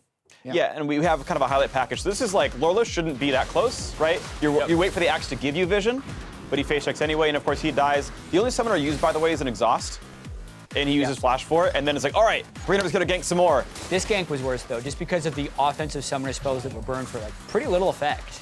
Right, see, Matt misses the play, then he flashes in, they blow the exhaust, miss the Jin W. It's just like really badly played on the side of Team Liquid. And it wasn't just the bot side, this top side dive played really bad as well. It's really bad to start with the Jace because he can get interrupted. So his DPS drops when he's getting rooted and knocked up, whereas like an ulted Olaf, the Q knockup doesn't do anything to him on top of the fact that he needs to get in melee range. So they should play that way slower and really Reignover should start the dive. Yeah, Lorlo drops aggro by the time Reignover gets his first bit of damage across. Like, wait 7 seconds and that play looks a bit better, but you know, they try to play around Jace and they give away a double kill. Like, and this is what was happening is it's Liquid, and I commend a lower tier team, sadly I have to say this for Liquid, playing aggressively. I think if you just roll over and die against a better team, in the case of Echo Fox, you just look stupid. And at least they're trying, but they're just doing it completely wrong. Well, and the scary thing is that this is like a consistent problem where when Reignover goes for ganks, they blow more of their own summoners than the opponents. I think twice in the previous 2 series he went top, and Lorlo would like flash Shenton or flash Maokai W and nothing would happen. Here it happens again in the bot lane, and they want to be aggressive, but their coordination is just so bad. Yeah, you have to wait for the plays to come to you a little bit, and maybe some of this has to do with them having split calls. We know like every team Piglet has ever been on, it's been a push and pull between whether or not they should be playing around bot lane or playing around some other part of the map. Currently, none of those things are working, so even if they're deciding on one, they're still not able to execute it. So it's... it builds on itself when things aren't working. You end up pushing harder, which causes them to not work. So they just need to try and relax. They know they're good players. They have real strategies. They just got to calm down a little bit. And you talk about split calls. I mean, we're having split performances as well, where Golden Glue is like hated like the last 5 games he's played in the LCS, but had a really good game this time. He's on the Corki. He started the game like 2-0-2. He had like a nice pressure lead. He was roaming first as well. But by the time he roams top lane, 2 people are dead under the turret, and it's like, but you just let Golden Glue carry. He's ahead now. Like, he and Piglet are like unkilled. I think it just kind of feels almost like desperation. Like you mentioned, this team has good players. They should be winning. And it feels like they know that. And they're like, God, we just got to get a lead somehow, and then we'll be good. And they just keep messing up their own opportunities. And it's been going on for weeks. Yeah, it's true. But I also don't want that to overshadow that Echo Fox has sneakily been pretty good. Really, almost 3-2 now. Looper has been super solid. Acadian is going off in pretty much every single game. And I'm kind of wondering how many games they're going to be able to win in a row because they kind of smashed Team Liquid there. Yes, Team Liquid made a bunch of mistakes. But like Acadian was super clean. Froggen's looking good all of a sudden. Looper's been great. Right, a win is a win. Acadian, I think, continually playing very well. Player of the game for this one. I thought just completely popped off on the Kazakhs, and we can kind of sing his praises for a while. Duskblade's second major item, Warrior Yomu's Duskblade. And I think it was interesting. I know we were talking about it off camera. Duskblade over Edge of Night. You're only really blocking 1 spell ever anyway, so maybe the spell doesn't help you. But also just the passive Raptor buff just lets him keep picking people off all game. Yeah, I mean, you can debate which of the 2 is better. Both have their upsides. And the bigger point, of course, is just the fact that he did carry really hard. He got the free first blood from Lorlo, but then punished him with another gang, and then continued to make big plays throughout the course of the game. Yeah, and Acadian has taken his preseason confidence and put it into really effective use. And it's crazy because Echo Fox was one of the most passive, lackadaisical teams possible last split, where even when they had advantages, you just kind of knew they were going to lose because they wouldn't be able to do anything with it. But now, Acadian is being pretty greedy, getting the advantages in his hands, and actually converting it to victories, which for a rookie jungler is very rare. So I want to see how far he can go. Huge props go to Acadian. So last comment and question I have for you guys is, let's focus right again onto Liquid. Downhill for a while. What do they do to fix things? At least in this series, if not the rest of the season. I would rather see them go with this game plan again of trying to get playing around Lorlo a little more. I think this game went horribly wrong, but we've seen in the past that trying to play more around bot side also goes wrong, and I think you got to give this another chance. It's going to be a little bit harder on the red side. You can't set up that Jace first pick the way that they did in this series, but it's still, I think it's better to do that. Yeah, I want to put Matt on range support. And this is a problem earlier on when he's had struggle initiating, but put him on Karma or even Janna or something like that. Let Reignover and Lorlo try and snowball the game. And even though Looper is a great player, the communication still couldn't be there for the rest of the team. Try it again. I actually like that game plan. Okay, we'll see if that can fix it up. We're going to see if Liquid can even up the scoreboard when we come back, and we're going to see Game 2 after a short break. Don't go anywhere. More League action when we return.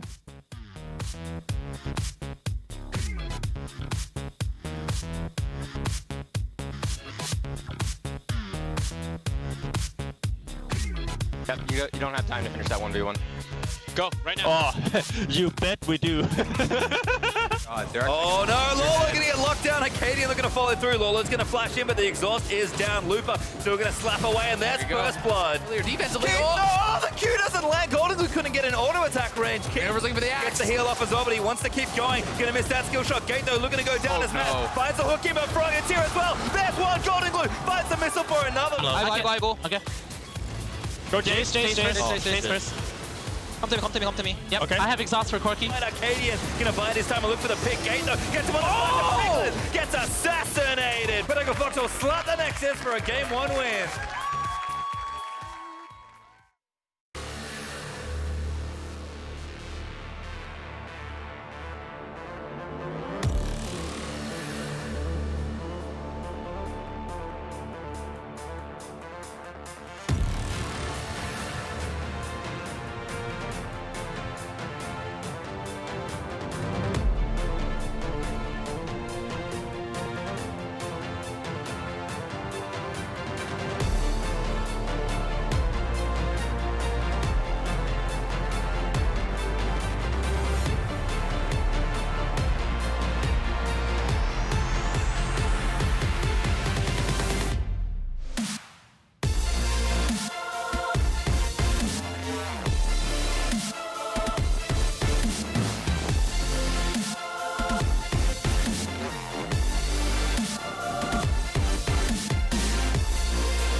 I think our week 1 losses were all jitters, actually. It was actually a fluke we lost week 1. All of us were nervous and we were all doing the wrong thing at the wrong time. And then we took forever to close out games that were winning super hard.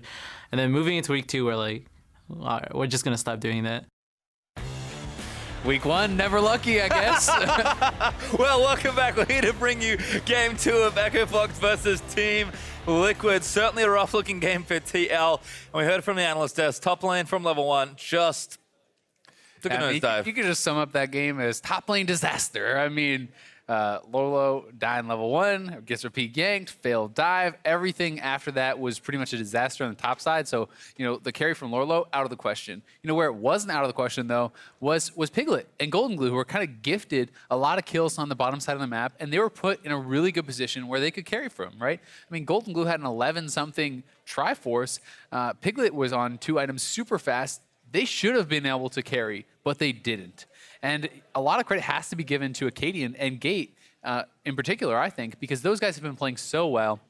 And they shut down the team. And Froggen, Gate were moving around the map so well with their ultimates. And Echo Fox in general, their macro play looks good, and their map movement is some of the best. Yeah, it's pretty easy when you have Abyssal Void and Realm Warp there, which they use to a great effect. But that's, something that usually requires a lot of inbuilt team coordination. Some of the best Realm Warps we've seen were from TSM, who are a team that have played together for a very long time. So to see it from a newer team is impressive. We'll see what changes here in our next draft. Jin, Olaf banned from Echo Fox, and Camille Rengar LeBlanc banned from Team Liquid. Just as often as not with those semi-global ultimates, you see people using them to their own detriment, right? It's things where it can go bad pretty easily. So it's definitely nice to see them using it so well, and it's something that can be kind of taken for granted. We see picks like Shen and stuff like that come out, and then Stand United not used for 15, 20 minutes at a time. Yep, you can see Rise was banned from Echo Fox, so Varus, they're actually the first pick for them. Seems to be a pretty high priority for the team. First picked it on the red side in game number 1, and it's been the most popular AD carry. It was rising last week before the changes, now even bigger with the changes in lethality coming through. Exactly. It really is kind of the clear best AD carry right now, in my opinion. The big difference between it and Jin, who also does very well with that lethality, is that Varus has a better laning phase. You can shove out faster, it's easier to poke out your opponents, and that is why you kind of have that advantage. Well, not satisfied perhaps with the Jin. Piglet going to take Ashe here, as that's Team Liquid's first pick. I was maybe thinking that if Team Liquid do want to go back to the style that maybe they, a little more comfortable with, get Piglet back on a big carry. Like, sure, you pick Twitch, you're probably going to get destroyed in lanes, especially depending on the support matchup, but that was a huge game that he managed to carry. So TL not going to change it up this time, but maybe keep that in mind for future, as I like this a lot as well. Rainover is going to take Kha'Zix away from Arcadian. Yeah, you just cannot allow Arcadian to play Kha'Zix. He has smashed every single game, it's felt like, that he gets it. And especially after the last game, you just do not want to give that over. The Ashe is actually kind of the queen of the bot lane as far as laning phase does go. Really, the three-pot longsword started because everyone was just losing lane to Ashe. That is where it originated in the LCK. The Varuses and the Jins of the world started saying, hey, you know how I'm going to get through lane? 3-pot start. Well, we've seen this already, but kind of surprising to see it maybe rise back up. Nidalee is actually the pick here for Echo Fox, taking it against that Kha'Zix. Another good duelist jungler. Time Kench again for Gate. Team Liquid now left with their last pick for this phase of the draft. Yeah, Nidalee had been gone from competitive play for quite some time, had received a lot of nerfs, and been, as far as I know, the lowest win rate jungler in the game for quite a while. It is kind of creeping back up there. I believe it did get some recent buffs. I can't remember if that was 7-3 or before, though. But either way, it is kind of rising a little bit in priority. We saw Moon play it very well. Excited to see how Acadian performs on it, too, because it's a very high skill cap champion. It can look really good when you're ahead, but when you're behind, you're kind of relegated to just throwing spears and healing. Yeah, it does certainly suit the style of play that Arcadian showcased already. Lots of early aggression, can duel with the likes of the aggressive junglers, so that all makes sense to me, as Golden Glue will take Corki again. Again, super safe blind pick mid laner, really strong champion. We'll see if he can get a bigger carry performance on this next game. TF ban from Liquid, Fiora ban from Echo Fox, target bans in mid and top lane respectively. One thing worth pointing out here is the difference as far as mid laner versus support in first round. So you can try to pinch your opponent's champion pool there if you would like to. Also, Tahm Kench 2 times in a row. Seriously, it helps Keith. Keith gets caught a lot, and I mean, it did give them the flexibility not only to kind of save teammates quite frequently. Gate was just on fire on this champion. I think he did pretty much everything right, besides the bot lane taunt spam into triple kill for the other team. That one was, a little bit iffy, but everything else was great. It's a classic true combo taunt to get bodied, as Jace the man from TL, Karma once again from Echo Fox, and our Team Liquid going to take their first pick for the next few. Echo Fox waiting on those solo laners. Piglet going to snap up. Arguably the best support that wasn't banned away is Zyra. Yeah, Zyra, I mean, it's interesting seeing how highly they're prioritizing the Tahm Kench, right? Tahm Kench first round, when Zyra's open, that seems weird, right? But Zyra is open, and Liquid have to prove that they can actually get something done in the bot lane for once, or it doesn't matter, right? Sure, Tahm Kench shouldn't have as good of a laning phase. You can get poked out, you can get harassed, but unless TL can get a big CS advantage or something, we know how effective Gate can be on this champion moving around the map and in the teamfight phase. Well, Speaking of globals, no Rise available this time, so we'll take the Shen for Looper. Strong tank, decent blind pick, and of course gives plenty of map mobility that Echo Fox did show off in the last game. Question now is, what's the pick for Froggen? It's open, he'll take it. It's Anivia. There you go. So he's off the global presence of the champions. He's not on Rise, he's not on TF, but he is on Anivia, and he always finds ways to get picks on Anivia, which is the most impressive thing for me. Almost no one plays around Vision as well as Froggen does in the mid lane. So frequently you see him setting up these traps, waiting around walls with wards out in the middle and catching people with that wall into stun combo, creating picks and creating plays for his team. I mean, we saw him with teleport Anivia in one game, and he like managed to somehow flank with a frozen bird, which was quite impressive. Last week, Maokai here for Team Liquid, as Echo Fox did value the global ability of Shen rather than the huge teamfight tank presence of Maokai. It does feel like priorities are starting to shift, at least among some teams, as we do get deeper and deeper into this patch. I mean, Maokai and Zyra going last round is something that would be completely unexpected, even a week or two ago, right? But now as these teams are learning picks and learning how to play against them better and better and better, they're seeing the value in some of the flexibility here. Shen and Nivea and the Nidalee were basically not seen at all in week 1, and really not in week 2 either, and it's kind of the same thing with Tom Kench. Yep, I like it here. Echo Fox changing up a few things, but I think keep the spirit of their Game 1 comp very much alive. TL, almost a rollback, honestly. If they were trying to set up Lolo with the Jace, they banned that away for themselves this time. They picked him another tank. This is kind of the combination of things that haven't worked out. So again, we look to Golden Glue and Piglet. Yes, Lolo, he could have a big tank game. Maybe Rainover has a big Kha'Zix game, but you look at the carries that have been picked in this game, it's back to the same two people that couldn't quite get it done in the first game. We'll have to see them rise to the occasion if Team Liquid want to pick up a win here and force a third game. Yeah, the guys on the desk talked a lot about how, even though it didn't work out last game, they didn't think it was the game plan. They felt it was the execution. They thought it was the kind of poor early game that happened, the disaster, that happened to Lorlo. But they're going to move away from it either way. And, Rainover, he has been having some good games. Last game wasn't great. Kha'Zix, certainly the potential to carry a game on this champion. And although it hasn't really shown up on the NALCS stage for him, I know that he is absolutely tearing it up in solo queue as far as win rates and stuff, and he has fantastic statistics on almost all these carry junglers, so excited to see if he can perform. Well, we'll have to see, because Team Liquid do need to win this one and try and force a third. Echo Fox looking for a sweep here to continue the streak they seem to have been on ever since they shook off the nerves from week 1. Exactly. Shook off those nerves, and they're looking great, and someone has to kind of come along and prove them wrong for that not to be the case. They are not playing the absolute best teams. They're not playing the C9 or whatever yet, but that is coming up. And they already took down FlyQuest, only team to beat them, so they beat top teams. Certainly have, as we'll see the setup for the level 1. You have to think Team Liquid are on high alert after what happened in the first game.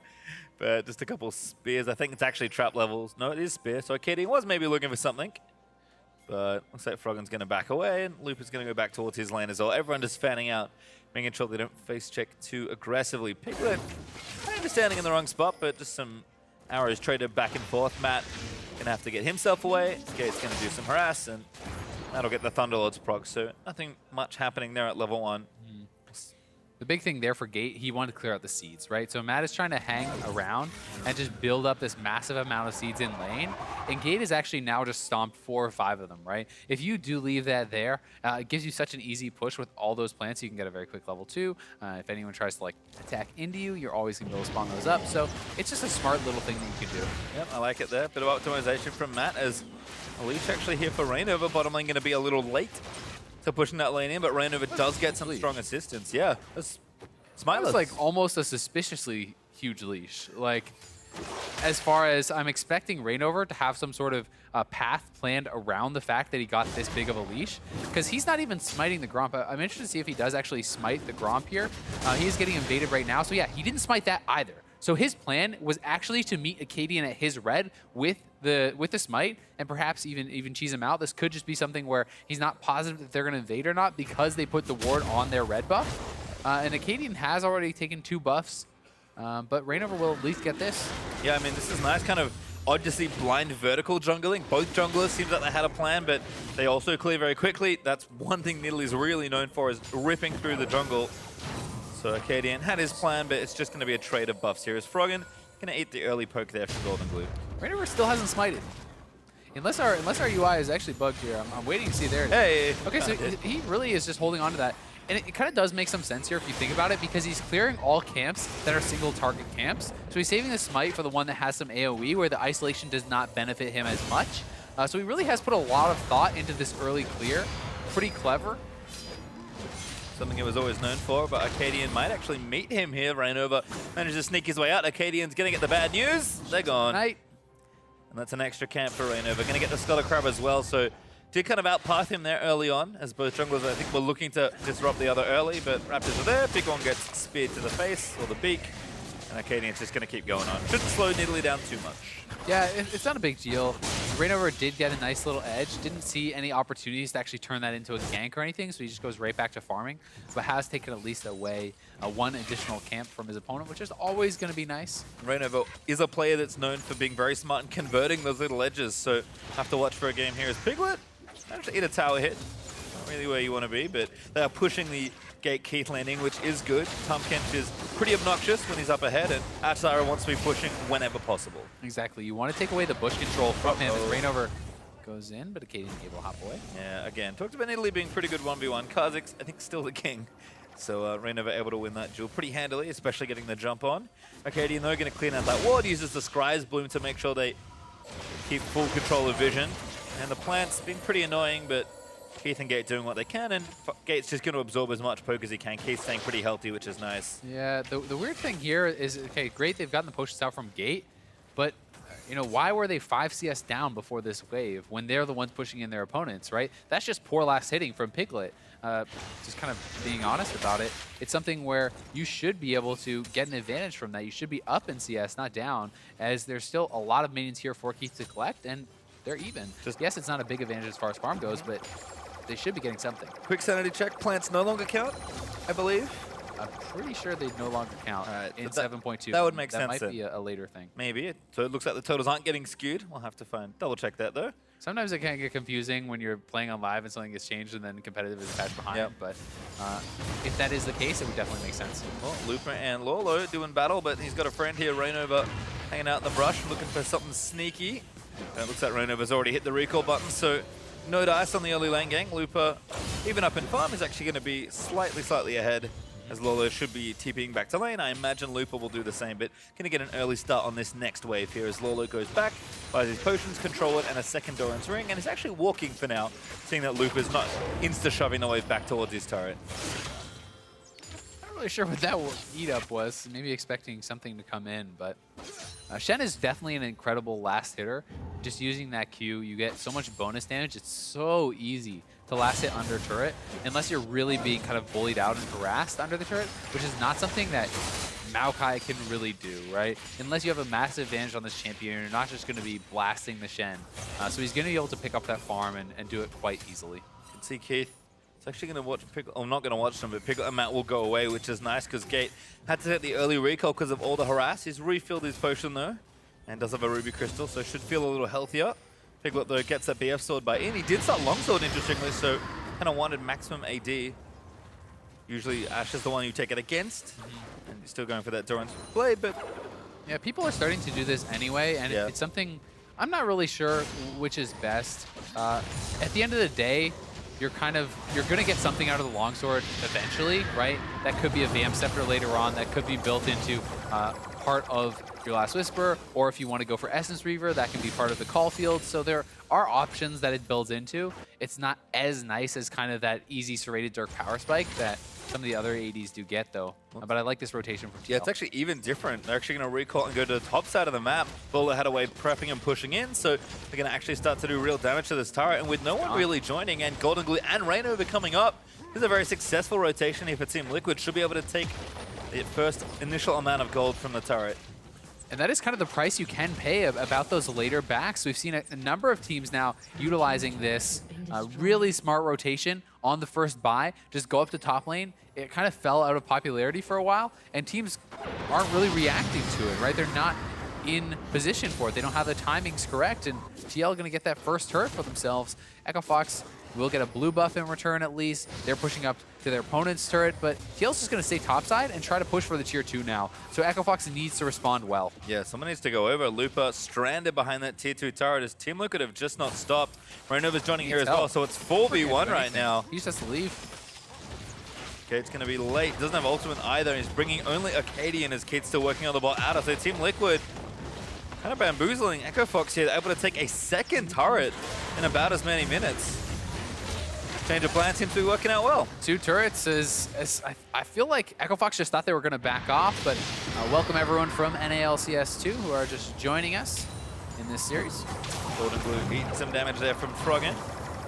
Does manage to get the E chilled. Wants a little corky. Arcadian flying through the jungle, but Looper's going to be stranded in that top part of the map for a long while, so we'll see what Team Liquid do next. Seems that level 1 didn't go too well, so instead looking to make things happen in the early game with a very smart rotation. Echo Fox not quite expecting it, despite the fact that we've been praising a lot of elements of the macro game. I'll say particularly when ahead. I don't even know if he's going to get this turret. I don't think he does. Not on this wave. Needs a bit of help. That's pretty rough. I mean, going 0 for 2 on a turret trade without any kills or anything, and ooh, Arcadian now could get caught out. Oh, he flashed into the pushback there. Now going to get channeled. Froggen going to try and stun it up. That's going to force Golden Glue away, but cooldown's burnt, and Golden Glue just had to use the exhaust in the package. Yeah, that's a good ultimate in from Looper to save his teammate, but nice play from Golden Glue making something happen as he catches Arcadian counter jungling with the package, easily able to bully him out, and this is something we've seen Bjergsen doing a lot of. When you get the package, the roams to other lanes are so telegraphed, but you can just kind of walk into the jungle and look for your opposing jungler. You're almost always going to be able to win that 1v1 with the package. You can go very, very aggressive, and if you don't find them, you go right back to lane. That's what Golden Glue's done now, so he'll be happy with the trade he got there, despite not picking up extra gold for himself. Froggen locking him in. Not too much damage there to Golden Glue. He's got a nice early Hex Drinker. Should be pretty safe in the 1v1 for now, as Froggen's just got mana items as far as the early stats go. Keith, in the meantime, sweeping things out with the arrow, but again, that turret's low, but it's not down, and Looper is finally pushing the minion wave back towards Lolo. He's going to have a lot of juicy minions to collect. He certainly will. I think Echo Fox really will want to try to force something on the bot side and at least collect some of that turret gold, because that turret is very, very low, and you do not want to have all this standing gold. Let your opponents really get better item buys and be at these breakpoints earlier, because they can look for fights around that. Rainova dodging that spear as Wards is getting cleared out here for Echo Fox. There could be Mountain Drake again. The Fox are looking for Looper with no ultimate, but both top laners have teleport, so if they were to join for some sort of big fight, teams have the possibility to get down there, but another sneaky word from TL is going to watch them going by the river. Golden Glue again locked in, not taking too much damage, really being helped up by the early itemization. But Echo Fox is setting up something here. Is it a dive or is it the Drake? We'll have to find out soon. Yeah, they really want to control the vision around the dragon, and they are doing that. And although Golden Glue is not taking too much damage from these trades, he's like an early power spike champion against Anivia. And that's a really nice wall from Froggen, actually going to force the flash from Golden Glue, so all of a sudden, yeah. I mean, when it's like, oh great, he didn't take that much damage. Okay, cool, he has a Hex Drinker. Hex Drinker is super powerful early laning item. Tier and a Mana Crystal is not, right? Like, you're supposed to be smashing this guy at this point. Well, Froggen up in CS, and now went back for a bit of extra AP, so blasting one, building into that Rod of Ages means Anivia's only going to get better. She scales on with that mana. Drake being left alone for now. Lolo actually rotated down for the potential fight that was breaking out, which I like. But Looper, again, getting all that free time. It takes a lot to push the wave back in, and he is going to feel pretty unsafe, but Fox have covered well with some early vision, making sure nothing bad happens to Looper, and if they're drawing everyone to this bottom side of the map, Looper's actually pretty confident that he can stay here despite how long the lane is and still continue to safely pick up farm. He definitely can, and you can see he wants to go towards the Tiamat very likely with that longsword. May not fully complete the Titanic Hydra, but at least wants to grab this component to help speed up the pushing. I also think that the Zerat portal is a fantastic way to do that also. I honestly kind of feel like it's a better option. It takes down the turrets so quickly. Even with a Titanic, Shen does not kill turrets quickly. But with a Zerat portal, you can use it defensively in a pinch. And if you actually get ignored and get up to that turret, it kills the turrets very quickly. See if Looper does go for that. It is his team map for now though, so certainly smart early choice as far as pushing the waves out. Turret also went down to Froggen, who was busy hanging out in the side waves. Keith rotated back in the mid lane once more to kind of collect the safer farm for himself. And Team Liquid actually in position to start up this objective. Echo Fox likely want to fight them for it, but mistimed on the recalls by the looks of things. Echo Fox have knowledge, but not sure they can get in contest. Yeah, they're just going to give it up. I mean, Froggen completed that base. They did get the bot lane turret. He wants to buy up his row. He wants to spend his gold. They're not in position, so there's no real reason to force it, especially against some of these early, stronger champions. You know, these people who are going to be ready to go right away. The Corki, the Kazakhs, all very, very strong right off the bat, and Matt on the Zyra at level 6 is going to be really powerful here too. So I think it's the correct choice from Echo Fox, but it's a good job by TL to get advantages where they can. Well, Keith again continuing to farm that out. Froggen's going to take his own blue buff. There we go, needs a little bit extra. Now actually moving to the top lane. Now this is something that could be a bit more dangerous for Froggen, but I think he'll just take the farm and back away. We're actually going to send Looper to the bottom side of the map now, contending with Golden Glue, who's in a 1v1. And there is certainly this option for Echo Fox. They don't have 2 teleports, but they do have a good amount of map mobility with the Tahm Kench and, of course, the Shen ulti plus TP. So look for them to really stretch TL across these lanes and get farm and then hopefully take some turret advantages as well. And one of the things that you have to remember as far as Froggen being safe in the side lanes is that Stand United, right? So who is going to come and kill him 1v1? You know, probably not anyone. Who is going to win the 2v2? You know, who's going to win the 2v2 against him and the Shen? So they're pretty confident that they are going to be safe in that regard, but Golden Glue getting advantages here on the bot lane. Yeah, it looks like Froggen actually just trying to open up the map and accelerate the goal that they're looking to get. I mean, mid lane turret's going to be the big one, but if Froggen can actually knock that turret down, he'll give his team some gold that I think they were going to get eventually, but looked really difficult to get given how long that lane was. So I don't mind these assignments. Obviously, Looper can't really stand against 1v1 versus Golden Glue, let alone 1v3. Yeah, what I do mind is the slow reactions to the continued push from Echo Fox. You know, we did praise them a lot for the rotations, and these. It was a bait. Slow. Yep, Gates going in there. Ulti in from Varus is good, but Lolo nice gonna have to eat his. Gates gonna have to eat his carry as Lolo dived in. Excuse me. Matt's still here. Piglet looking for an arrow, but TL don't feel too safe. A little blind. Gonna back away from the bottom lane. Acadian up here to keep pushing in that top lane. Does have red buff. Will be able to do quite a bit of damage, especially with the attack speed bonus from that heal. Primal Surge, I think it's called. But we'll not be able to actually take it down. Either way, Echo Fox does have to show some respect to the pushing power of TL. You know, the fact that they slipped up in the top side, gave up those 2 turrets, hasn't really ended up mattering too much. But you do need to rotate and give Looper that support, because not only is he giving up turret damage, he's giving up XP. Ooh, Piglet, that's a very greedy recall.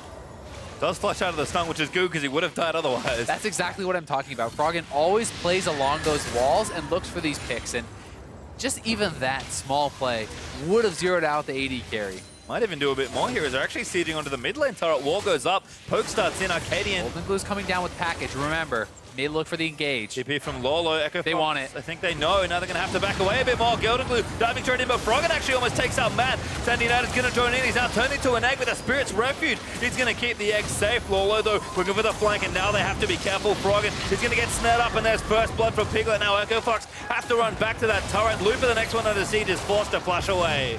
And Froggen had his flash that whole time. Probably needed to blow it earlier. Even with that egg, you do not really get too protected. And we'll see if Echo Fox can hold on to these turrets. Minions are cleared out, but they are very low. Yeah, Poke looks nice as Piglet actually ate a full spear, including the Runic Echo's proc from Arcadian. Rainova trying something here. He's gone invisible. He's going to leap in onto Arcadian. Golden Glue going to go over the wall with the Valkyrie. Rainova's going to leap out. He'll take the camp, but Arcadian does get away with his life. Nice little try there from Rainover. I think he was spotted out by the Echo Fox ward, so Acadian was ready for it.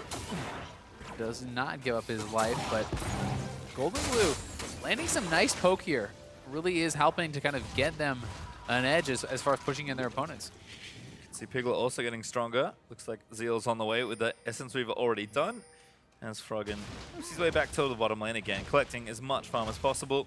Lethality is out for Keith as well. Doesn't quite have the second item yet, but Ghostblade is nice and Tyr is stacking up. So things are looking decent here, and gold is almost even. TL up just about, not quite actually, 1,000 gold or so. Yeah. Looks like objectives are going to be the bigger deal here. Froggen checking the brush, puts a ward down, and Infernal Drake in a minute 45 is the next spot. I'd like to see Piglet looking for more arrows. It hasn't really felt like he's been throwing out hardly any this whole game.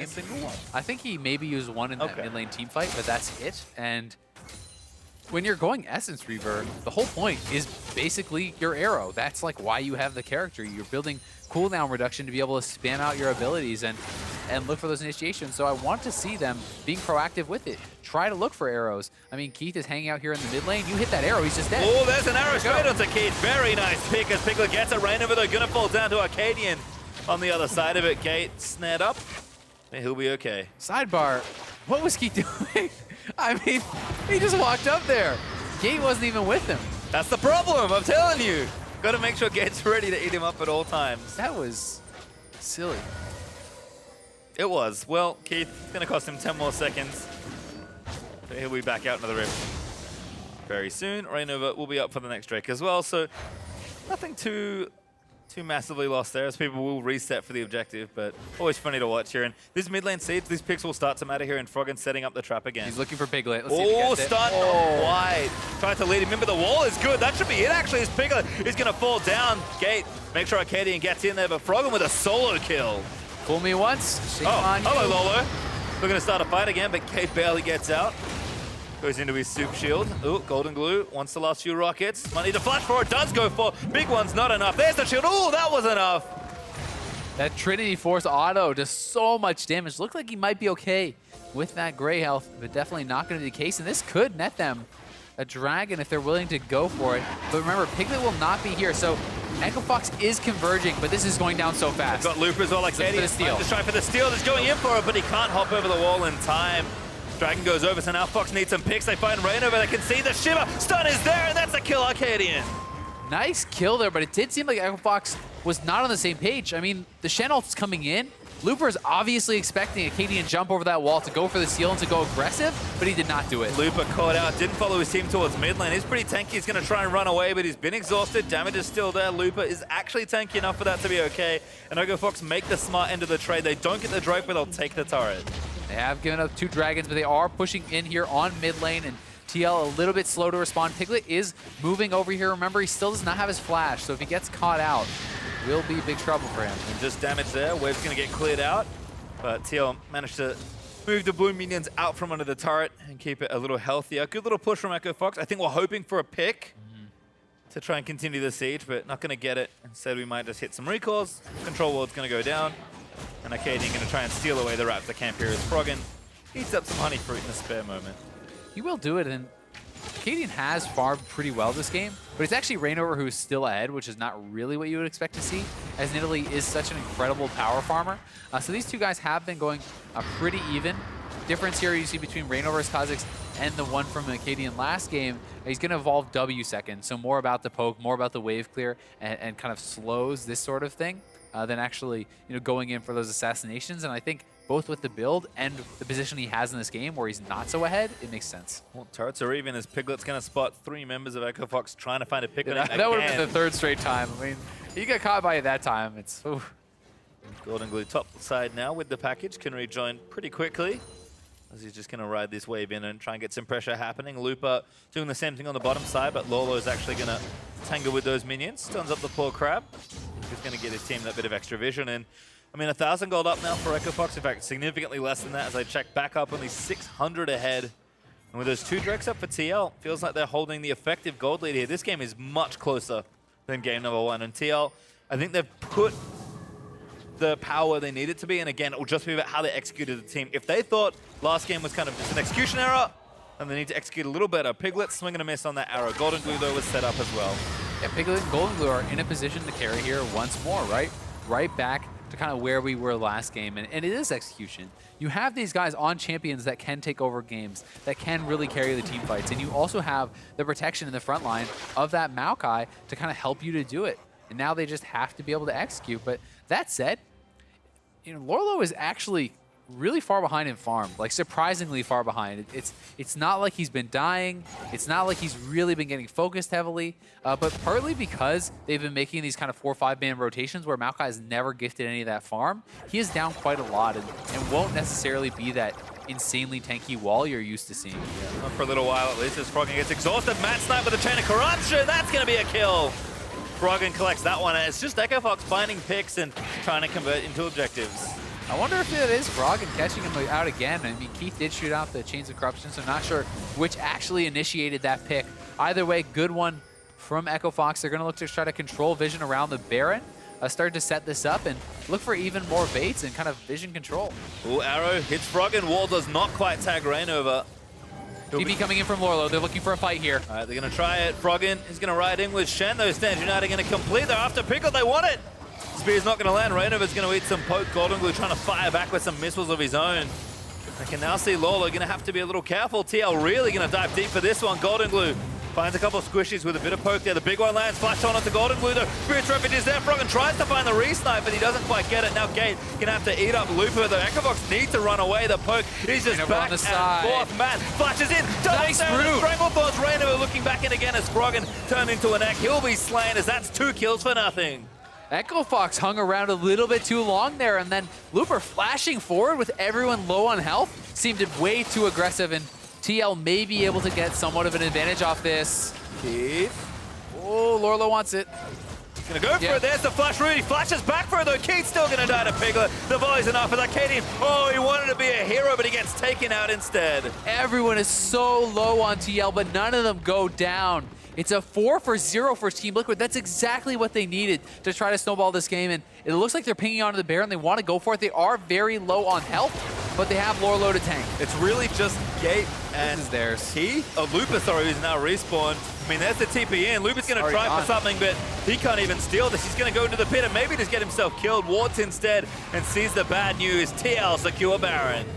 Good job by TL, out a few thousand gold now off a good team fight here in the middle, and just look at how chunked out they are. A lot of credit has to go to Golden Glue, nailing some ultimates in this fight. But then Looper flashes forward. His team is not really in a position to help him out. And look at the low health bars. They can't afford to really stick around in this fight. It should have been full retreat. It wasn't. And Matt capitalizes, flashing forward, nailing the root there onto 2. And that nets him a couple kills. And then Keith stays around too long.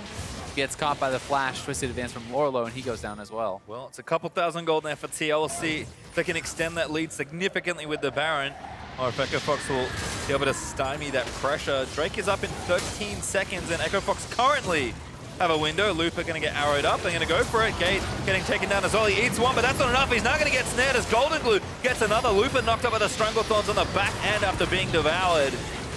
Rainover stunned, but that's not quite enough poke. Rainover takes a little more.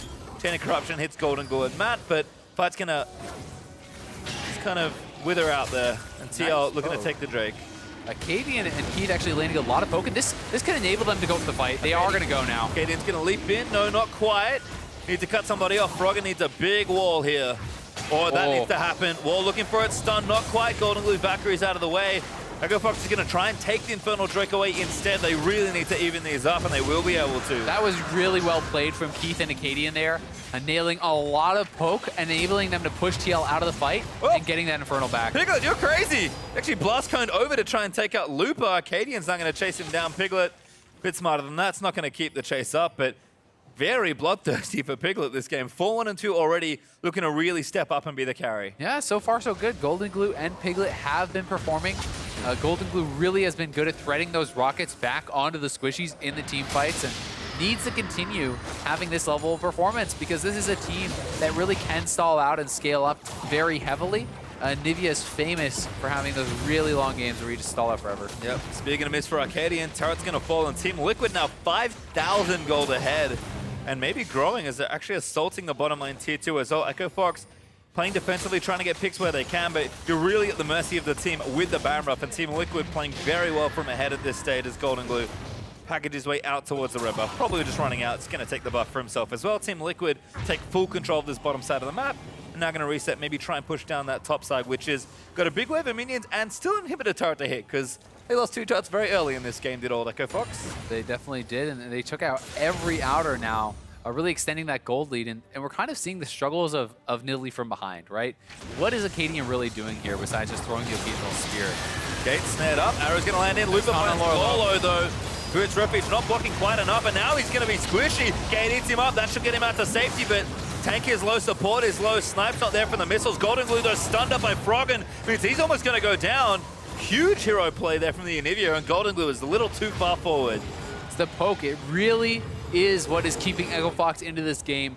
You know, Keith and Arcadian need to keep throwing those spears through, hitting those piercing arrows, and Froggen really has to protect his team from any dives. If the other team overcommits, he needs to be the one pushing them back, pushing them out with the wall, stunning them up, and really disengaging and separating the fight. And so far, they have been able to do that, but TL has not overextended and has taken the edges where they can get them. Well, Baron buff about to drop off, so the assault will stop for now as Echo Fox will have to regroup. We've got, looks like another Infernal Drake on the table, so it could be a 2-for-1 advantage as far as that objective goes. Echo Fox maybe looking to collect their second Drake in a couple minutes when that objective rolls around. For now, though, they've kind of stopped the bleeding. Didn't lose any inhibitor turrets, which is nice, but Team Liquid now have a whole huge section of the map to play with. And at this point, you have to think they're enough ahead. Their comp looks like it's pretty decent. They've got the Maokai in case they get into team fights. They really should be just fine moving through this game. And now it's about, again, executing and finishing this game out cleanly. Exactly. They have all the tools they could ever really need to close out a game. They have the gold lead. They have a very strong composition. You can see GAs are being bought up for Reignover and Lorlo. They're working towards those. And that may be kind of the go sign when they actually complete those GAs, allowing Kha'Zix and the Maokai to really dive deep. Having those 2 extra lives in a fight when your opponents are going to have no GAs could be what allows them to dive deep and close out a game. And I think on the other side, for Echo Fox, despite being behind, how they lose, or in this game, depending on what happens, I still want to watch how they go about it. Are they going to continue to make decisive plays and be aggressive? Will they use their comp intelligently? Because even in losses, we've credited Echo Fox for strong play. And again, kind of behind here in this one, they'll have to show us that, like, you know what, we can still make that big moments happen when we need to as a team and make a comeback victory. TL going to be looking to make sure that does not happen. As Golden Glue caught out, that's really bad news. Definitely not what you want to have happen. You know, Golden Glue caught, split pushing there, gives up his flash as well, which means he is going to be susceptible. But it did cost Echo Fox quite a lot. 3 summoners as well as the ultimate. Acadian looking to chase down on Lorlo. Those plants doing a lot of damage. Yep. We do have the Leandry's finish from Matt. Echo Fox, though, they've got a power play for 30 more seconds. They're going to go straight for some turrets. Yeah, I mean, Golden Glue is really one of the strongest members right now with that IE and the Triforce. They're going to at least get this mid lane turret, especially because Piglet was really slow to base. And they could theoretically go for even more, try to push in towards that inner. But I'd be more expecting them to see them get vision around Baron, you know, push up top lane, kind of get control of their waves. Setting up for the next objective, waiting for Looper's ult to come back off cooldown. Another trap's being set. Ghostblade popped. Lorlo not the best target, so not going to go for that one. Froggen going to cut him off. Nice twisted advance, gets him out under the wall. That was actually a Looper TP there. So they were looking to commit pretty heavily to that fight. Does get canceled out. But Lorlo is going to have the global advantage for some time for now. And here's this fight once again. Let's see how it happens. So Golden Glue, the arrow already missed, and he jumps forward into a losing fight. And this is where he has realized his mistake as the commitment goes in. And that's just a straight-up mistake. That arrow was not going to hit. If it hits, sure, you Valk in, but you do that after it hits. Yeah, not quite on the same page perhaps, and Golden Glue not being impatient. Froggen does manage to get the counter kill. Burns his flash as well, but still Ghost. Net positive for Echo Fox. 15 seconds till the Baron's back up.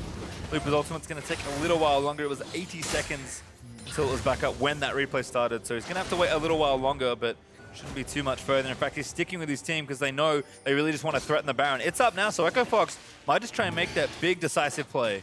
You also have to know you can't afford to actually get caught out, separated from your team this late in the game, because that means Baron for sure, and perhaps even the game end, depending where that fight happens. Reignover knows this. He leaps out of the way. Managed to get over Froggen's wall once again.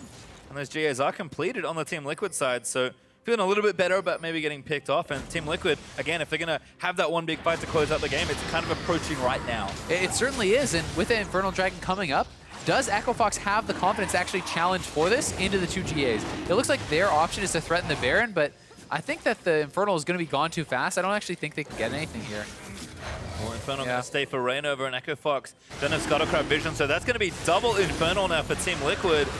Reignover able to solo that one very easily, and Piglet's even going to steal away the red buff. They kind of have the inside track here too. Lorlo walled up. Looked pretty tanky though. Chain of Corruption gets used actually, but tags Reignover. Not going to get snared. Golden Glue just firing, poking to the left-hand side of the fight. And Piglet has his arrow, might be looking to fire it, probably not onto Looper, but he'll rejoin his team, get some vision with the Hawk Shot, and Echo Fox all of a sudden back in their base looking to defend a push, and now TL faking Froggen wants back Piglet, he's looking. towards Baron. Froggen no flash, but he's got Ghost, he's going to pop it. Oh, the Abyssal Voyage coming in. Piglet maybe caught out here. Nice from Gate. Who's he brought? He's brought Keith again. There's the flash up. Gate flashes into the arrow, but there's a slow from the lick. The Baron's being rushed. The Baron's being rushed. Piglet's going down, but the Baron looks to go down. TL should be able to trade it here. But Piglet not going to get it. Dead for 45 seconds. Rough trade for Team Liquid. No, I would say that's a big win for Team Liquid, actually. I mean, you give up a kill. Sure, it sucks that the Summoners are down and Piglet got picked off, but you will take Baron for a kill for sure, as far as gold advantages and the fact that they can push here. The only way this really goes Echo Fox positive is if they can take something before Piglet gets back up, but their minion waves are not in the position to do it. No, they've been pushed in pretty consistently since the 6 turrets have fallen on their side. Team Liquid have really had the map advantage for, I would say, at least the last 10 minutes. You can see that manifest in the control of the objectives. They got the next Infernal. They got the Baron buff very cleanly, despite the fact that, yes, Piglet will not get it and did go down. Golden Glue still back in the side waves, going to Baron up those minions and really start to try and do some damage. And we saw TL, they got a bit further ahead with the Baron, but they didn't decisively move into a point where they could end the game. This second Baron, with the second Infernal, should be the point where you say, okay, this is the best possible position to maneuver into a point in the game, or we're going to try and win it. Yeah. Yes, if you get a big fight, you can win and just kind of roll into the base, but Team Liquid should be thinking, this game should be ours. How do we go about finishing it? Exactly. They really have everything now. If you're waiting any longer at this point, I think it's to your own detriment. They're upping gold. They have double Infernal. They have the Baron. Every outer is down. You must crack the base at this point, or you do kind of risk giving Echo Fox more opportunities to get back into this game as they are scaling up. And Echo Fox just haven't quite found a spot they've liked, it seems like. I mean, trying to play around the objectives, but TL have beaten them around the map as far as macro goes. Picks haven't been happening. TL have been playing a little bit better defensively, although Piglet, notwithstanding for that last trade, which was, like you said, was pretty good for TL overall. I mean, they're sticking together. They know they need to play their comp carefully and look for the smart team fight. Lupa's going to tie up Lolo, and the poke's going to fire in, but these minions are the real problem. They really are, and the fact of the matter is, they have really good wave clear, but it's very difficult to actually clear out the minions fast enough. And look at how Golden Blue, a couple autos, and that turret just lost about 80% of its health. The Triforce autos from Corki at this point are ridiculous. Baited out the ultimate from Keith as well, so that's going to be down for a little next while. Piglet eats a big spear. Catches that one straight in the face. But again, he'll heal up, not too bad. And Keith took one auto to the face, lost half his health. That's the Golden Glue there. Ooh, Golden Glue back that again. Rainover wants it. Froggen pops his Seraphs. And the ulti actually used by Lupa. Lupa maybe looking for another big flash as Lolo TP's his way over. Didn't go too far, but needs to join his team for the potential team fight. And Keith is pretty low here. Froggen blew his Seraphs, so that is one of his big kind of defensive tools that he has. And that shield is not going to be up for the next team fight. So it's tough because Fox needs to stick around if they want to hold on to this inhibitor, and they don't want to allow their base to be cracked as a siege composition like this. So they're trying desperately to hold on. Yeah, they're trying to poke again, but they really want to hold on to this turret if they can. The whole Gardener plants, though. Lolo gets stunned. He's taking a little too much. Froggen tries to finish him off, but he doesn't pop the GA. TL struggling to really complete this siege, but they don't lose anyone. They don't lose anyone, but Echo Fox doesn't lose the turret. And with 80% of the health of the turret going down in the first couple seconds of that siege, they did a commendable job to hold on to that. And that is a lot of the Baron timer gone. So really good job. It didn't actually cost them any summoners either. The TP is now down for Lorlo, so Shen can start trying to push out the side lanes, has his TP available, and they can start trying to regain control. Well, TL, but Baron about to run out here, so in fact it's dropped off. Didn't get anything. I don't think he got it. He's going to instead pop the Scryer's Bloom, and we'll have to look to Elder Dragon as our next major objective. Up in a minute 30, Golden Glue up to his old tricks here in bottom lane with the package, trying to hope somebody sticks their face out a little too far. He's very strong in the Corki, almost full build. There's maybe an item and a half to go. Level 18, I mean, things are going well for him. But the rest of the team's collapsing here for Echo Fox, and Golden Glue does not want to get himself picked up a minute before a major objective. I mean, if he shows himself bot lane now, there's no big objective to trade, and he just showed himself. They could look for the Abyssal Voyage, but they don't know where the rest of the team is, and that is kind of what that ping is. They're pinging the Tribush saying, hey, they could be lying in wait for this. It could be a bait. It's not in this case, but you have to show that respect to your opponents. Yeah, smart stuff from Echo Fox. Again, making the safe play and just continuing to clean their waves out. Team Liquid did not crack the base with that second Baron, so despite all the setup, they're going to have to try again, whether it's with this siege that they're potentially starting or the fight for this objective that they're looking to. Elder Dragon up in under 40 seconds now. Golden Glue's gone back. He's finished his fourth item, and Echo Fox are pushing out. They're going to try and get the waves back in their favor, but they have to know that this Dragon is TL's next objective. They really do, and if you take a look at Froggen now, he's almost full build. Like, this is a very strong Anivia, and Lorlo looks like he wants a fight. Remember, they still do have the 2 GA advantage, but they need to have a good initiation. Lorlo goes in. Yeah, onto Looper. That's not where he wants to be. The poke is good from Golden Glue. The teams are just trading poke back and forth as Lorlo gets cut off again. That chain of corruption is going to miss, and TL is eating the wrong end of the poke here in the trade. Redemption's going to heal up Echo Fox. They have a health advantage now. A big health advantage here, and Looper has his flash. You can look for him to make a play. Ooh, rain over! Not quite Didn't cut off by the vision, wall. Yeah, needed a little more. TL, though, kind of gave up their spot on this objective, and their waves are not pushing in their favor. Lorlo, you are so lucky to not die, but Matt gets stunned. There's a snipe from Keith. 5v4 for Echo Fox now at Golden Glue. Oh, he had to get out. And Golden Glue gets chunked out. Lorlo doesn't have his TP, so they can start this right up if they want to. Remember, Rainover still on the side. 2 GAs available. Golden Glue and Piglet must be big in this fight. They see Rainover, though. They're going to try and zone him out. He's stealing away the honey fruit, but Gate just needs to zone him. Golden Glue look for Froggen, but the Staying United's there. Sarah's going to pop as well as Rainover goes in, but he almost gets stunned. Stun's barely going to miss him. The Dragon's still doing damage to these guys. It's actually on Keith now. Lorlo's going in. He wants it. He's got his health back, but Rainover's going to try and go back in for a Keith. Has to flash. Huge damage from Golden Glue. Almost sees him picked off. Looper a little too low as Rainover gets the kill. His GA will be popped, but Golden Glue is chasing in. He wants Froggen, but Acadian takes him down. Golden Glue dead. Piglet now back into the fight as Lawler's GA is going to be the next one to pop. Froggen turned into an egg. They need to defend the egg. No help worth to play with him. Froggen's going to die. There's a dribble for Rainover. Piglet gets the other, and that's an ace for Team Liquid. What an insane fight between these two teams. They do get both the GAs, but how huge were those? Both these two guys end up alive at the end of the fight. They will claim the Elder Dragon, and that will be their window to try to again, look to close out this game. Such an insane fight. Very, very close. Came down to the wire. A couple missed skill shots at the end.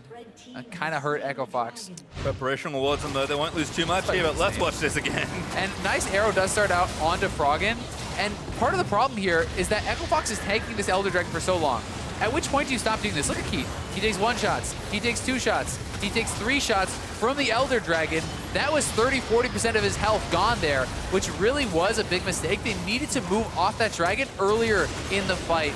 And in the bottom left, you can see TL claiming the Baron there as well. This was an insane fight. Such a good leap there from Rainover, so it gets over Froggen's ulti, and then that egg's pretty much it for the back end of this fight. Yeah, exactly. They didn't have the health to actually defend Froggen in his egg, and I mean, now Elder and Baron. Echo Fox held off against the Baron last time, didn't even give up that inhibitor turret, but it is really low, and they have the Elder Dragon true damage buff to contest with, so that's going to be very tough. Yeah, double Infernal Drake's not bad for TL. So again, everything going right as far as the objectives lining up here, but they still need to actually win the game. 10k up, I mean, 40 minutes in, that's starting to matter less and less, particularly for someone like Froggen that is effectively at full build here. But TL have all the advantage they could ask for to try and win this game. Yeah. One last bit of execution is required. That was an excellent team fight for them. In a very tricky situation, they just need to cleanly get a pick or start the fight and close out the game. And you have to remember the Elder Dragon, on top of the true damage, also amplifies the buffs you already have. So they essentially have triple Infernal at this point, plus the 135 extra true damage burn, and then the base 45. So they're doing a massive amount of true damage. Like Golden Glue with 1 crit auto on an AD on Keith is probably about 80% of his health. Oh, there's a missile, took 15-20. Baron minion's going to work out. Double cannon doing work here. Froggen's trying to wall off the rest of Team Liquid. Looper eating poke. He's almost dead just from poke. Yeah. And that turret's going to die to the Baron cannon. A couple more shots need to happen. Froggen's going to wall them away. Try to delay the game for as long as possible, but the hero are the minions. Piglet's going to leap in for the last auto. And they just have to give up this inhibitor. Really, they need to get a handle on some of these other minion waves and recollect themselves, get their health back here, because they can give up 1 without it being a big deal. Rainover, that's bad news. Shut down from Looper. Team Liquid, they get 1 in here, but they lose their jungler. Rainover, the veteran, that is not what you want from one of your most experienced players. These are your windows to close the game. They're still ahead. They still have the advantage, but they wanted to end it there. And that pickoff means they have to back up. And again, Echo Fox have really been playing reactively for the last 20 minutes at least in this game. Yeah. They've been trying to find picks. They set a couple traps in the mid game, but TL got wise to that and stopped face checking in zone places for the most part. Unfortunately, maybe a little too eager as Rainover too far forward gets himself sniped. And that's going to delay the game for longer. And the longer this game goes on, the better Echo Fox's chances get. And TL is actually pushing pretty aggressively here with the package. They are posturing, but remember, this is a 5v4. We have the Abyssal Voyage and that Shen ultimate to respond. They could look for a pick in the jungle here. This may be a fight. This could be terrible for Echo, or rather for TL. Looks like they'll back off. Lolo and Matt able to disengage successfully. Piglet also looking for an arrow, but doesn't find it. Echo Fox, again, just cleaning out the minion waves as fast as they can. The longer, again, they can delay their game, let the Elder Dragon buff drop off, which is now, I believe, left TL. Let the Baron buff drop off as well. Just take away some of those advantages, continue to buy those last few items that they don't have yet, and just put the game into a position where it's a coin flip. The last team fight was incredibly close around the Elder Dragon. Fox know that if they won that fight, the game probably ends and they win the series 2-0. So they only need to take the advantages they can't get, like those objectives, off of TL, and once they drop, it's 50-50. If they win the fight, that's probably game. Yeah, I agree. I'm curious to see if TL will actually wait for the completed Last Whisper here for Piglet, because although he's basically full build, he actually still doesn't have a Last Whisper item, and there's a lot of armor here on Looper, right? You have the Randoms, you have the Sunfire, you have the Tabas, and he's going to punch through that Shen so much faster with the completion of that item, so they may want to try to hang around for that, but it looks like they want to make use out of the pressure that they have right now from that top inhibitor being down. Another trap being set, but look at this, without the Baron buff, Froggen is able to do something he has done for many years on Anivia. It's the top lane that's the problem, right? They have to delay and avoid the dive, because they can actually just tank the turret and take that down without minions. It's so low right now. How did this happen? Golden Glue, no health. Tagged by Froggen. Does a lot of damage here with the Leandry's now completed. Full item Anivia. I mean, Keith is busy. He's got work to do on the supers, but Froggen's just keeping them out. In fact, Lola gets walled off there. Oh, Lupa's nice gonna stun. lay into him. The stun's going to land. That's big damage onto the tank gate. He's going to eat up Lupa. Stranglethorn's committed by that. And there's one GA down. Can they line up the stun? They don't quite get it, but Chain of Corruption's going to tag him. Echo Fox. They can see it, but they don't overcommit. They don't, and I think that is the right call with the Kazakhs lurking on the side. Reignover can execute people there, and if Froggen goes down, the game will very likely end. They're using Redemption, trying to heal back up because they don't want Froggen to have to go back to base. They're trying to hold on a few more waves. Froggen needs help, and Lola's actually back. He's going to teleport straight on top of them. It's a little risky. Looper doesn't line up the taunt, though. That could have been Lorlo's life if Looper timed that properly. Piglet also getting chunked, so Team Liquid is not all synced together. Minions still causing problems for Echo Fox's Nexus turrets, and Froggen, he's made it back. He's going to try and clear it out and then get back to bottom lane. Yeah, they're rotating out, so Keith went to base while Froggen tried to stay out at low health. And now that Keith is back, Froggen gets his chance, kind of his shift off. But it looks like Kazakhs is moving over towards the mid lane. They have to keep track of all these side waves. TL is pushing very aggressively, but so far, Echo Fox has been equal to the task, and once again, they have to back off. It's just the inhibitor in top lane that they've lost. Arcadian curing out these. The nice thing about having more of a carry jungler for Nidalee is he can also be here and clear out waves when they really need them to. Froggen made sure to fend off mid as Reignover was pushing that in, and it's just late in this game. 45 minutes in, max level on almost everyone. Support's lagging behind just a bit, and Keith needs an extra level, but Baron up again in a minute 15. TL, how many advantages do you need to close out this game? Because the longer it goes on, A, the worse Baron honestly is going to get, because really, what are you going to siege with it? And B, if you slip up, one little mistake's going to cost you this. It's definitely nerve-wracking. It's one of those situations where you know you're still ahead. You know you're still in a pretty good spot, but the longer you stay ahead without being able to kind of deal that death blow, the worse it starts to feel, because you know their item completions are coming in. You know Froggen is full build. So there's no advantage really on Golden Glue anymore. You know Keith is near full build, and these guys are getting very, very strong. And although there's a lot of poke on TL, one thing that Arcadian is doing that's helping a lot is just simply, he's basically being a heal bot on the Nidalee, right? He hasn't been able to go dive in for assassinations or anything like that, but he constantly heals them. He's trying to thread those spears through and really sustain up his teammates so that they can look for the pick and look for these plays. Echo Fox know that things are looking a little scary. That top lane inhib has not respawned yet, and there's a big wave building in. It's now respawned, so they have to pull back and try and clear it out. Loop is actually up to that task, but Echo Fox no, Baron up in 10 seconds. Means that TL are probably going to look for something there. Yeah. Shen is really good in this situation, though, because Stand United is so much more powerful than the teleport in a spot like this, because you have the instant impact on a team fight. If something starts happening, you at least can contribute with the shield. Arrow hits gate. That's a good target for them.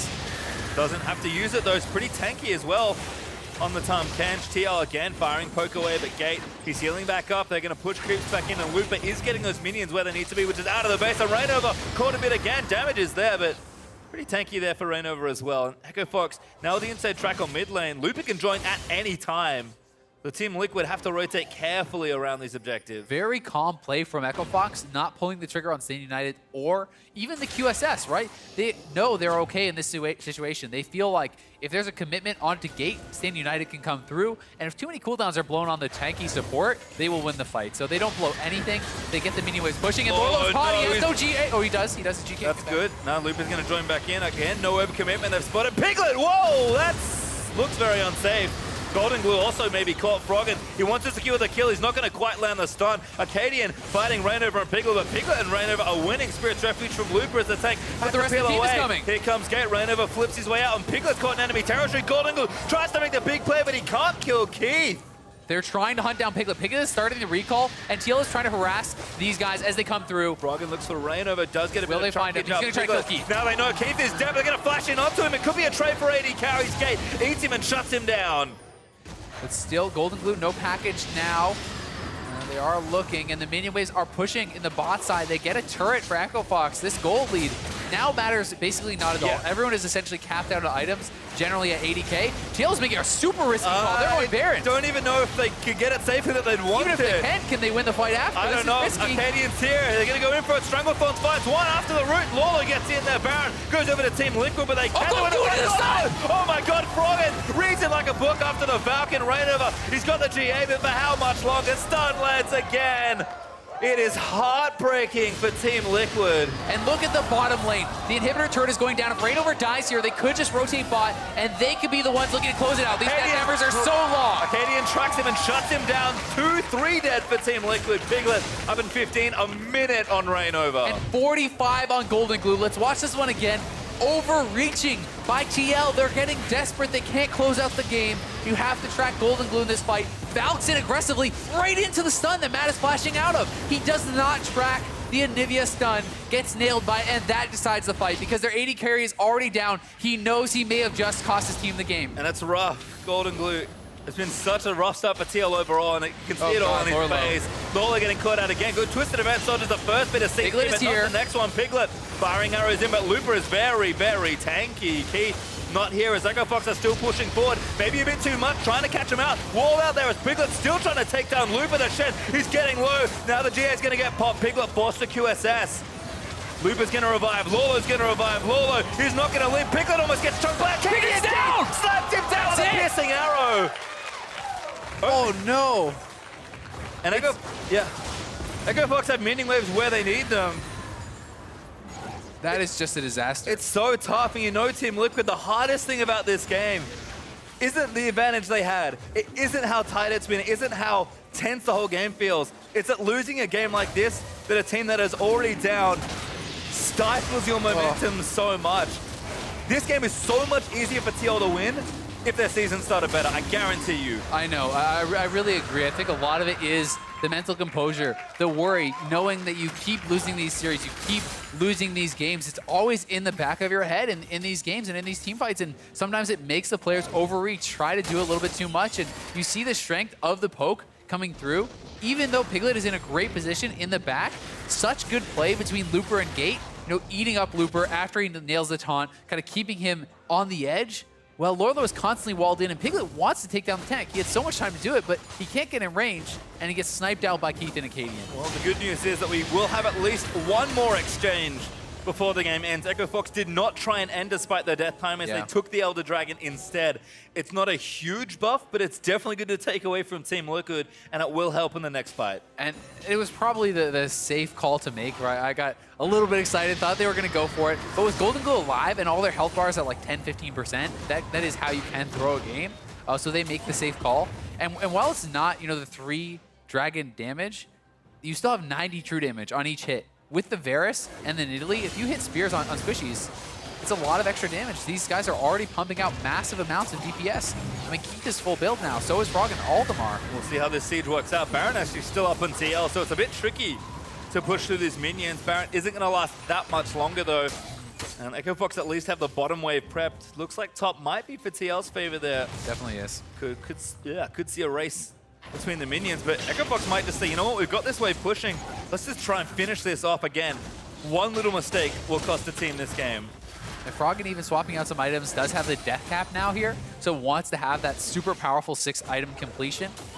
We may even see that for Arcadian later on if he gets enough gold for that. Could swap out his Ludens for a death cap, as when you're at 6 items, the amount of extra power you get is just massive. And Froggen gonna need to be healed back up. There's the redemption and the heal out from Nidalee, so plenty of help to continue the siege. Team Liquid's Baron has dropped now, I believe, and that turret's dead. Now they're just in the base looking to cut them off. Echo Fox to close. Arcadian tries to assassinate. Pickled pops the Zonius. Chain of Corruption hits Matt, but the Strike takes them out. There's a kill onto Arcadian. Rainover trying in the back to get some assassination down, but the rest of the team's going to join him. Leads back into the fight as 2 dead already for Fox. Looper gets himself out with a nice wall from Froggen, but that's 2 for 1. Piglet dies, and 2 over on the side of Echo Fox. Arcadian getting pretty hyphy there. Tried to go in and make the hero play to take down Piglet. They do eventually get Piglet, but they trade 2 of their own, and it could have been so much worse for Echo Fox. It looked like a fight that could have gone disaster. Oh, that was slick. Gets walled off, though. I mean, he flashed through the stun. He was trying to finish the game. Rainover's going to look for it as well. Good QSS off there from Keith. Froggen covers with a stun. They have to deal with the top wave of minions, but Team L might try and make a huge play to decisively end the game as Lola gets chunked. That's real bad. Might have wanted that flash now, buddy. Looper does Spirit's Refuge. It's not enough. The Golden Glue. It could be the hero. Takes out Keeper. Froggen defending for his team. Rainover dies as well. It's just Froggen versus the world. 17 seconds on Arcadian. Golden Glue. Ooh, good flash from Froggen. Oh, he wants. He's going in. He's trying to end the game. He needs to be the hero. Stun. It's going to land, but Froggen's turned into an X. Matt's going to join him in. A Golden Glue's got the DPS. 5 seconds on Arcadian, 4 on Gate. They're going to get at least 1 inhibitor, maybe 2. Will they stay around? Here comes the Abyssal. Gate's in there. He's going to try and lock one down. Golden Glue needs to bail. He has. And it's just the one in. If nothing else happens. And somehow at 54 minutes in, with almost 100,000 gold for each team, we get another map reset. This game is a heart attack waiting to happen, Phase 3. I mean, if Rainover had not gotten taken out there by that last turret shot, the game could have ended. There's so many little things that are going back and forth, and Lorlo, committing the flash, trying to make the big play, makes him go down. If he's still alive there, had his flash available, they could once again be ending the game. If that's a flash twisted advance with his team to follow up, Golden Glue pops them and they maybe end. And that's the thing. People want to be the hero sometimes. They want to make the big play, and it doesn't always work out. So this is the flashless Lorlo getting taken down. Lots of damage coming in here. And then Golden Glue goes for it. They're able to get the first kill. Golden Glue flashing in, picks up the second. Rainover goes right into that stun, does get taken down. And then tries to be a hero again, does manage to take out Froggen, because he knows he has to get in and try and do something here. Yeah, and I mean, this is just a nice play here from Golden Glue. The E able to finish off Froggen, even though he does get hit by that stun. And Golden Glue coming up big, a couple kills in the late game there. Hasn't been able to get much done in quite a while, but he's doing it when it counts, at least now. Well, 15 seconds almost to the Baron as we officially cross the threshold for longest game in the 2017 Spring Split in the NALCS. There you go, something to cheer about. Maybe the third Baron is the charm for TL, is they have the inside track, and they're just going to rush it down again. I mean, it doesn't feel like Echo Fox is in position. This is going to die really fast. Again, Baron is okay here for TL, but Echo Fox on the side might look to challenge Matt in a good spot here. Baron already dead. Echo Fox all right. Yep, we're leaving. We're leaving. TL maybe now have an opportunity to pounce, take the blue buff, instantly goes to Golden Glue. Perk going to land on the Piglet, which is nice there from Keith, but Fox are going to be very late back to defend the potential push here, and Baron up minions are going to start to hurt. Yeah, they certainly can. It's just these double super minions coming in with the Baron does make it a little bit more difficult. That said, the amount of wave clear these guys have at this point is pretty massive, and they can tread through that wave. So TL will just take what they can get. But at this point, it's really just about optimizing builds. Piglet, you can see, was actually considering changing up his build. He sold his Zerker Greaves and then rebought them there. So he's deciding he doesn't want to go for the double crit multiplier items and go for that 80% crit. And he's valuing the mobility higher, right? He's saying he needs to be able to actually be effective with this. And one thing also to take into consideration when you get super late like this is Zyra can become a teamfight menace. This is a death cap, Void Staff, Rylai's, like Leandry's Zyra. This is like a mid lane Zyra now. So it's not just Golden Glue and Piglet and everything you have to watch out for. Almost an hour into the game, if Matt hits a combo on Keith or Froggen, they will die from full health. They will. I mean, they've got everything again they need as Looper tanks up the big one very nicely there from Golden Glue. He's got the package ready once again. We've also got the Knight's Vow. Froggen is really being protected here by Gate. Lolo again trying to brute force the God, way in. They Froggen. busted down. Looper now caught. Triangle Thorn Zingina look to disengage the rest of the fight. Rainover leaps in aggressively, but almost gets himself stunned. They can't see him though. The Invis is going to help, and that's a second inhib going down. And Looper is going to go down here probably as well. Oh no. Trying to run, but that's a GA and a death here. And TL finally, 5v4 here, Baron buff, 75 seconds on Looper. They really want to end, and it's going to be hard for Echo Fox to defend. They have to try. Baron's still up for a little while longer. They need the poke, they need a catch, but TL just needs to do the last little bit of legwork. Piglet starting to get some aggressively positioned autos on there. Golden Loot is poking them away. Echo Fox just can't clear everything in time. Wall's not bad. Gate's tanking up what he can. That turret is going to fall soon. Golden Glue's going for it. He almost snipes Froggen with a missile. There's one. Rainover's in. Acadian Zonya's is going to be safe. Flashes out. Turret now available. Matt tanking it. They're just going to try and end it ASAP. TL, that might not have been the play you wanted. Chain of Corruption's going to miss that from Varus, and we're going to hold on for a little bit longer. We've got the defense chance going on in the LCS studio.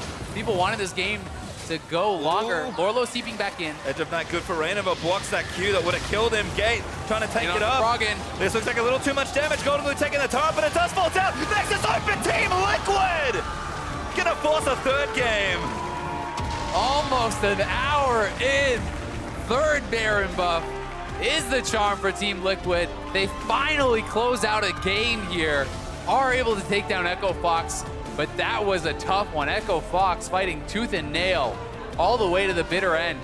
And if there's a game where you are going to win, might as well be that one. That is, like I said, it's a huge momentum killer if you lose that game.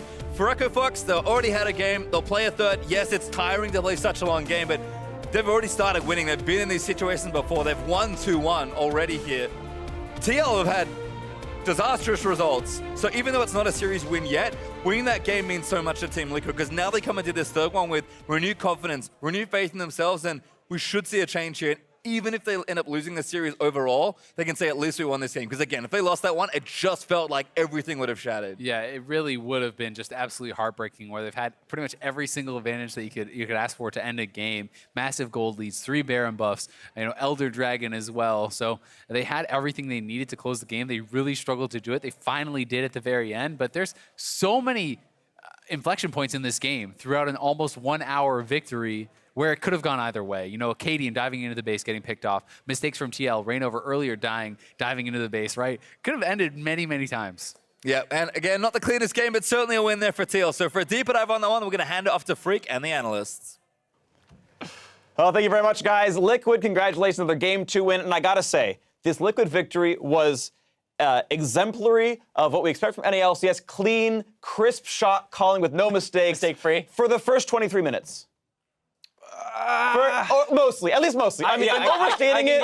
I said it for the joke value. You go for hyperbole and a joke, and then immediately. But I want to be believable. I want to be believable. Like, you can kind of say, okay, there were some good plays by TL in the early game, macro stuff. But that game was that went off rough. the hinges quick. Yeah, but so okay, team comp wise, I personally liked what Liquid did. They put Piglet on a crit focused marksman. I think that suits his style better. He wants to carry the game. They put Lolo back on tanks. He's better at that kind of style. And they put Matt on a ranged support, which I know Jap brought up now that Zyrene is replacing him as obviously the smarter analyst. Welcome me to the desk. Yeah, there you go. Yeah, can you fill in for the Jat range support for Matt prediction?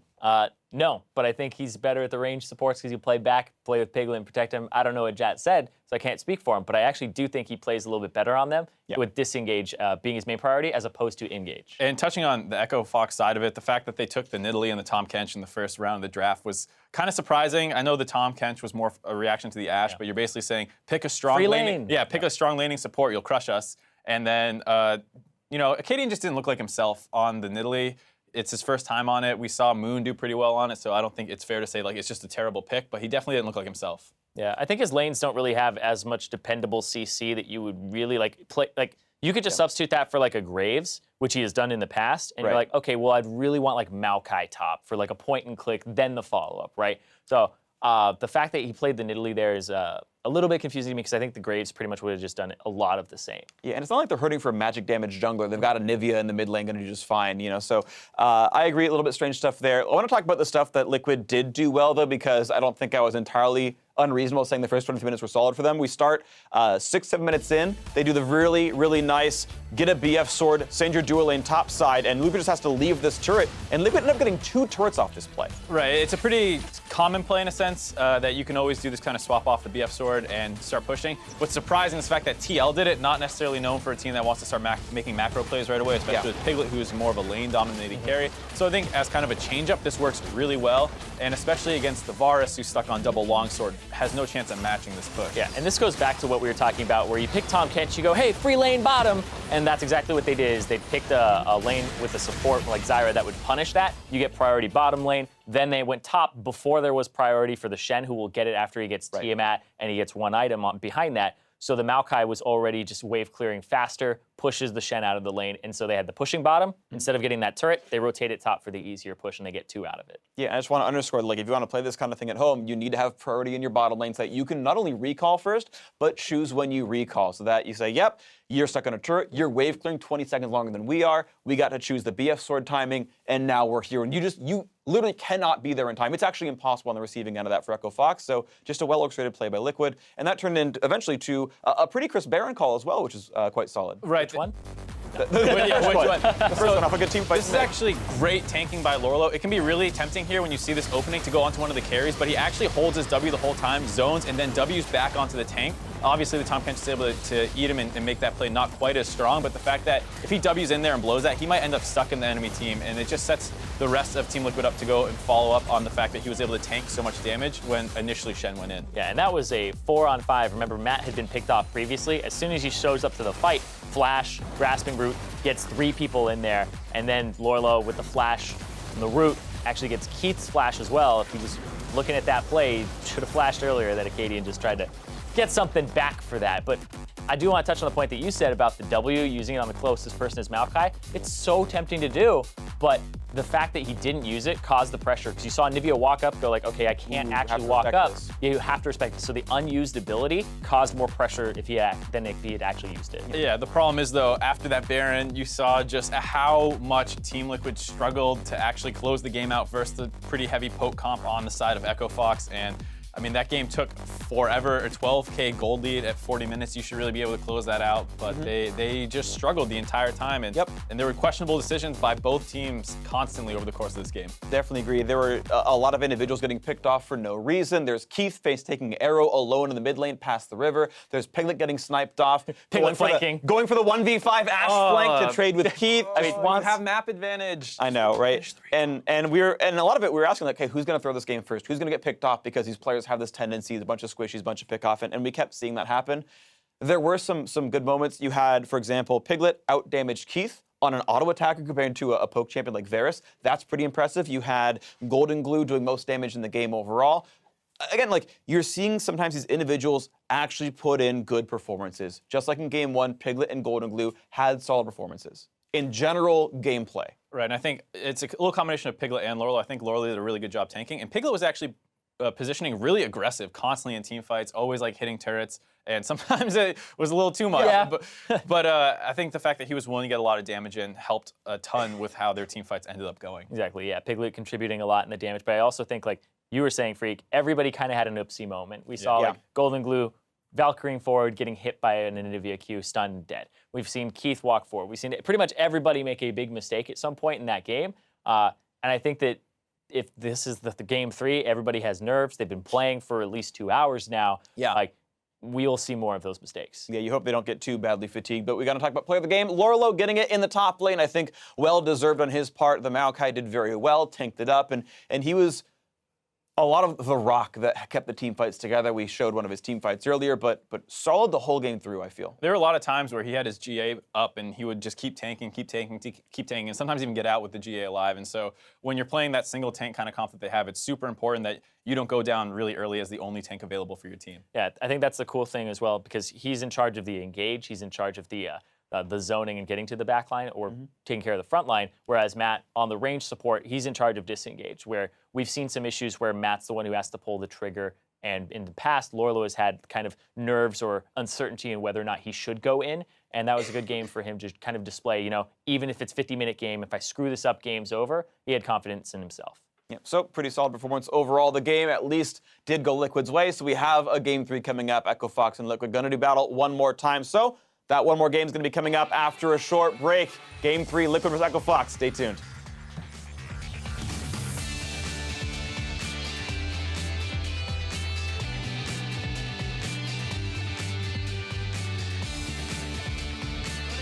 But Rainova's going to try and go back in for a kick. Has to flash. Huge damage from Golden Glue. Almost sees him picked off. Looper a little too low as Rainova gets the kill. His GA will be popped, but Golden Glue is chasing in. He wants to, but Acadian takes him down. Golden Glue dead. Piglet now back into the fight as Lawless GA is going to be the next one to pop Frog and turn into an egg. They need to defend the egg. No help worth to play with him. Frog is going to die. There's a triple for Rainova. Piglet gets the other, and that's an ace for Team Liquid. You got anything? You got anything, Rainova? Penta, baby, Penta. I got egg. Fair so flash, fair so flash, fair so flash. Let's go right over. Nice, guys. Yeah. Nice. I want to do that Penta. Hey, let's go nice, let's go nice.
We are back and heading into Game 3 between Echo Fox and Team Liquid. Teams absolutely have to reset after a barn burner second game. Our longest of the split so far. Yeah. And now we're going to play another. You need some time to clear your head, relax a little bit after that one. It's a best of one now, right? Both teams had their good plays in that game, had their mistakes in that game. TL showed that they really can get ahead, but they need to be able to finish out the game. They need to be able to close the game in a situation like that because, I mean, they were 12, 14K up pretty early in the game and couldn't close until their third Baron. As far as Echo Fox, they couldn't really get the aggression off the ground that game. And honestly, I'm kind of looking a little bit at the Nidalee pick because of that. We didn't see Acadian have anywhere near the same kind of success he has on other picks on this Nidalee. He did have a pretty good early start, was 2-0 and stuff, but like, you cannot just dive in and do the same kind of crazy things that you can on a Kha'Zix on this, and you're not really the same kind of initiator. This guy's a playmaker, and Nidalee's a lot harder to do that on. Yeah, well, it did try, but it didn't work out there. So into the last draft of this series, Jace Zyra banned for Team Liquid, Camille Rengar LeBlanc probably banned there for Echo Fox, so we'll see what Team Liquid have as their last target ban of sorts. Yeah, there are obviously the options of leaving different pick ban things open on the red side, but not going to be doing that, I don't think. With 2 out of the 3 banned, you basically always see the third here as well. LeBlanc likely will be taken away, and it's probably going to be first pick Kha'Zix for Team Liquid, I have to say. Twisted Fate banned by Team Liquid as, yep, thought about it, but going to go Kha'Zix instead. Yeah, I mean, it makes a lot of sense, right? The champion is very strong. Rainover had a good game on it himself, and it's also, even if Rainover hadn't had a good game on it, I just think keeping it away from Acadian, the guy is so good at the champion. Very likely going to see ourselves getting into pretty similar compositions here, as Varus is kind of the top tier of the AD carries, so they could take Varus. They could go for the Tahm Kench once more if they do want to elect to go that route. I don't think that they have to early on, but it certainly is an option. I just love this from Acadian, you know, still keeping the moonlight, kind of trolling his fellow mid laner a little bit, but still what Echo Fox have in mind for this next pick. Looks like support Malzahar actually locked in. So they will step away from the Tahm Kench, and Gate was fantastic on it, but that being said, as far as the super late game stage that we got to, Zyra is always going to be so much more effective there. You know, you're on a death cap full build AP Zyra versus a supporty Tahm Kench. You really have no comparison there at the super late game stages. Well, it looks like Corki Jhin picked for Team Liquid, so sticking things very similarly as they have in the first 2 games. Golden Glue will run back a 3rd Corki game in a row. Piglet swaps back from Ashe to Jhin, taking the more aggressive, lethality-based AD carry. And Echo Fox, do they want jungle or mid lane? That's kind of my question for them here. Ryze is still left open. They will take it once again. I think it makes sense. TF was already banned away. Give Froggen something he can move around the map on, especially because they're not going to have the Tahm Kench. They've had a lot of success moving around with these semi-global ultimates, so I like seeing Froggen back on the rise. Yep, I do as well, as there's Fiora banned away by Echo Fox, so top lane target there. Team Liquid, I'm expecting them to pinch Acadian's jungle a bit here. Lee Sin, a pretty likely ban, although I feel like his stock has fallen a little bit on the patch. And there's Gangplank actually banned away from, I assume, Looper, given the draft we've seen so far and where we've seen Gangplank go when we have seen him in the NALCS. That's a little bit strange. To me, this is trying to force your opponents to either pick or ban Shen. Basically, because Gangplank is the kind of the Shen counter. So if you do take that away, it's saying like, hey, I'm gonna grab Shen. So now Echo Fox are not willing to ban it here or first pick it.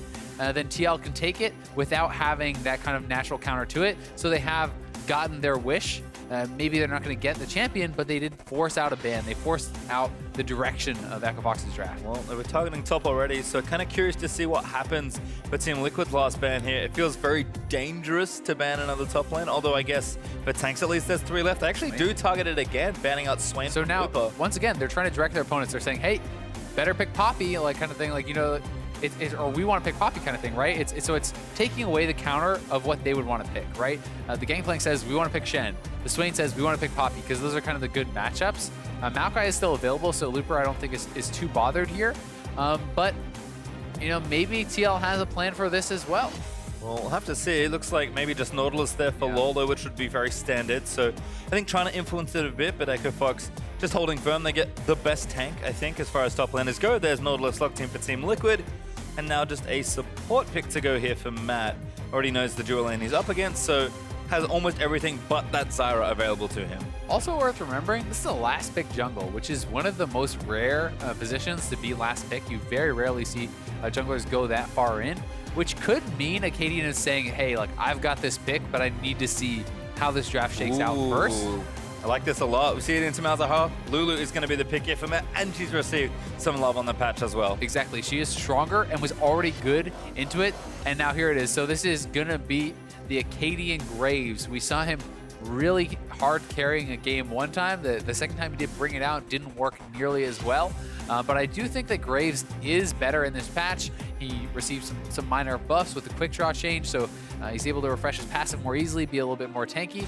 And if you want to really go for the super aggressive builds, you can go lethality Graves. It's actually an option. Ghostblade first, things like that are not unreasonable. And though I do kind of expect more traditional, Warrior, Ma, PD, that kind of stuff. Kind of funny to see Team Liquid not ban out the junglers, but again, maybe looking to soften whatever Lupa could do in that lane. Regardless, it is last pick jungle for EchoFox. Not the least in that, again, I feel like has dropped off a little bit after the first 2 weeks, and Graves instead. Both teams, good team comps here assemble for the final game. And I think it's also simply a matter of thinking, hey, okay, what are we going to accomplish? What can we push him onto if we ban out 2 junglers? So say you ban out Lee Sin and Graves. Okay, he gets Rek'Sai. You ban out Lee Sin and Rek'Sai, he gets Graves, right? There's things that are basically saying, you know what, all the other stuff he could pick, we think it's the same. It's the same kind of tier.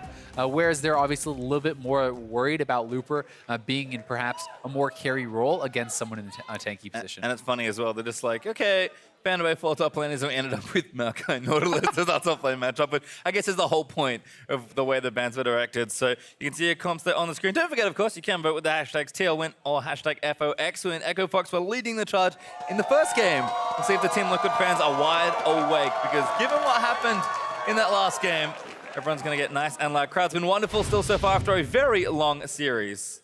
Yeah, very long day, 2 best of 3s. And going the distance here. And it's been fun so far.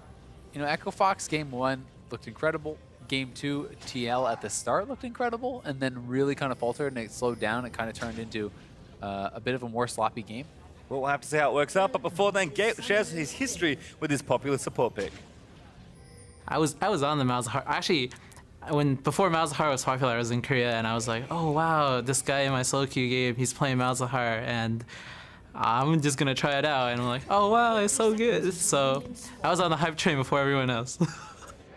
We got a hipster Malzahar player. He was playing Malzahar before it was cool.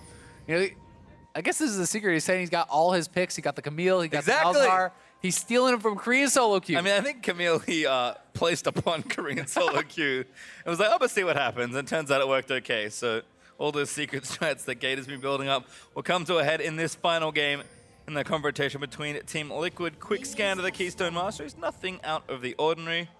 And Froggen back on the rise. Did see this matchup in game 1. It felt like Froggen had great control, was able to push on in and get around the map with the Realm Warp. So, as always, the team play will be a crucial part. Looking for Froggen versus Golden Glue once again. And as almost always, Rainover versus Arcadian. Been a great looking jungle matchup so far in the series. Yeah, it certainly has. I think Rainover definitely is going to have the edge here on this. And that can be actually like, it looks kind of silly, but we have seen some plays. There are some jungle paths where you actually wait for a late invade with your jungle and top laner, and you use that blast cone to hop over and kind of start a fight. I've seen that happen in the LCK before. So Rainover very rarely does things randomly. It is probably likely something like that. Oh, look at the Voidlings, though, building up as Keith actually a so little low. too low. Matt's going in for it. He might go for the kill. Oh, no, Matt's been exhausted. Flash is good. Last order is not there for Gate. That was so risky there from both sides. 4 summoners blown for TL. If the junglers weren't already thinking of coming bot lane, it is now going to be a hotbed. And Matt has to be careful, because if he gets tagged by a Q, he could get flashed on. He's level 1, and he does not have either summoners. Both of the Fox bot lanes still have their flash. 1 creep to go as well. There's level 2. Key to Gate looking for it. He's going to land in. The snipe's almost there. Voidling does it. Gate gets first blood. There you go, 2v2 outplay for the EchoFox bot lane. We've talked about the problems that TL has had. They're fighting into Malzahar Voidlings. That's the opposite of what you're supposed to do. Well, Rainover gonna pop over the wall. All right, yep, hops out. Just wants to get some vision down. Kind of a cute play. But to get us, I think both junglers actually got smiteless. Rainover certainly did. But we'll talk about that in a second. As this is interesting. Yeah, so here it is once again. He drops the double Voidlings onto Piglet. Piglet is getting zoned out. Matt wants to go in. He's like, oh, Keith's really low. Yes, he is. But this is a 2v1 at this point. It's a Warlord's Varus who's getting full lifesteal from that because he's at low HP, and he still has his heal. And then sticking around here, exceptionally low on health from Matt, not respecting the fact that his opponents are going to get level 2 first. And even though he does have a nice little sidestep on the Q here from Keith, it's not enough. as that first blood does come in. Really not the start that TL was hoping for. You can see the early pick Malzahar working out nicely for Fox's bottom lane, but Matt and Piglet, we expected them to be aggressive coming into the season. It has cost them quite a number of times, not just them, but throughout the early weeks of the season. So we'll have to see if they can kind of clean that up, although right now looking okay. It looks like Gate was forced back. In fact, he's forced mid lane. Hanging out, making sure he holds the wave for Froggen, who went back for the early tier. Is going to plop a Voidling down and maybe pull the wave back over. Very nice here from the support. Supporting 2 lanes at once. Yeah. Does end up losing the freeze a little bit, but it still will result in a freeze. And Rainover's actually going to look to catch him as he goes over. This feels bad. Gate's like, yep, not a good time. Passive's going to help, and Voidling's going to keep him safe. The Voidlings actually stopped the isolation damage there, I do believe. So that is also something that does keep him pretty safe. But still, nice little play from Rainover. I may as well look for something like that, and if Gate misplays, hey, you get a kill. Feels like right place, right time was always Rainover's thing, and I think he's sharpened up a little as the series has gone on. That's excellent news for TL. They are looking to take away this game and get a series win for themselves here. Can pick themselves back up through the standings. In the meantime, they've settled things back down in the bottom lane. And Arcadian now looking for the cute play in the jungle. Yeah, he's actually looking to catch Rainover out here if he does face check. But he was spotted there. Yep, pinged out, I do believe. We'll see what ends up happening, because you have to remember Arcadian was not full health, right? So even if he does find Rainover, not sure it'll go his way. They're making the rotation. You see Froggen miss out of mid lane, and they're definitely going to be sneaking up on him here. We'll see if they can catch Rainover out. Oh, he got it! Arcadian takes away his Gromp and Froggen's Aerosol. They actually ghosted in, trying to take down Rainover, but Rainover does not get killed at least. He doesn't get killed, but he loses not only the Gromp, but he's going to lose the Wolves here too, because he lost jungle priority off that. And now Maokai coming down for Looper, so maybe going to be able to defend this, but Looper is coming for the collapse. Rainover has his smite, but there's the flash wizard events. Rainover knocked back in, damages there. Arcadian quick draws for the kill. And now Piglet again, assaulted by Voidlings as Gate looks to line up the silence. Doesn't get it, but the Malzahar could force him off the lane. Nice little backstep there from Piglet, avoiding that silence, which would have affected that dot, and he probably would have gone down. Still, good play on top side from Echo Fox. Rainover tries to get into his jungle and take that camp away. Yeah, he gets his wolves, but he has no priority in top lane, no priority in mid lane. And Echo Fox soul laners, one roams, then the other. Frustrating for Rainover, but good play from Echo Fox. And Arcadian can make this invade because he has priority on both sides. It's actually lucky he also got the big wolf, I think. Yep. Came close, but you can see the quick draw. There's a bit of a giggle there from Arcadian. Got the first blood. Again, a kid with a lot of swagger coming into the league, and nice to see him still show it, which is a pretty important time. Oh, TL push up far. They don't see Arcadian. And look at Piglet. He's Zoom. He has Surprise! no flash. Piglet's like, how do I get out of this? Maybe the answer is he doesn't. Exhaust is down. Heal's going to land in. Arcadian's still going for a Gate almost low. Sniping there from Keith. Could turn it around, but the flash in his Gate. Gets one kill. Arcadian going to look for a couple more. And Matt, he wants the trade kill. He will get it. But it's a 2-for-1 in favor of Fox. Still very good there for Echo Fox. It was well played mechanically from TL, dodging around. Graves can't actually shoot you over the minions. So Piglet was dashing kind of back and forth, keeping a minion in between him and Arcadian. And that plus the exhaust made it a very close fight. But still, it's 2 more kills going the way of Echo Fox. And I mean, really, TL did make the best of a bad situation, but no wards. And not really much of a chance for this to go their way. So here you have it. They're just trying to stay. Like, look at him moving between the minions, so Arcadian can actually shoot him. They flashes aside, gets the angle, does take him down, and Matt at least gets a trade kill, but Keith able to clean up. Yeah, good little bit of gold there from Keith. Actually came back from recalling as Arcadian leans back. He's like, all right, got first blood, stretch it out. Maybe didn't want to die there. But he'll be okay. Warrior Enchantment on the way nice and quickly. Gonna donate blue buff over to Froggen, who will be very happy to receive his gift. Yeah, still possible for him to go Ghostblade. Don't expect it, but it is possible. Definitely a fun build to try out. You get those 3 lethality items pretty early on Graves. Turns out 2 auto attacks kills the AD carry. That's good. It is. That sounds like a good deal. Froggen, onto Golden Glue, snares him up. Damage is there. You can see kind of why Ryze is such a problematic champion. His wave clear is good. He constantly threatens you with spells. He does instant snare. Does a lot of damage. Scales with mana. I don't know. Look, there's a lot going on for this champion. Yeah, semi-global ultimate. He has a shield. He has move speed. He's got all kinds of stuff. Definitely a very strong champion, but Corki as well is exceptionally strong. Both of these guys are going to be pretty powerful. And Arcadian looking to make another invade. once again, kind of has mid lane priority. You know, Golden Glue is lower on mana, he's being pushed in, Froggen's up a level. It does give him the ability to kind of do this. Ooh, Chain of Corruption, Piglet level 6, but he's going to get snared up gate. Blue Trooper doesn't have his ulti, Matt whimsies him, and now Keith getting assaulted again. The Voidlings trying to chase him down, but Arcadian and the Realm Up. Nice snipe. The fadeaway ultimate, and now it's Matt's turn as it's a 4v1, but he gets a kill. And Reignover's here. This could go bad for Fox. Froggen snares one up. That is enough for the kill. That's a flash wasted for Matt. Froggen with a nice tower dive. But Keith dies to Lulu again. That's Matt's 2 kills. Matt's 2 kills, but I mean, who cares? It's not going on Piglet. This Lulu is not about to carry the game, and Golden Glue shows up quite late to the party. It's going to be Echo Fox moving over to this Infernal Dragon, the big ticket dragon. This really feels reminiscent of game number 1, where they were in full control. And I think that Reignover wants to make a play for this. It feels really bad to be this down in kills and giving up the Drake this early. Let's see who gets the smite. Both have smite, so it's going to be a bit of a 50-50. Corki gets a Golden Glue being the hero. Reignover able to escape, I think. No, not quite. Froggen able to take him down after the flash. Still, good job there by TL. They do at least get the Infernal. That is worth Reignover's life, I would say, for sure. Especially because they get summoners out of Froggen there too, so that can set up some opportunities.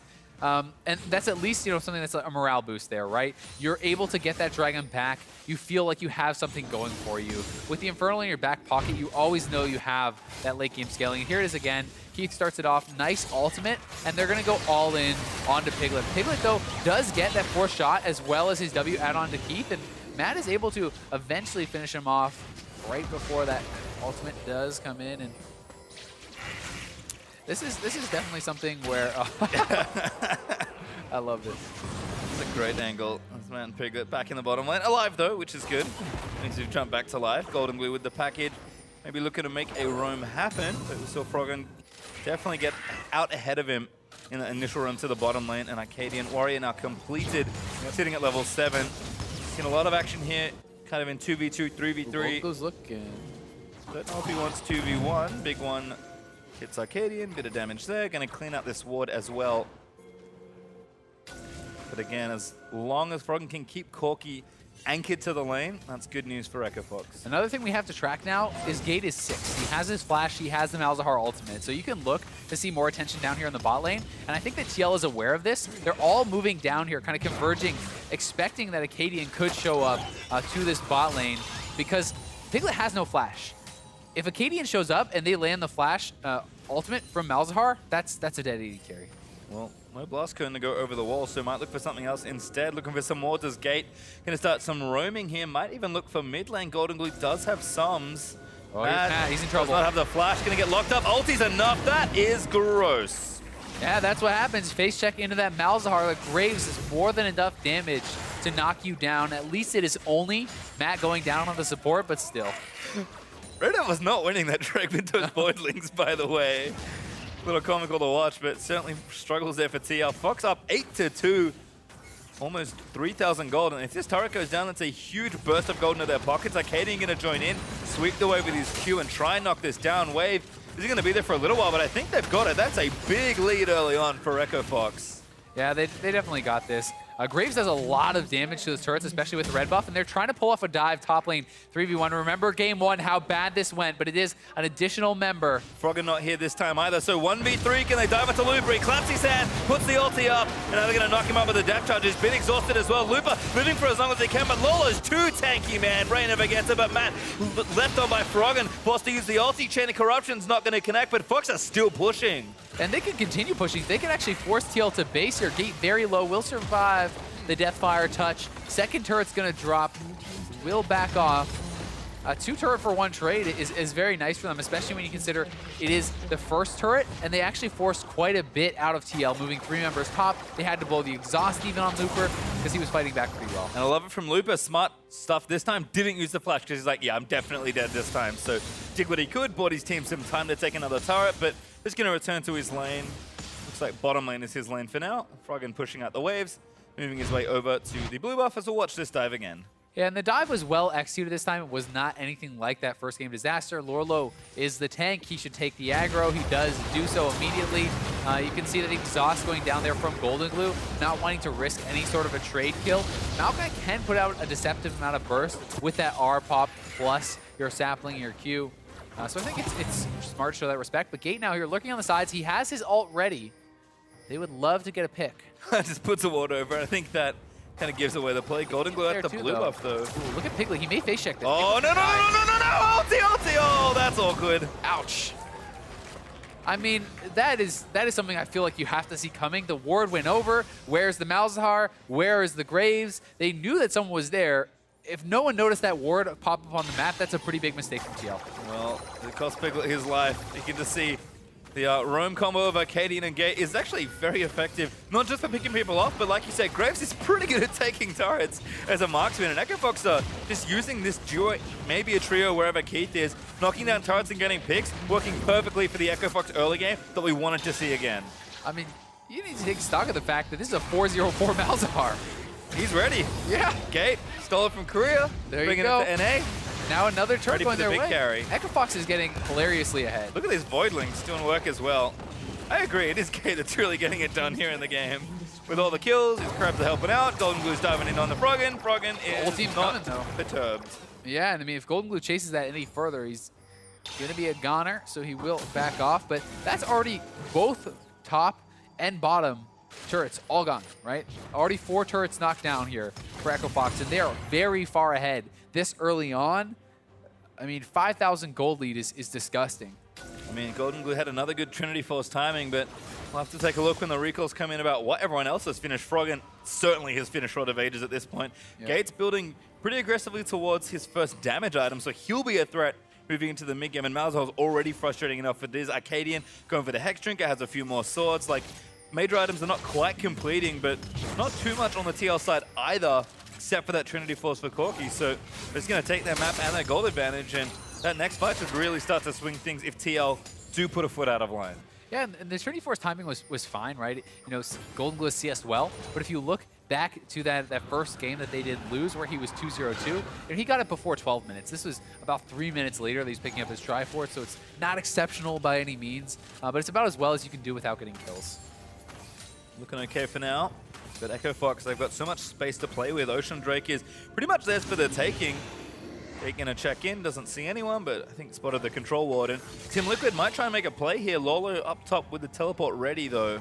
Looper walking down as well for the potential fight around the objective. I feel like they might just send Rain over in to try to steal here again, or look for some sort of steal.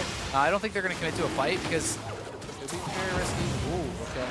Good try from Golden Glue. Got the first one, did not get the second one, but very low risk play. Piglet lines up the ulti. Golden Glue wants to play, but he gets the breath by the Malzahar. That's a blow up from Arcadian Gate. Will fall as a trade, but Lolo's down. He gets Froggen, who's sleeping forward to try and take out Rain over, but now Lolo's in trouble. Knocks up Keith with the depth charge, but Froggen surging forward. He wants it.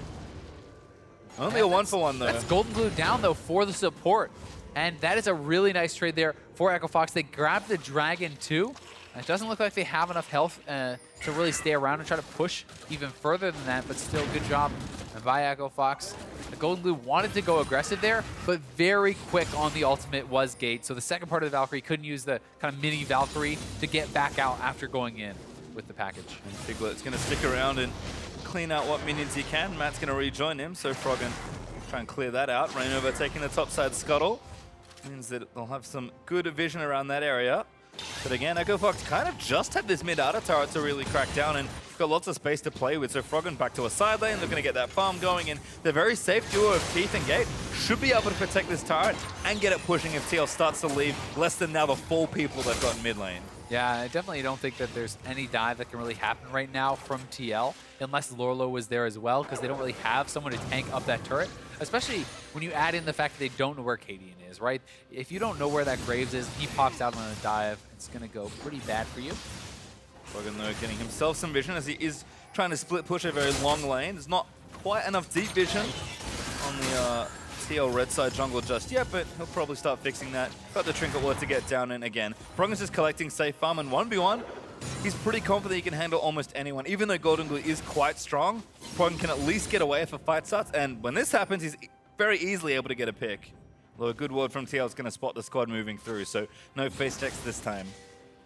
Not Froggen, though. Knew he was safe. You know, they had eyes on pretty much everyone right now. And Echo Fox is trying to gain some vision around here, though. No sweepers are up right now, and they only have the 1 pink on Gate, so they need to look. Oh, Oh, don't find anyone. Trying to corruption, just a little short. This could go bad for them. Piglet looking for something. Gates tanking it all up. Not too bad. That's a little worse. Missile does land, but yeah, they're making sure they block the rest of the skill shots, and Lolo couldn't get in the fight in time. Well, it was a good try. They did not get much out of it, but they do not lose their lives, just losing that one Realm Warp cooldown. I think it's worth a shot. And Gate is almost done his Rylai's. It could be a Leandries as well. I'm expecting Rylai's, just because I think that you would have built the pen first otherwise. I could go either way, but I mean, when you look at the support items, it's pretty funny. He's essentially like a full damage item ahead. They have the same besides that. Feels good for the mage support. Froggen, nope, not interested in snaring up Lolo. It's kind of a waste of his cooldown, I think he thinks. Cadian going to donate blue over once again. Froggen is going to clear this out nice and quickly, and back to defending that mid lane turret. Blast Cone going to help Cadian zip over, and TL are really pressing for this outer. They actually grab Froggen there. Nice little snipe. Death Touch going to follow in. Lolo now huge with the wild growth, but he gets suppressed down by Gate. Almost enough, but Golden Glue slays Froggen in the dive. It's 1-for-1. Looper is now coming down, does have his flash. He could look to re-engage this if they want. No ult from Gate means they don't really have any pick tools with Keith's ultimate still on cooldown. But turret being up is problematic. I mean, sure, it's not going to regen. It's got maybe 1 or 2 autos left, but you still need to take it and collect the gold it's worth. It's a nuisance to go back and try and get it 1 minute, maybe 2 minutes later. Well, and especially if Maokai's hanging around, it is a little bit scary. They'll eventually get that gold. Maybe Piglet's just going to run up and auto it. Oh, he didn't actually get it. Oh, no. Piglet. Oh, Piglet's net up on the ulti now as well. No. There's so much greed.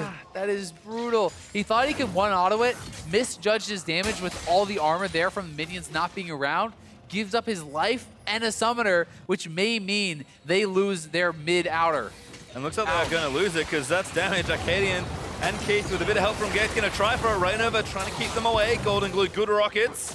Missiles one in, flashes forward, once Gate heals out from Keith to keep him alive. Last missile, not there in time. Arcadian firing back, but Keith forced to flash out, and Lolo, he'll do it.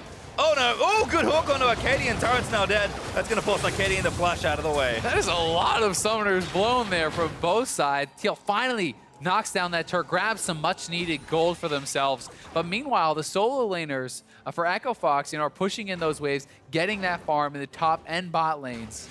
And someone will have to go to respond there. So we can see this 3-man squad move right back to mid for Echo Fox. And as people go to collect the side waves, they can look to try to finish off that turret because it is pretty low. Yeah, with how open the map is as well, Infernal Drake is going to be a big deal as Echo Fox can look to take that for themselves. Watch this one again though, Piglet. He just wanted it so bad. Yeah, and I mean, this is so telegraphed. He even gets hit by the Q. Nice ulti there from Keith. Really good punish. But that's a little bit embarrassing. Well, he's alive now, trying to dodge a few more Qs, does get out of the way of that one, and mid lane turret's still up for TL, which is nice for them. Again, the longer they can defend it, the better, even though it's pretty likely Echo Fox are going to get it at some point soonish. That's a pretty quick Baron, though, from Echo Fox. Nice and sneaky, and look at the Voidlings creeping in to help tank. TL has no idea. Oh, okay, now they know. Good game they're gonna have to back off. I don't think you can actually commit to this. They're committing to it. Wow, this is really risky. Baron does a lot of damage at this point in the game. Looper's already low. Keith gonna get ulted down. He's gonna die, I think. Tries to snipe map, but doesn't get it. To press onto Lolo. They need to get the Baron. They do get it, but how many die for it? Lolo in. Golden Glue in with the package. Froggen trying to turn it around, but Gate's already dead. They've got a couple already. Looper looking to get hunted down by Golden Glue as well. That was disastrous for Echo Fox. That was just super risky, and I mean, the gold is probably pretty even off of that. Maybe a little bit in TL's favor because they probably got some shutdowns and stuff, but Baron does give a fair bit of gold, but I don't understand why you're taking the risk there when you're so in control of the game. The Infernal Dragon is up. You've been spotted. I mean, that was just silly from Echo Fox. Now they give a second Infernal over to TL. They could have simply pulled off and looked to force a fight around Infernal. I think that was just an awful call. And they were even just lucky that they got it. It was actually a missed smite, I'm pretty sure, from Acadian. I saw it go to 10 HP. So that could have gone over to their opponents. And if TL gets the Baron there, that would have been backbreaking. Yeah, I mean, right now, Echo Fox still holding a firm lead, 5,000 up. The two Infernals add gold that we can't see to TL's stats, which is nice, but as far as total current gold goes, Echo Fox do have a decent lead there. I mean, if they can take more turrets with the Baron buff they have, that might be good, but they've got a long way to go to try and siege those inhibitor turrets, and sure, Baron is great for that sort of thing, but usually later in the game, and I agree, it was just an unnecessary risk from Echo Fox that kind of looks cool if it pulls off, but even then, just doesn't look as great. Froggen taking some damage. Gate trying to fend off Golden Glue. He's going to die to Rainover, though. And Echofox starting to get a little sloppy.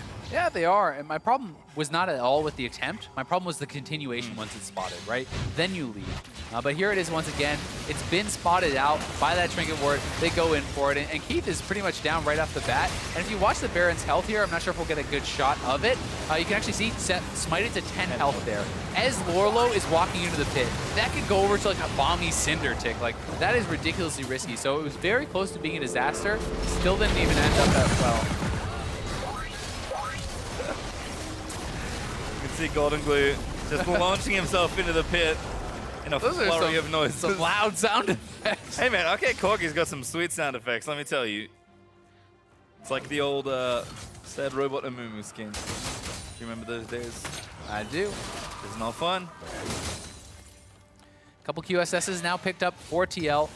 Gate obviously having the advantage of that Malzahar support, forcing your opponent's itemization, right? Not something that they really wanted to grab, but still, QSS is pretty solid here. There's a fair bit of AP coming out, so the magic resist is going to be nice, and you can use it for multiple things, you know, not just the ultimate from Gate, but also roots from Frog and things like that, so it does have its uses. Yeah, Edge of Night also for 2 different champions on TL, so if they can get that barrier up, they'll have to take it off much like a Banshees before they can get the Malzahar ulti down. So Gate's usefulness, despite the strong start, he does have that Ryla, as you mentioned, but hasn't really found any other picks. In fact, he got picked off in the last exchange that we saw.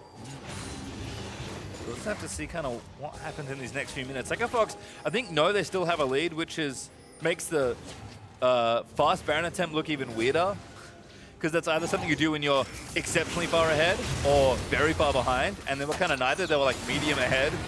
So I guess we'll see what they can do, but Baron's on for a little while longer. If they can get a siege going, that's excellent news. If not, it's kind of a wash as far as the trade goes. Yep, and I mean, they did get the first mid lane turret, at least with that Baron buff, so gold-wise, it's totally fine. It's not really a big deal at this point anymore, but they're looking for the engage Acadian. Getting tagged. Oh, Lolo's feet got caught in the snare from the Chain of Corruption. Looper slowed down, but he's tanking for the rest of his team. Good attempt there from TL to get them off the siege, but Fox going to try one final time. They're going to move right back up here. There was a pretty good disengage there, but Baron buff has expired, and lanes are going to be pushing against Echofox, so they will send their solo laners top and bot to get those roaming in the right directions once more here and just continue to try to push this in their direction. The gold lead, one thing to be said for it, although it has stayed pretty big, it has not really increased in the last 8 or so minutes, and just the percentage by which they're ahead now is much smaller. Yep, and that will be true as the game goes on, assuming the lead stays the same. So it was 5,000 when I last checked about 5 minutes ago, and it's still that now, of course. So we'll see if Echofox can extend that lead. They're still up and ahead in this game and have lots of territory to play with. 5 turrets to 2 still is kind of the big point for TL that's tricky. They've only taken 2 out. As you can see, Golden Glue looking at the bottom outer, maybe trying to push that one down. He's got the package up again. They can maybe look to make a play with it as well. Looper's going to go down to meet him. Golden Glue does do good damage. We'll see if he can take the turret. I don't think he can 1v1 Looper is part of the issue. I mean, maybe eventually, but Looper shouldn't die. It feels like a fight that they should both be able to opt out of whenever they feel like it. So it shouldn't be too much of a threat. Ooh, Rainover, big damage. Keith doesn't quite get him with the ulti. Leap away is nice from Kha'Zix, but Echofox don't commit too much to almost get a pick, and Rainover takes a hefty amount of poke in return. Looks like Cloud Drake's up in 1:30. So it looks like teams are just looking for those objectives, and Gate is trying to be bait here. TL not going to fall for it. I mean, Echofox are setting up the vision now. They're making the smart move there. Unfortunately for them, even if they grab this dragon, great, you have an Ocean, pretty nice for Siege. Then you have the Cloud Drake, pretty nice, but 2 Infernals on the other side, right? That's a big advantage. Certainly is, and TL have gotten a number of Infernals all series long, so they'll be happy about the spawns. Again, just kind of waiting for objectives to come back up. Baron will be up in 1:20. Don't think Echofox will be quite as keen to start it off this time around. But power is certainly there. I mean, Froggen in particular, been farming up a storm. He's got a good chunk of items. Acadian has 3, including that jungle enchant. And he's 5-2 and 5, so maybe looking to carry things out. And even Gate, that support, is doing good damage. But TL sticking together, starting to play grouped and know that, you know what, if a team fight starts, we feel more confident we can win it. And Echofox looking a little more scattered than they were in the first 2 games. Yeah, I think that both teams are at pretty even power levels right now. If you look at the important members on both sides, they're pretty strong across the board, right? You have the QSS plus the IE Trinity Force for Corki. That's a really strong point in the game. where if Golden Glue can get onto any of the squishies, he can definitely pop them out. But they are looking to cut him off. Lolo is the target. He's pretty tanky though. Chain of Corruption's going to follow through. Snare is there, but he flashes out of the way. Looper not trying to chase it down, but Piglet's going to turn it around with the ulti. Looper is going to protect his team. They bunch together. Don't take too much damage from the poke. But no kill onto the tank. The Cloud Drake's there. In fact, TL might even re-engage on this fight. Have to remember, no flash on Lolo. He's TPing in, so they do want to fight. Breaks down though, Lolo.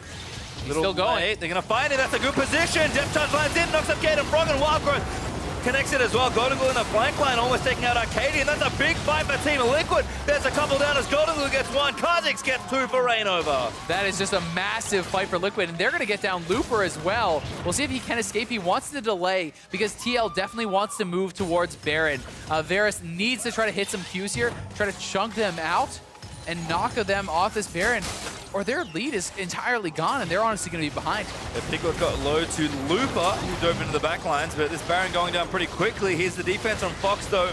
Going to try and snap some members down. Golden Glue eats the first few. Baron's a little too low. Lola going to zone them out. There's Baron Team Liquid. All of a sudden, game's pretty much tied up. I'd actually say the TL are probably in the advantage at this point with the double Infernal, and Echo Fox, they get a Cloud Drake, but they give up so much, and they get pitched from all sides. This was a fantastic engage from Team Liquid as Lorlo comes straight into the backline. No idea that that was happening. And then watch Golden Glue from the bottom. Right back onto the carries. Immediately exhaust onto Acadian. He's completely bursted out. They just decimated this fight. It was so well played from Liquid, collapsing from all sides, and that was really the perfect engage. Set up Kha'Zix for a couple resets there, or even just some damage, and things looking good for TL as they get within less than 2,000 gold of Echo Fox, but more importantly with the Baron and ready to start pushes. Turrets have been the real issue for this game, and TL should be able to take a number of them with the Baron buff. Yeah, you'd certainly think so. The first one down in bot definitely going to be going down. We'll see how much more is going to fall after that. This one's going to go. Lolo able to slap that away with his anchor. Kind of nudged it and it fell down. Gives you an idea of how big Nautilus is. Ethan Gate looking to snipe Golden Glue, but Golden Glue returning fire with the missiles. And now Piglet going to clear out the ward. It's going to leave Matt to do it actually because he's only got 4 bullets. Wants to use them on the turret instead. Here the Ghost Blade. That's Keith trying to get out of the way. Second turret down. Gold now tied up, and TL riding that double Infernal Drake to a lead with the Baron buff still in their possession. Fox going to have to play defense for a couple minutes. Yeah, they certainly are. And there was no real chance to defend that bot lane tier 2, as Froggen and Acadian were not there yet, and you can't try to do that 3v5 defense against a Nautilus who's going to be very willing to dive, especially when backed up by this Lulu. Well, minion clear will be there. It's a little tricky versus the Baroned up minions, but kind of got the power to do it. TL not overcommitting, just poking with the Kha'Zix spikes, letting Golden Glue actually split push here. Get some damage down onto an inhibitor turret. And again, almost tied up the turrets. Just that tier 2 in mid lane left for both of them. Well, the TL have one extra turret to work on in the top lane if they wanted that as well. But most important thing is, 32 minutes in, Baron buff is still there for just under half its cooldown, but no team has broken into the base just yet and really maneuvered themselves into a strong endgame position. TL maybe going to force here, but Fox looking to get the engage down. Chain of Corruption lands in for Keith, but just some cooldowns being traded back and forth. They go Fox again, just trying to keep the minions out from under their turrets as soon as possible. And they are at least able to defend that inner turret. This will give up a couple, and the gold is right back to even. It's still an exceptionally close game. Item completions coming in on both sides. These guys are at very similar levels of power. One thing that is pretty key to note, though, for Echo Fox is they're starting to get some of their penetration items. So they're going to be able to deal better with this Nautilus, as Void Staff has come in now. We have Lord Dominix on Keith. We have the Last Whisper on Acadian. So these are really important items to be able to punch through Lorlo, who is really being the massive threat for the team. We talk about Maokai kind of being the premier tank because of his ultimate, because of how tanky he gets and how much he protects your team, but it does feel like Lolo has been the bigger tank in the last few exchanges, so we'll see if that can turn things around. And a lot of that was to do with his great flanking, right? It's the positioning. He has better CC than pretty much any other tank, but you have to be able to get in the right position to do it. Oh, Acadian. That's not good. Acadian going to get blown up. Perhaps Golden Glue goes all in for it, but misses the last missile. Rainover able to finish it off. Wild Growth on top, looking for the resets, but gets shut down by Froggen. Acadian will leave. He's whimsied up. But 1-for-1 trade. Realm going to make it 2-for-1. Golden Glue going to get blown up by Froggen. Exhaust is not enough. That looked like it was going to be a great pick for TL as Golden Glue and Rainover came flying in, but Cadian with that mob, with the ultimate to get him back out, and the innate tankiness of Graves because of that passive, able to live a lot longer than expected, and Fox makes it a good trade for them. Yep, that's good stuff, but again, no major objectives to kind of convert on. Another Cloud Drake will be up, so Elder Dragon spawn not on the table yet, and Golden Glue tried to make the hero play here. Yeah, they go in again. Gate is there pretty quickly as well. Froggen there faster too. A fast interrupt on Gate's ultimate. Not sure what happened to that, but with Rainover going down, there wasn't really any damage left, and Golden Glue is an easy chase down here. Does pop the exhaust, tries to turn and fight, but not really ever going to be able to win that one. Yep, not an even trade. 2-for-1 instead in favor of Fox. But again, it feels like we're waiting for something else to break open. This Cloud Drake, maybe there'll be a fight for it. Maybe TL feels like they don't feel too bad giving it up and want the Elder Dragon spawning instead. And Baron is a few minutes away still from really respawning. So with Inhibitor turret still up, with a big, wide open map now for both these teams and a very close gold lead, we're going to start to get to the point where we're going to push it later, and the tipping points are going to get real narrow because the game could turn around quickly. Looks like Fox, though, in position for at least something here towards the right-hand side. Yeah, they're looking to set up around Dragon and Rainover. Does have that tonight, going to be okay. They want to be able to get this, and they have done a pretty diligent job of clearing out wards behind them. So there's no flank wards for that Lorelo. Warping again, but no one being caught. Yeah. And now they kind of lost positioning a little bit here. They kind of have this awkward spot again where they're kind of a bit surrounded. So they do have to move back over, and Looper thankfully can heal back up off this, and they will start up the Dragon. Should be able to secure this one. We'll see if Rainover wants to go for a steal. Would be very risky. Might just use to start a fight. Lolo, they're going to take some pokies. Very tanky. Good block with those Voidlings. Extra damage coming. No Voidlings really helping out. And there's the Drake over to Fox. They're pretty fast now. They're going to try and chase down Team Liquid, perhaps. Can't get too overconfident because Lorelo can turn for the re-engage, and Just he will like do that. so. Looper, now the tank getting poked out here. He's trying to zone the rest of them away. Golden Glue wants to try and find the flank, but so does Froggen. And now the team's on the opposite side of the map. Oh, Gate. Gotta be careful taking damage from the Jin trap. Voidling procs the hook again. Ulti's in. Looper needs to tank them. Doing a good job, but he's getting slowed down. Gate found the last bullet there from Jin. And Lolo again tanking things up. These fights are getting close, and both teams will disengage. Yeah, it's very tense. TL had the inside track there on the inner turret, but if they commit to that turret, they can get sandwiched against it. So it's very risky to go for a play like that in the end. Both teams playing it pretty safe. He has to be given a lot of credit, though. His Voidling usage blocked multiple hooks from Lorelo where he wanted to engage. That's what happens when he's the first guy to play Malzahar spot. There you go. Brought it over from Korea here in the preseason. Baron up in 20 seconds, excuse me. So looks like TL back to make sure they were fully stocked for that. I think Fox have also managed to get their recalls in. As you can see, the pretty roller coastery looking gold graph here. I mean, Fox, it felt like at one point early on, that was just a straight curve up for them as far as snowballing and gold lead went. Oh, they're looking. Who are they going to find? It's Golden Glue, but he's not going to get ultied. Gets out early, though, the Valkyrie, and Rainover's in a dangerous spot. He pokes them out, but Fox don't follow over the wall. Arcadian gets chunked out low as well. Echo Fox are going to have to back off here. Lorelo isn't here, but look, Flash Force on Arcadian. He's very low. Now Lorelo's coming in from the side. Rainover's in the back. Lupin's trying to tie them up. He's doing good damage, but Keith's going to go down as Froggen actually gets slain by Piglet. Keith dies there as well for the double. Now Arcadian also locked up. Goes down to Lolo. That's almost a wipe. It's just Looper left. What was Echo Fox thinking taking that fight? I mean, they saw Rainover on the side. They dive in past him, and Rainover is able to get so much work done in the back, barely surviving Gate and Keith. And this is going to be another free Baron for TL. Echo Fox really dropped the ball in that fight. Yeah, just too eager to try and start something, and the teleports might have been a little too deep. TL, though, seems like the cohesion's much better moving into this last game, and this just looks... I mean, just watch this fight. Okay, Acadian's already really low. He's basically dead. You have a TP coming in. You have Kha'Zix, who has already shot Ws from the side. And then what is Looper doing? He's diving in. Froggen's diving in. Where's your backline going to be able to survive here? I mean, Keith dies immediately to the Kha'Zix plus Lorelo. Then Acadian, who had 10% health, also dies in the background. They completely abandoned their backline there and took a fight that they had no business taking. We talked about Looper not being on the same page as his teammates. That's another moment where it's like, okay, it still does take time to build that synergy. Things have improved, but that's definitely a moment. And I think we saw one earlier in this game as well, where it's like, okay, Still got to work on it here, and you can just see the amount of damage that Golden Glue in particular was able to do. I mean, the numbers on Echo Fox don't look impressive. That's because they didn't do anything. Yeah. Completely lost the team fight before it even started. Exactly. They were doomed to fail in that one. And Looper had a great game one. In this one, he's 0-1-1. He's had almost no effect in the game whatsoever. He's even down in farm, so he really has not been doing much of anything besides kind of pushing out these side waves. And it felt like he just kind of got a bit over eager there to try to make something happen. But with Acadian already so low on health, it was definitely a very desperate looking play. The Baron buff from TL means it's starting to knock down even more turrets. That's 6 as they take the turret lead in the game.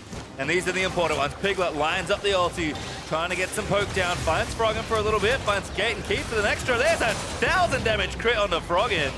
And now Keith, oh, that's going to be disaster. Golden Glue takes the kill out. Rainover looping forward with a wild grid. There's a double in for Glue. Looking for a couple more. Looper going to go down here as well. The GA is popped. And TL going to take the inhib. Rainover lives again with almost no health as Looper goes down to Piglet's rampage. Complete collapse for Echo Fox. Hard to say much more than that, but TL pounce. And they are going to cleanly close out this game. They broke the big game they needed to in the second one, but now they're going to search for it and just clean through this third one. Piglet going to look to snipe down Froggen. Froggen trying to fight, but there's the ace for Team Liquid. Nexus now exposed, and they take the series. Definitely a messy one for Echo Fox, and it felt like they just did not have kind of the mental stamina going into this final game. Maybe they got tired. TL are going to be the beneficiaries as they look solid in Game 3. Rainover for me especially, 8-3 and 7 on the Kazakhs was really big. Had a great game. But I mean, Echo Fox from the start of the series to the end of the series looks like a completely different team, yeah, right? Game 1, they looked incredible.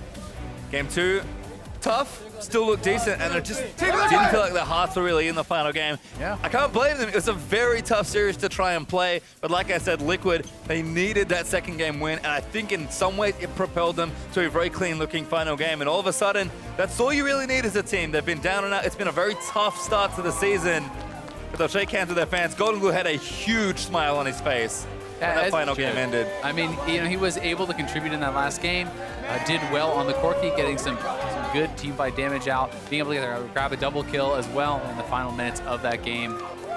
Definitely something positive to take away from this series for TL, and they really did need a win because they've been on a slide. For Echo Fox, a great week last week, incredible first game here, but they definitely faltered in Game 3. I mean, had a massive lead, and they threw it away big time. Yeah, I mean, that's really all you can say. Golden Glue, thumbs up. Smiles at the camera, like you said, as he should. Even Rainover's got a small smile on his face there. As Team Liquid do manage to take the series 2-1. A speed bump, certainly, for Echo Fox. We'll see if this slows down their momentum. That's probably the big deal now. I mean, TL will certainly be surging off that win. But Echo Fox, they need to bounce back. They're only going to get tougher opponents. We thought Liquid would be the team that, you know, almost everyone could take games off. And now Liquid say, you know what? We're ready to fight. They dig their heels in. They take the series. Yeah, they do take the series. And Echo Fox, it's going to be tough for them to bounce back in their next game because they're playing C9. So C9 is really kind of the agreed upon best team in the league right now. And that's a tough one because now you're facing down an 0-2 week, right? After that great week 2. Definitely not the start that they wanted. Liquid, really important for them to get this win, though, you know, especially after a loss yesterday. Yeah, it's good that they kind of broke that there. And unfortunately for Echo Fox, they'll break their streak that they were on. So it'll be kind of interesting to track them throughout the rest of the season. It's still early, don't forget, but we're maybe lining up for a roller coaster here for Echo Fox. Yeah, we definitely are, man. I feel like a lot of the teams in this league have been so up and down. You know, we've seen flashes of brilliance from teams like Liquid and Echo Fox and Dignitas, and even, you know, Envy looked pretty darn good in a couple of their games. And then you have complete opposites, complete breakdowns in some of the games. You know, some of the calls that Echo Fox made when they are kind of watching their games today, when they're doing their reviews of what happened today, they're going to be very disappointed with themselves. They certainly are, but I believe we have an interview ready to go. So we're going to go down with Liquid's mid laner for more on that hard-fought series. Let's hear from Jack and the Team Liquid mid. Thanks, Pacer. And yes, I'm here with Golden Glue. First off, congratulations on the victory. And I know it was a marathon, really. All 3 games, very long. How do you feel after being able to get a win at the end of this week? Hey, it feels great. You know, we've been like self-destructing recently. You know, like we won our first set and then we went on a 4-game loss streak. So it feels really good. I just have the mindset every day that, you know, this is the day like we can turn around our season. And I think we played like that today. Yeah, and you do mention the struggles you guys have been having after the first win. There were very high expectations for this Team Liquid team coming into the split. How have you kind of dealt with the adversity of losing essentially 4 sets in a row before this match? Yeah, it was just really tough. I mean, everyone was really stressed, and it kind of built up to, I think, yesterday's performance where we did really bad. So last night we had a huge team meeting where it was like 3-4 hours long, where we just like everyone voiced all their opinions, like what's going wrong, why are we losing, emotions, like people crying. Like it was pretty insane, pretty intense, and I think it put us in the right mentality to play good today. Yeah, and even today, it wasn't without its adversity. You lost the first game, you struggled a little bit in the second game. How were you able to communicate as a team to pull this series through? We just knew, like, even after the mistakes that we made game one, we basically, the early game went as poorly as it possibly could have, and we still were being proactive in the mid game. So we just knew if we could get a solid early game, that we could pull it through mid game and late game. And I think that's kind of how the games went. All right, and now you guys are done for this week. You've played Friday and Saturday. You have Cloud9 up next on Friday. How are you going to prepare for that, and how do you feel going into that match? I think we addressed a lot of the issues in our practice in that meeting last night. And I think we're going to get much more efficient and goal-oriented practice this week, and I think it'll help a lot. And C9's going to be a tough opponent, so it should be fun. All right, well, thank you very much, Golden Glue. Congratulations once again on the victory, and we're going to send it to the desk to close out the day. Thank you very much, Jat. And yes, let's talk about this match. It came through for Liquid. I mean, game 2 was super difficult. Game 3, pretty difficult as well, required a bit of a comeback, but they made it happen, and I got to give Liquid props for, finally turning things around a little bit. They really seem to struggle in their early game pretty consistently, similar issues in game 1, but when they do fall behind, they are a team that does seem to have some kind of resilience. They showed a little bit in the TSM series. They showed it a little bit in this series as well, that they do keep fighting and trying. They keep trying to force plays, maybe not always the best ones, but they do have the desire to win. They keep trying, and eventually sometimes it pays off. Yeah, and the desire to keep trying and make plays, I think, is kind of the theme of the bottom lane right now, because I can't tell you how many times we've seen Piglet and Matt as a duo dive very early on in the game, doing a tower dive, trying to do a 2-on-2 dive, dying in this last game where it was just the Voidlings going after him, and actually having really plays where they are not on the same page. If they can get that synergy down and they can start playing like a lot of the other bottom lanes that we're seeing in the NALCS, then you have a lane that is more stable. Yeah. And we're watching people have to make hero plays like Rainover, Golden Glue, and Lorlo. It's like, imagine if they didn't have to make those plays to get him back in the game. Right, and I think you have to look at Acadian as well, the fact that he had a really strong early game once again. Okay. The Nidalee pick, maybe not quite his forte. Who knows why they went with that option in game 2. But once back onto Graves, a champion we've seen him excel on, he showed that he can take over the early game yet again. Yeah, he has some really smooth mechanics on that Graves. Freak, you pointed out where he has a quick draw animation cancel where he shoots at the beginning. I don't know how to do it exactly, but you can. So quick draw is an auto attack reset, but you can shoot at the beginning of quick draw. So you shoot quick draw, and then shoot while you're animating, and then you end quick draw and just AFK while you're reloading for normal, and you can get 3 autos in like a half second.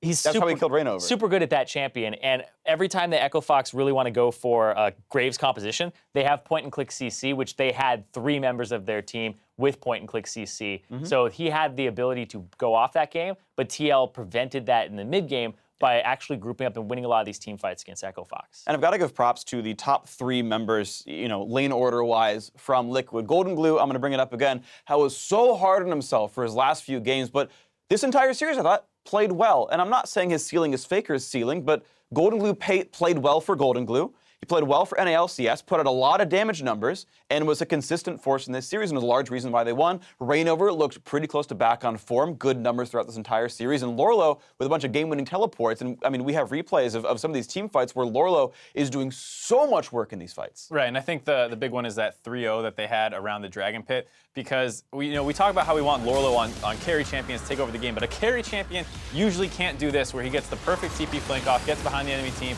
and just CC locks frogging out, basically. But this is like Echo Fox going back to what their big issue was their team fighting, right? They'd get early leads, then they'd go for objectives. Their macro was a little bit off in terms of timing. But then what is Looper doing as the last person out of the pit? Why is everybody else leaving the Dragon Pit, and then Looper comes limping in as a Maokai? Is like, what is he going to do now? Because Lorlo is completely all over the other 3 members of the team while Golden Glue is flanking. It's like, Looper's in a really bad position in that fight, and that's on the entire team to coordinate better for Fox. Right, I think you can say that for a majority of the series, Lorlo actually played team fights better from the tank perspective, and it was game 2, he had a number of them. Game 3, again, there's the other one in the top lane where he got the TP flank off and cut off the escape and finished off Acadian. There's a number of team fights where Lorlo was able to play the tank, situation extremely well. Yeah, and I thought Lolo was very good. He was like my honorable mention for player of the game, but honors do go to Rainover for this one, and I think well-deserved. Though we got behind in the early jungle matchup, he did do some really wonderful things as far as team fights. In the game winning, he solo kills Keith in the back line and plays the mechanics right. And yeah, I thought Rainover did a very good job of having really high presence in the late game and being the assassin he's supposed to be. Right, and it can be a little difficult to play Kha'Zix from behind sometimes because your damage isn't quite there, or they're tankier than you thought they would be. But the fact that he always seems to be relevant despite if his early game is going his way or not, especially when he's not stuck on Olaf, a champion that's a little more binary. But when he's on the Kha'Zix, people have been giving it a lot to him, and he seems to perform pretty well on it.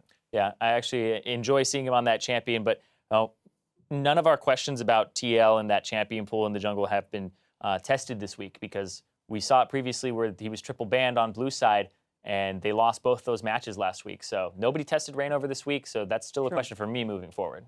Champ pool can always be an issue. With 5 bans, you get a lot to target people with. We'll see if that ends up coming into fruition later on in this season. But for today, we are done. The games are on the book. Let's see how the standings have shifted. Well, Cloud9, of course, they remain undefeated, alone in first place. They defeated Envy in a clean sweep. Once again, TSM, Phoenix1, and FlyQuest, they all won, so they're all sharing second place at 4-1. And after a hard-fought win, Liquid does improve to 2-4, which nets them 7th.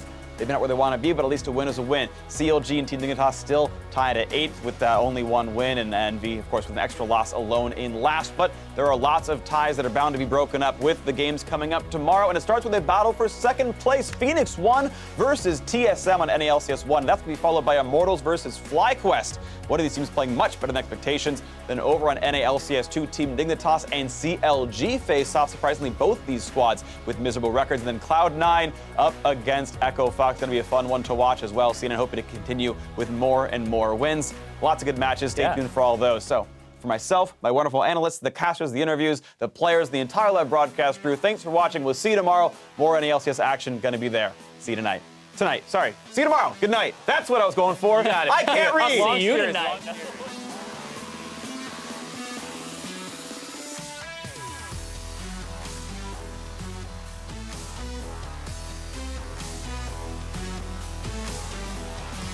As we head into game 1 of the best of 3, TSM, CLG, beginning of week 3. Here we go. Monster can't help. Here, flashing, goes the root coming in, and who he's nearby as well. Sven's got no way out anymore. That's going to be first blood counter logic gaming. That's exactly what he does here. Flash is in. One no shot. Nicely done, Bjergsen. The summonerless Huhi goes down.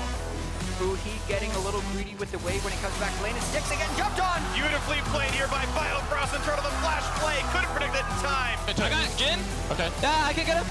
I found all of them. All right. Big man. I'm gonna go mid. Hey, if you didn't feel that motivated to win this game, then just remember how you felt when you lost to them in the spring finals. I don't remember that. They're going to try to body block it. Looks like Darshan doesn't have a way of doing so. They get him. Perfectly played. TSM removed the escape route. The attacks are there. Brushmaker for the auto attacks, and there's first blood coming through.